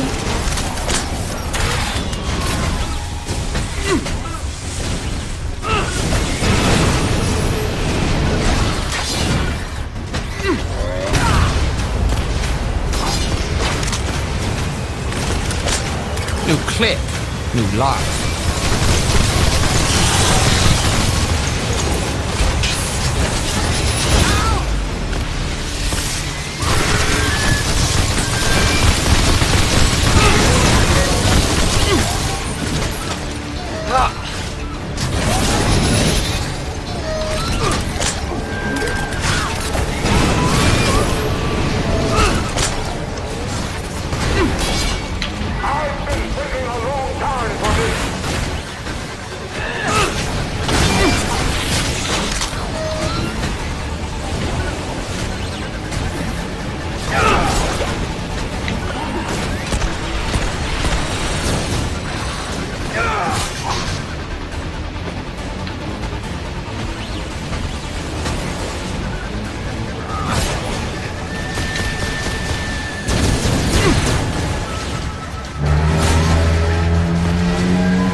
Hey, watch it!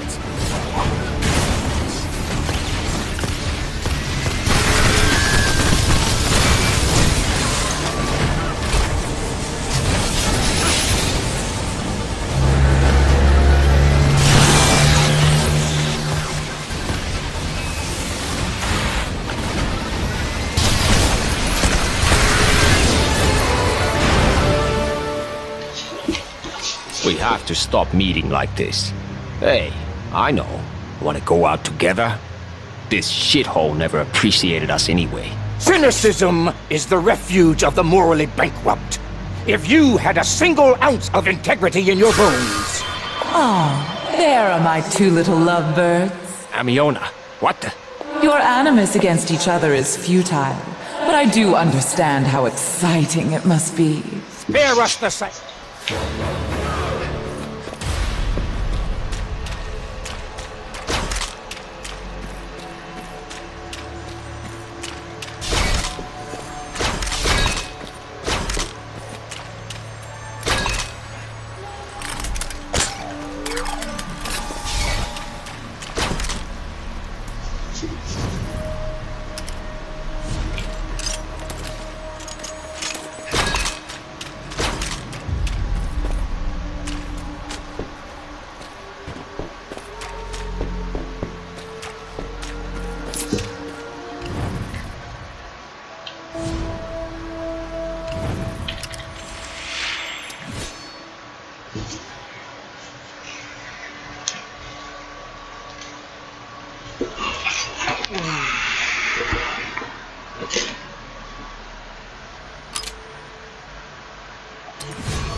I'm on my way, Lo Wang.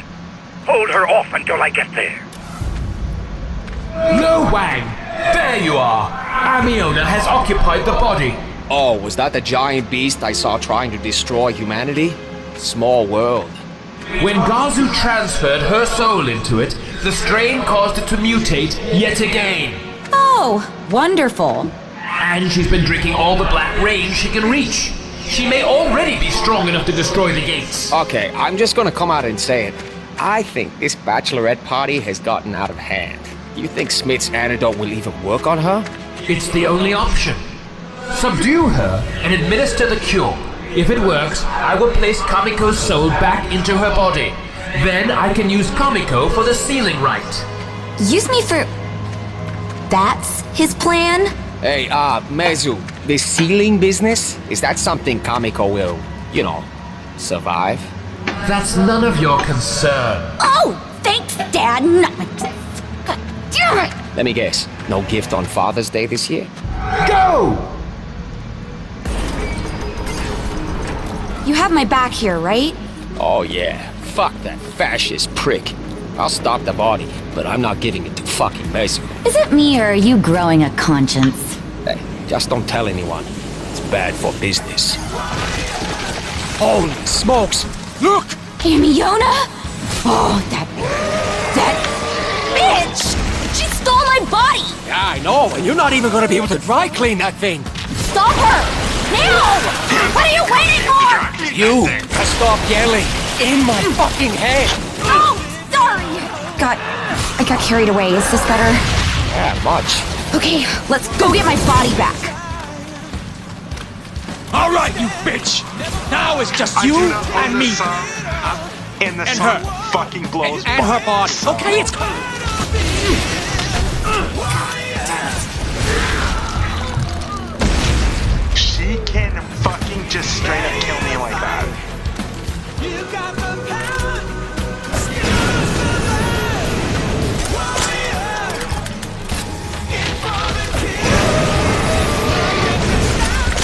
New clip, new life.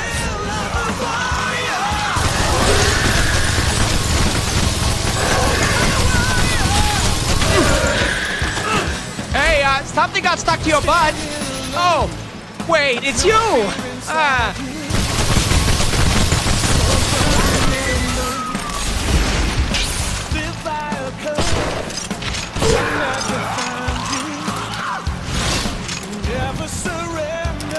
The further on the edge, the hotter the intensity.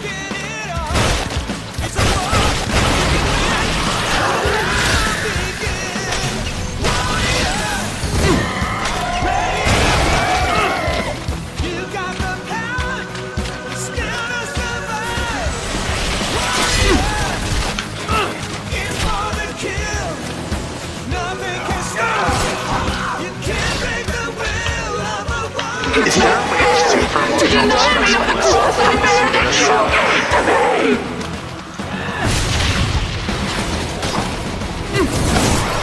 It's not whiskey, but it'll do.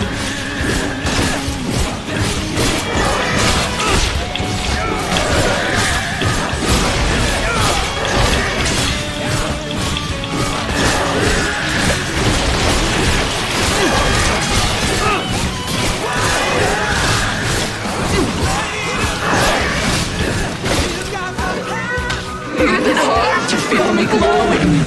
I watched the fire that grew so low.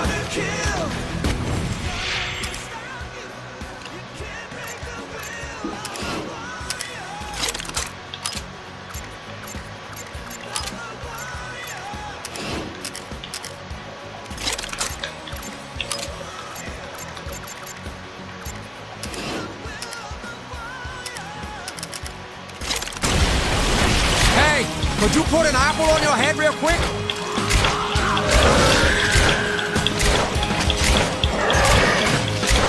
I'm Legolas, bitch.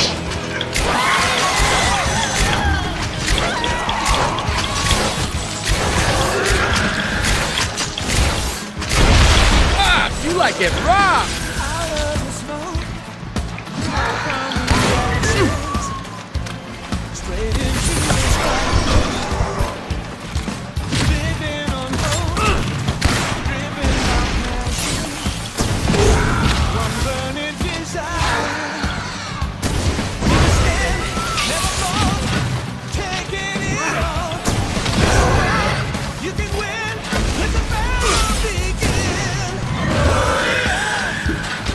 Whoever sings this song, I hope when they end up in hell, or wherever the fuck they end up, the person who owns that place tortures them. Or at least the songwriter gets tortured. I don't care what the person who fucking sang it. Why the fuck would you say yes to singing this? I mean, I love fucking cheesy 80s fight music as much as the next one, and this isn't as bad as some that I've heard before. It's just, oh my god, what the fuck?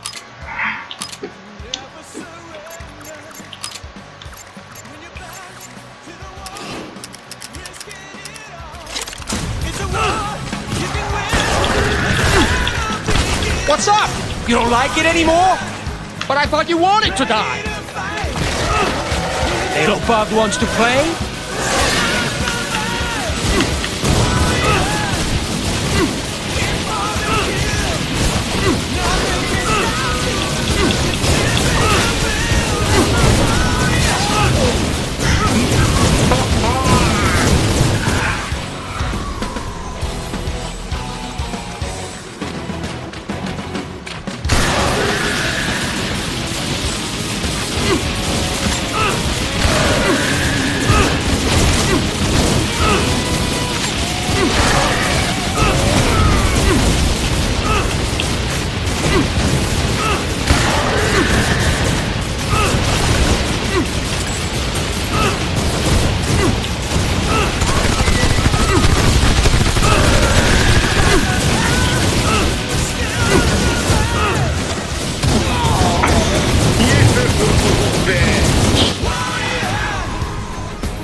That's it! She's down!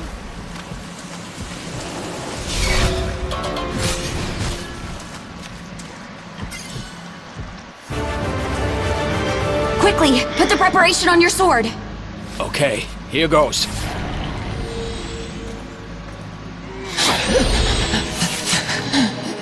Thank you. Thank me? For what? Killing me. Who says I'm going to kill you? Quickly! The body is dying. We must get Kamiko into it before it's too late. Amiona! Leave my daughter's body! I will not. Very well. Then I will extract you. Kill her, now. Before my father can doom her and trap me.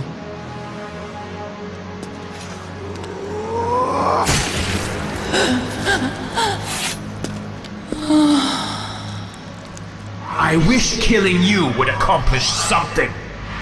Is this a party or a funeral? Why the long faces? Uncle Zing? What's going on here? I was attempting to reseal the gates, but this peon has destroyed my best efforts, and very likely doomed us all. I just wanted to pet the rabbits, George. You impetuous fool! The situation does sound a tad bleak. There is another way. This place is a soul well, is it not? It is. Rather than sealing the gates closed with my sacrifice, let us seal them open with my living soul. Utter nonsense. Is it? After all, these are gates, not walls, brother. Perhaps we should align them to their purpose. This world will not survive. This world will change, but it will go on. I was born of this energy, and I can bend it to my will. Allow me to rectify these wounded worlds to one another. It's what I was born to do. Incredible. I will not be party to this madness. Sometimes madness is the only course open to us. I will help you, child. Okay, Kamiko. You all packed? I try to travel light. Thank you, Lo Wang. You've been a good friend to me, and a worthy partner. Give 'em hell, okay? You can rely on it. Here we go.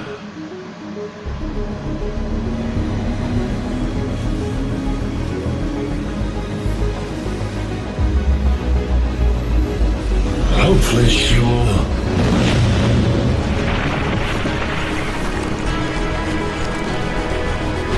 What? That's my girl!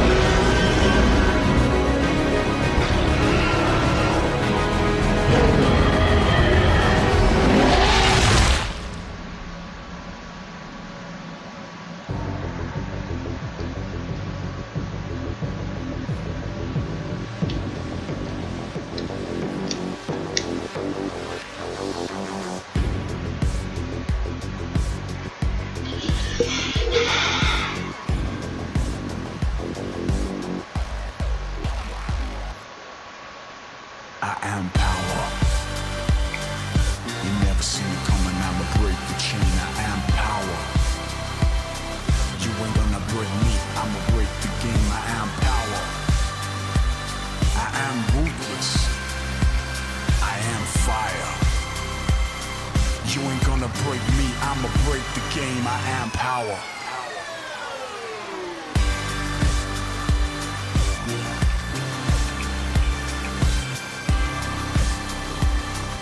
You never break me, I'ma break the game. I am power.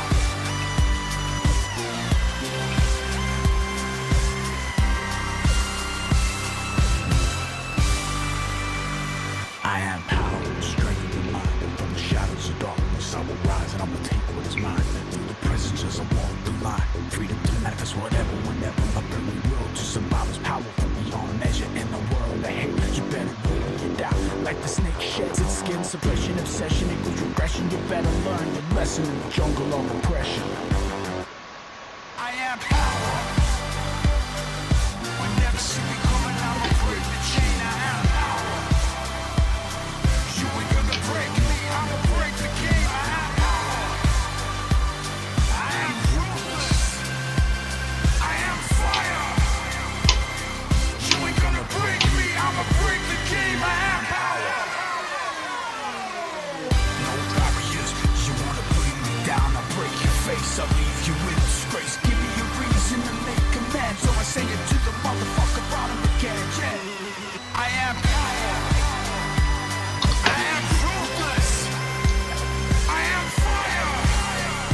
swear to God, if they fucking try to ID claim my fucking video because of these shitty fucking songs, I'm gonna be fucking pissed.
Nothing cool to do back here, really? Okay.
you know what?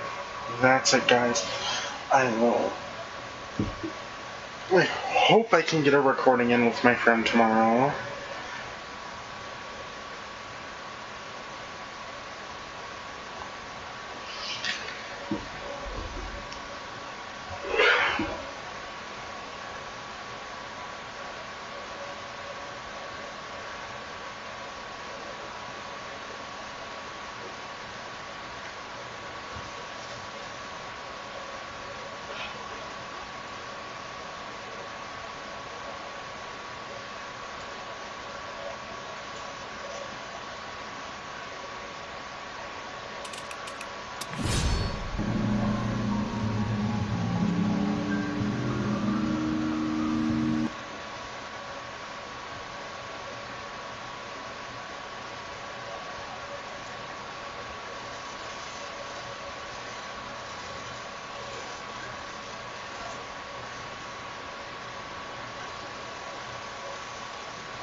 $7 anyway. Goodbye, guys. See you tomorrow.